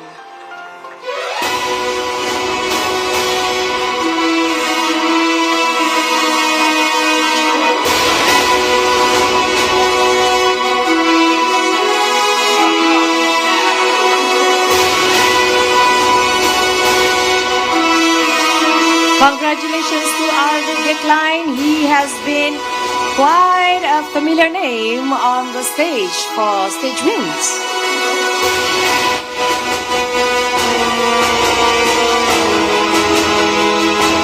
Baiklah, tempat kedua, second place goes to the rider from Kaha Rural Seguros RGA, Daniel Babor.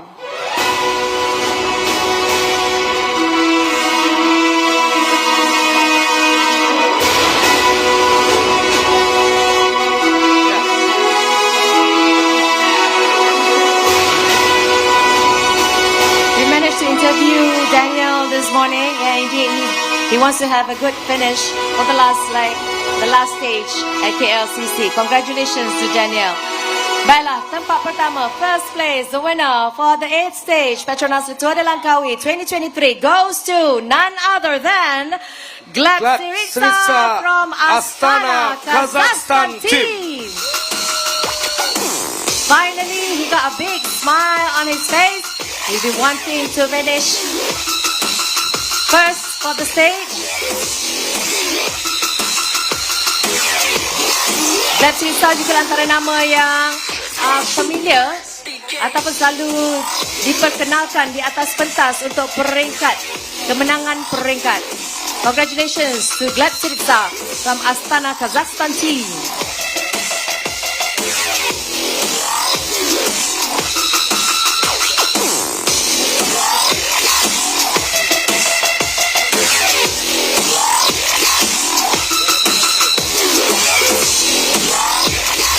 Ladies and gentlemen, the stage winners for the 8th stage, Petronas Tour de Langkawi 2023. You're simply the best. Better than all the rest.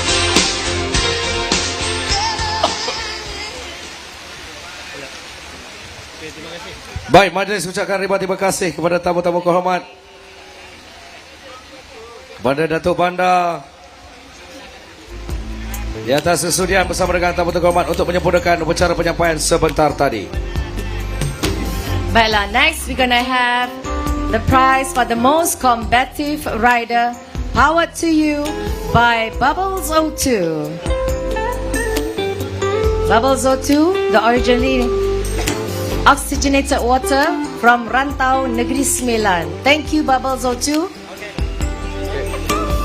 Baiklah, seterusnya untuk most combative rider. Untuk itu, majlis dengan sukacitanya menjemput Encik Suhardi alias Pesuruh Jaya Sukan Malaysia bagi menjemput dan mengiringi Yang Berbahagia Tuan Haji Arifin bin Mazuki, pengerusi Bubble O2 untuk penyampaian most combative rider di atas pentas. Dan untuk kategori most combative rider, kami sangat berbesar hati di atas tajaan Bubble O2, penerima anugerah Brand Lauren 2023 bagi kategori jenama air mineral terbaik. Bubble O2 bukan sekadar air mineral biasa, ia adalah satu-satunya air mineral beroksigen semula jadi di Malaysia yang memberikan kesegaran murni dan tenaga kepada mereka yang pentingkan kecemerlangan. Tuan-tuan dan puan-puan sekalian, marilah sama-sama kita berikan tumpuan untuk the most combative rider dibawakan oleh Bubble O2. Pemenangnya ialah daripada Tudor Pro Cycling Team, Simon Pelot. Simon Pelot.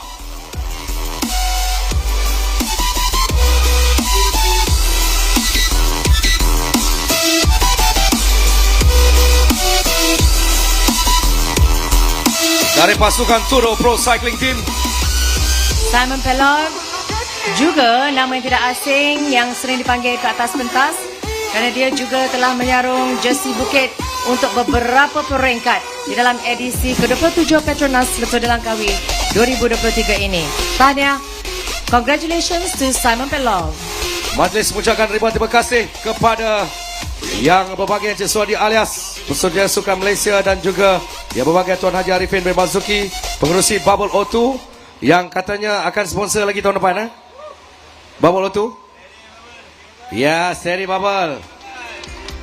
Yeah, thumbs up. We like that. Baiklah, seterusnya kita akan memperkenalkan who is the best Asian team. Which team is the best Asian team for the 27th edition Petronas Tour de Langkawi 2023. Bagi pasukan terbaik Asia, majlis dengan sukacitanya menjemput yang berbahagia Tuan Haji Abdul Rashid bin Yaakob, Timbalan Ketua Pengarah Pengkomersialan Pemasaran Majlis Sukan Negara, bagi menjemput dan mengiringi yang berbahagia Datuk Stuart Ramalingam, Ahli Lembaga Pengurus Majlis Sukan Negara. Dipersilakan.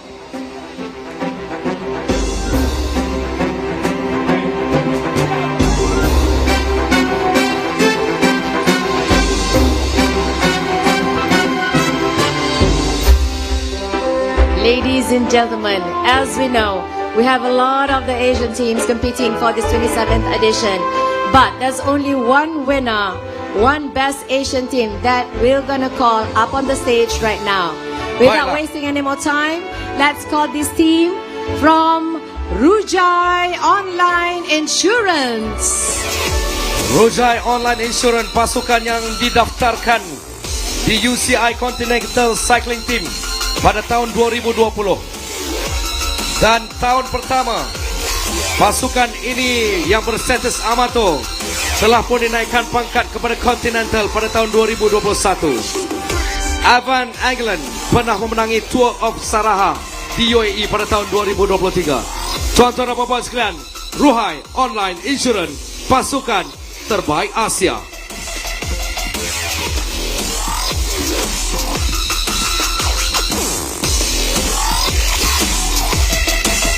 Rujai Riders, we have Daisbaya Baisakan, Arya Punsabat, Adne Van Angelen, Taranchad Yatan, Valentin Fabian Rene Mide, and Petronas Tarzokis. Ladies and gentlemen, Rujai Online Insurance, the best Asian team. We are the champions, my friends.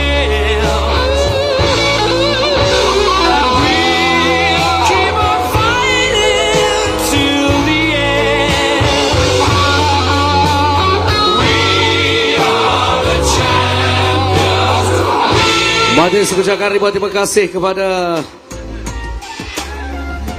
Datuk Stuart Ramalingam. Ingat padang bola aja hujan. Alright, thank you very much to our VVIPs who just given away the prize for the best Asian team. Baik. Next we're gonna have the team general classification. Okey, pasukan keseluruhan terbaik kita ada 3-2-1. Untuk itu majlis dengan sukacitanya menjemput yang berbahagia Datuk Amarjit Singh, Naib Presiden 1 Persekutuan Kebangsaan Berbasika Malaysia, bagi mengiringi yang berbahagia Tuan Haji Abdullah bin Hassan, Timbalan Ketua Setiausaha Pengurusan Kementerian Belia dan Sukan. Alright, we're gonna have the best overall team.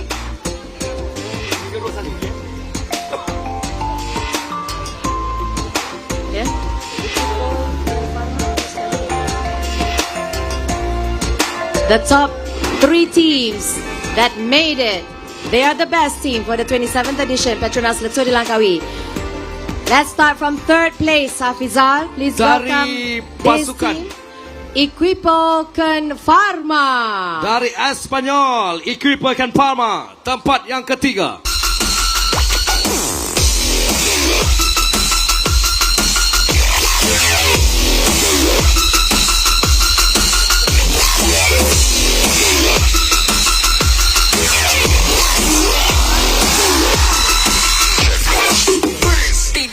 Alright, Equipo Can Pharma. Let's introduce the rider. We have Pablo Castrillo Zapater, Eugenio Sanchez Lopez, Carlos Garcia Peña, Ivan Cobo Cayon, Jose Felix Para Cuerda, and John Aguirre Egaña. Ladies and gentlemen, Equipo Can Pharma.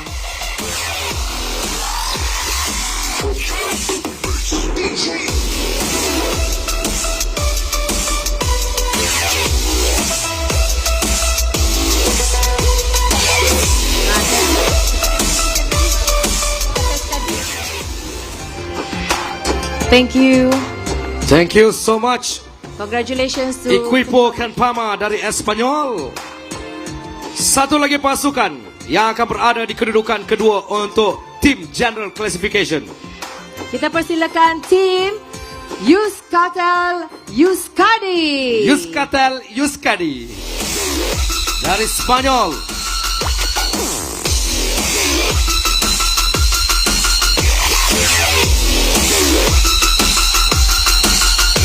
Another pro team joining us for the 27th edition. Based in Spain. Let's meet the riders. We have Mikel Ituria Segurola, John Bo Company, Carlos Canal Blanco, Xavier Sasha Lambranya-Nyaja, Mikel Vizcara, and Zonmin Huaristi Arrieta. Ladies and gentlemen, Euskatel Euskadi. Euskatel Euskadi tempat yang kedua untuk tim General Classification.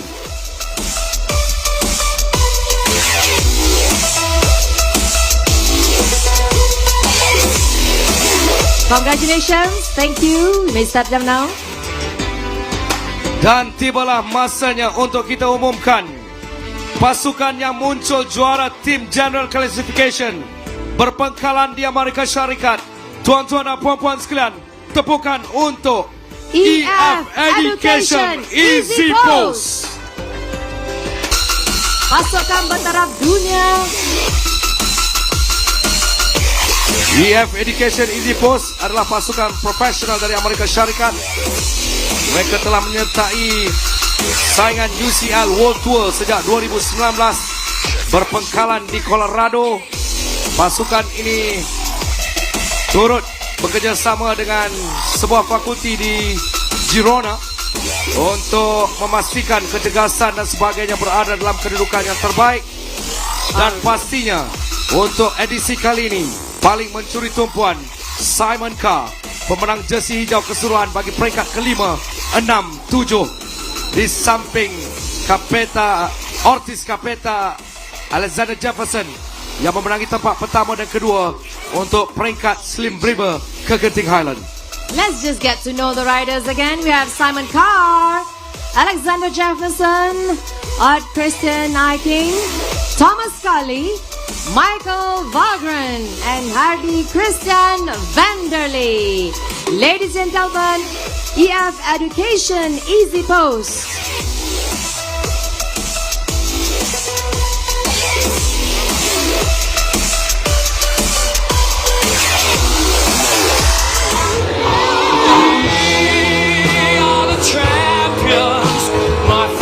The best team for the 27th edition Petronas Tour de Langkawi 2023, ladies and gentlemen. Jadi sekali lagi tepukan untuk pasukan ini. Majlis ucapkan ribuan terima kasih kepada tetamu-tamu kehormat. Datuk Amajid kita tak situ je. Payung besok kita bawa. Masa.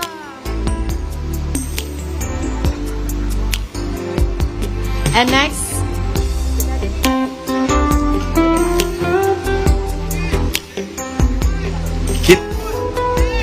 Kita panas sama-sama, kita basah sama-sama.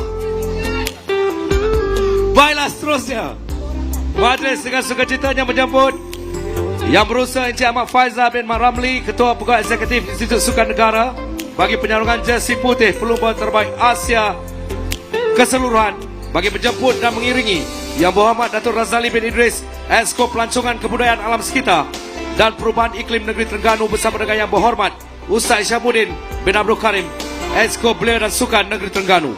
Ladies and gentlemen, and next we're gonna have on stage other winners for the best Asian rider for individual. The top 3 best Asian rider will be introduced to you on the stage right now. Terima kasih Kerajaan Negeri Terengganu.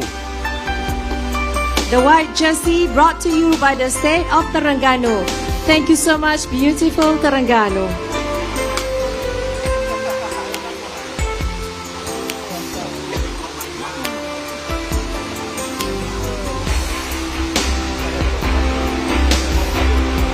Alang-alang dah basah teruslah. Baiklah, ladies and gentlemen, let's call this rider up on stage right now. From Rujai Online Insurance, Arya Ponsabat. Third place for Best Asian Rider.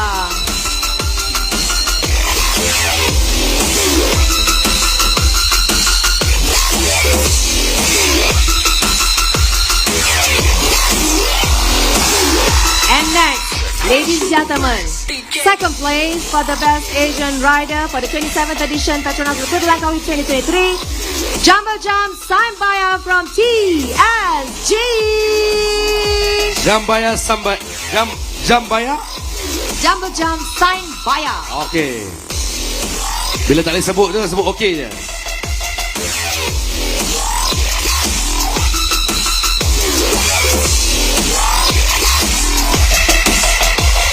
Seterusnya juara untuk jersey putih terbaik Asia dari Kerajaan Negeri Terengganu dari pasukan Astana Kazakhstan Team, Vadim Vronsky, yang merupakan pemenang peringkat kelima, keenam, ketujuh. He is the Best Asian Rider for the 27th edition Petronas Tour de Langkawi 2023. He will bring back the white jersey, sponsored by the Sept Terengganu.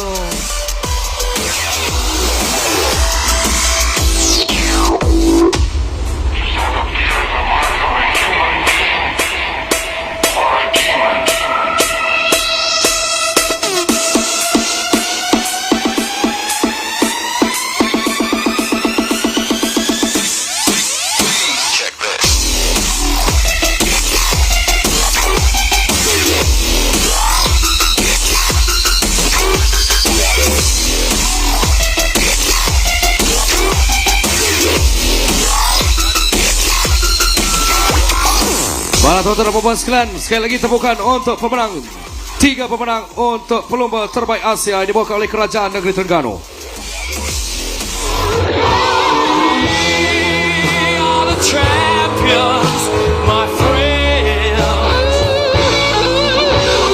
Best Asian Riders, ladies and gentlemen, Arya Ponsabat, Jumbo Jump Sambaya, and the champion, the ones bringing back the white jersey, is Vadim Vronsky.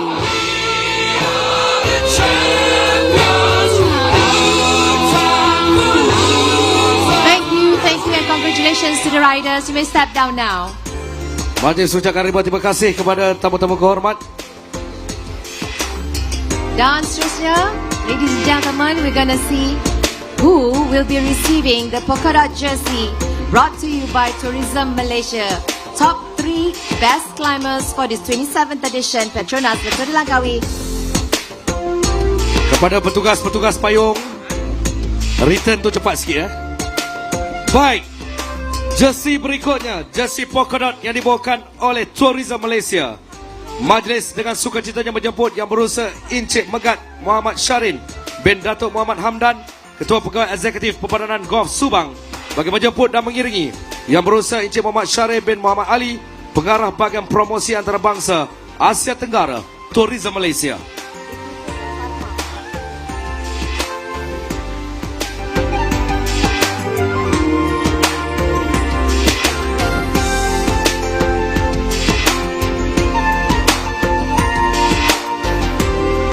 Alright, ladies and gentlemen, for the 3rd place, the best climber,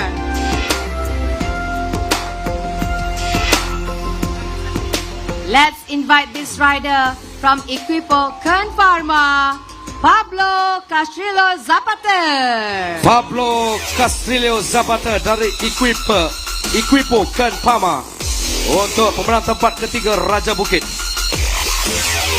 yang dibawakan oleh Tourism Malaysia.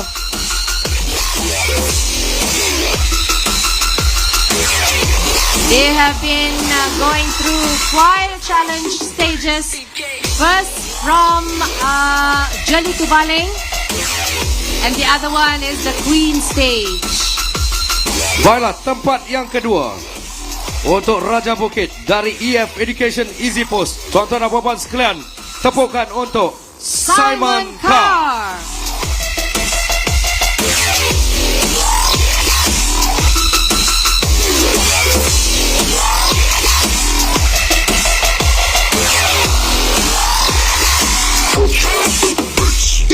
Dan Raja Bukit Petronas Tour de Langkawi 2023. Pemenang peringkat ketiga, 4, 5, 6, 7 dari pasukan Tour de Pro Cycling Team, Simon Peloton.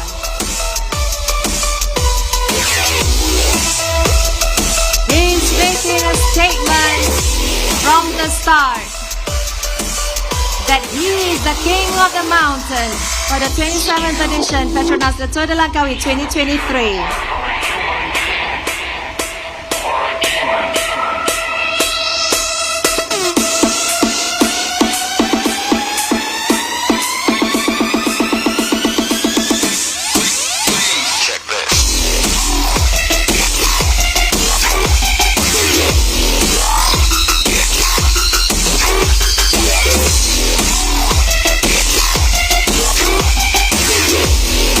Ladies and gentlemen, our top 3 best climbers and the jersey winners for COM.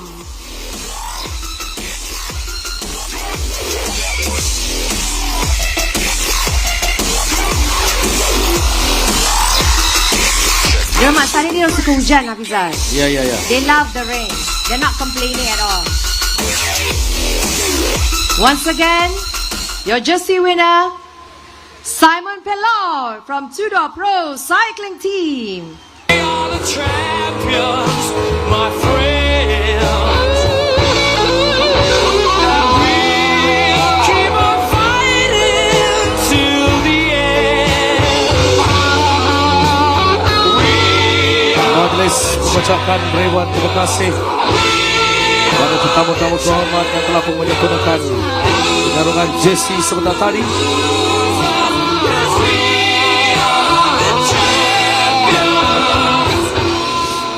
Majelis ucapkan terima kasih. Thank you so much to our VIPs who have given away the prizes and the jersey to our King of the Mountain. Baiklah, seterusnya kita akan beralih ke jersey hijau. Jersey orange untuk Raja Pecut. Untuk itu, majlis dengan sukacitanya menjemput Yang berbahagia Datuk Ahmad Syafawi Ismail, Pengerusi Jawatankuasa Pengelola Petronas LTDL 2023, bagi menjemput dan mengiringi Yang Berhormat Tuan Adam Adli bin Abdul Halim, Timbalan Menteri Belia dan Sukan, untuk menyempurnakan penyarungan jersey. And next we're gonna see who will be receiving the orange jersey powered to you by KBS. Who is the king of the sprint?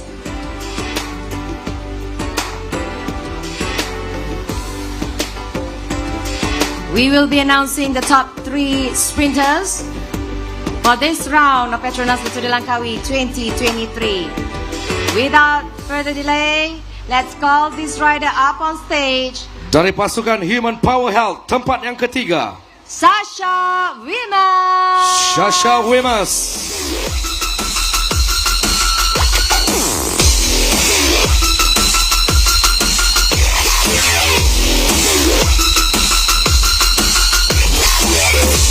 Sasha Wimas sering membuat penampilan untuk kemenangan peringkat di setiap peringkat daripada peringkat pertama lagi. Dan tempat yang kedua, second place goes to the rider from Astana, Kazakhstan team, Gleb Syriza.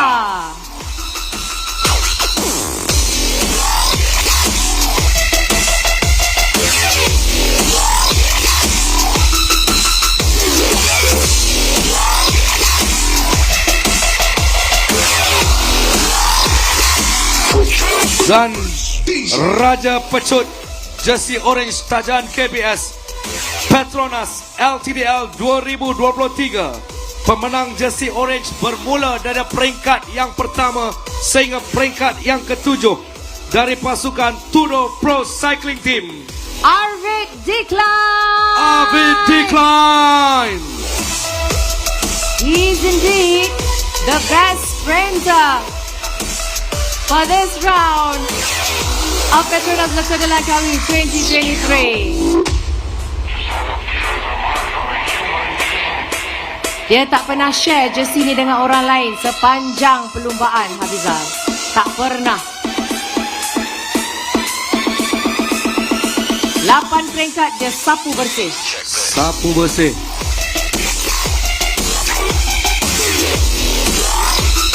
He is the jersey winner, the owner of the orange jersey, brought to you by KBS.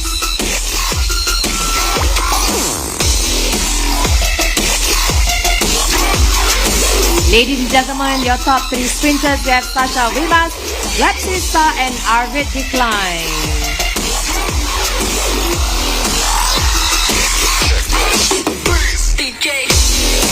Dan inilah Raja Pecut LTDL 2023. The jersey winner, Arvid Decline. We are the champions, my friends. We'll keep on fighting till the end. Thank you very much, and congratulations to Arvid Decline and all the top sprinters. And next, the moment we've all been waiting for.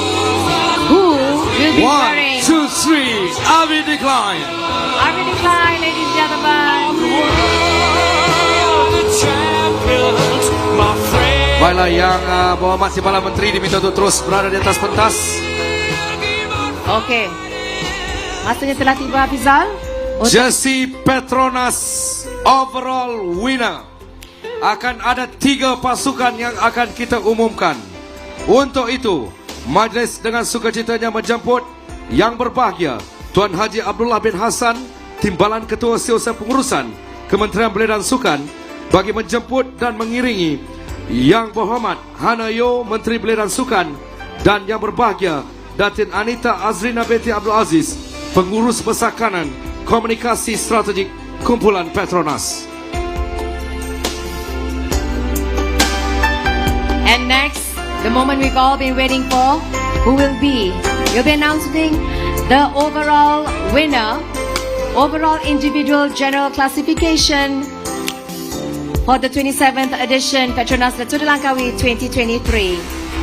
Who will bring home the green jersey from Petronas, leader of the race? Tempat yang ketiga dari pasukan Equipo Ken Parma. Dipersilakan the rider Pablo Castrillo Zapater. Pablo Castrillo Zapater.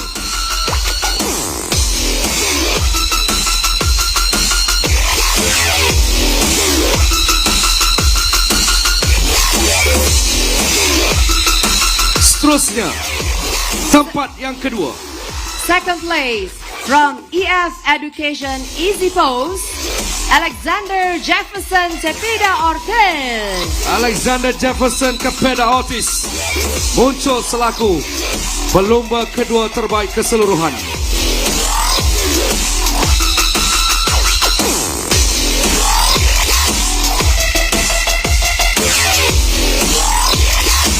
Baiklah Hafizal, pada petang yang walaupun hujan ini kita ada 2 extraordinary ladies on the stage. They are powerful, they are strong women. Kita ada yang berhormat Hanayo dan juga dan bahagia Datin Anita. 2 wanita yang sedang berkuasa di atas pentas pada ketika ini. Wanita-wanita hebat Malaysia, beri tepukan. Baiklah tuan-tuan dan puan-puan sekalian, juara keseluruhan untuk jersey hijau dibawakan oleh Petronas dari pasukan Equipo Ken Parma. Maafkan saya. Hujan. EF Education Easy Pose, Simon Carr. Yang memenangi peringkat kelima, keenam, ketujuh. Pemegang jersey yang sama, Simon Carr dari EF Education Easy Pose, Amerika Syarikat.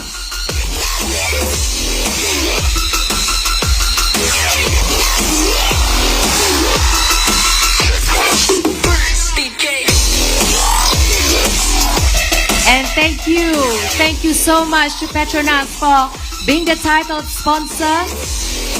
Sudah 3 tahun berturut-turut dan kita mengharapkan 2 tahun ke depan for 2020 until 2025. They will stay with the LTDL family. Thank you so much to kind-hearted Petronas.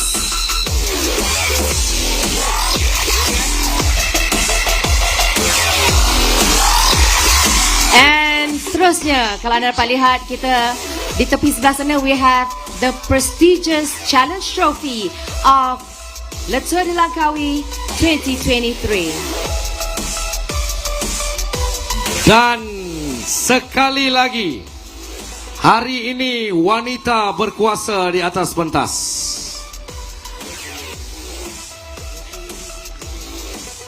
Kita akan umumkan sebentar lagi. Yes. Petronas LTDL 2023 Challenge Trophy. Gandengan yang cukup mantap. Datin Anita happy, Datin? Datin happy? Happy. Kalau happy, tambah lagi 3 tahun. Okay. A big round of applause for Simon Carr from EF Education Easy Post.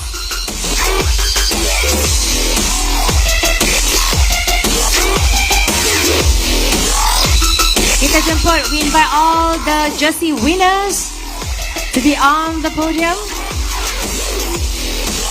Let's invite all the jersey winners on the podium together with our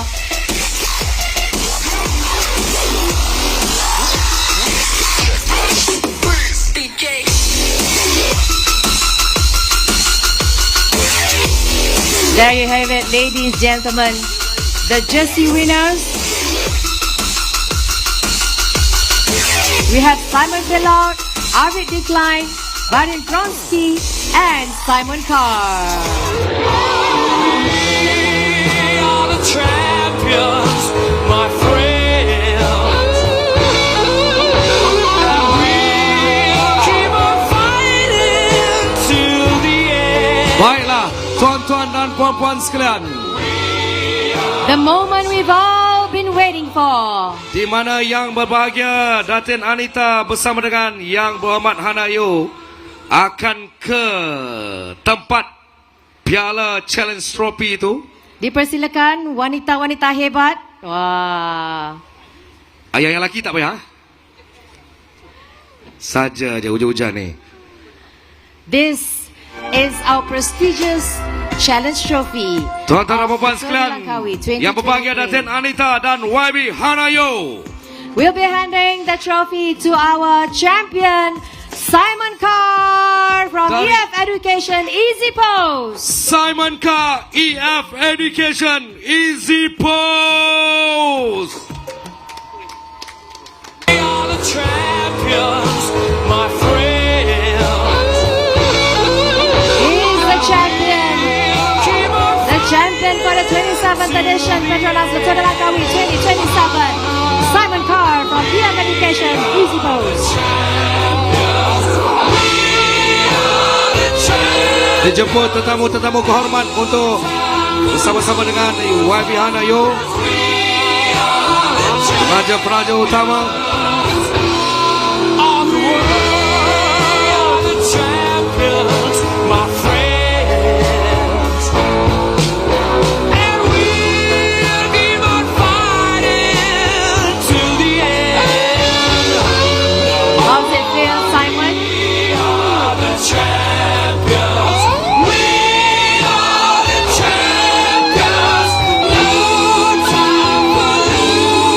Para tuan-tuan dan puan-puan sekalian, inilah kekuatan nadi keluarga LTDL 2023. Tepukan untuk Petronas, Tourism Malaysia, Terengganu, Bubble O2 dan semua yang terlibat. Dan yang pastinya tepukan untuk Kementerian Belia dan Sukan. Dan yang paling akhir, Majlis Sukan Negara. We are the champions.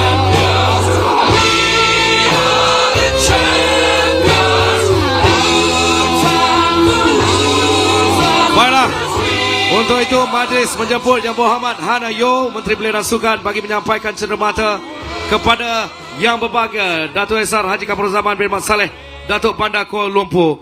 Kuala Lumpur, senyumanmu. Terima kasih Kuala Lumpur. Terima kasih. Terima kasih. Thank you so much to DBKL, to the Mayor of KL.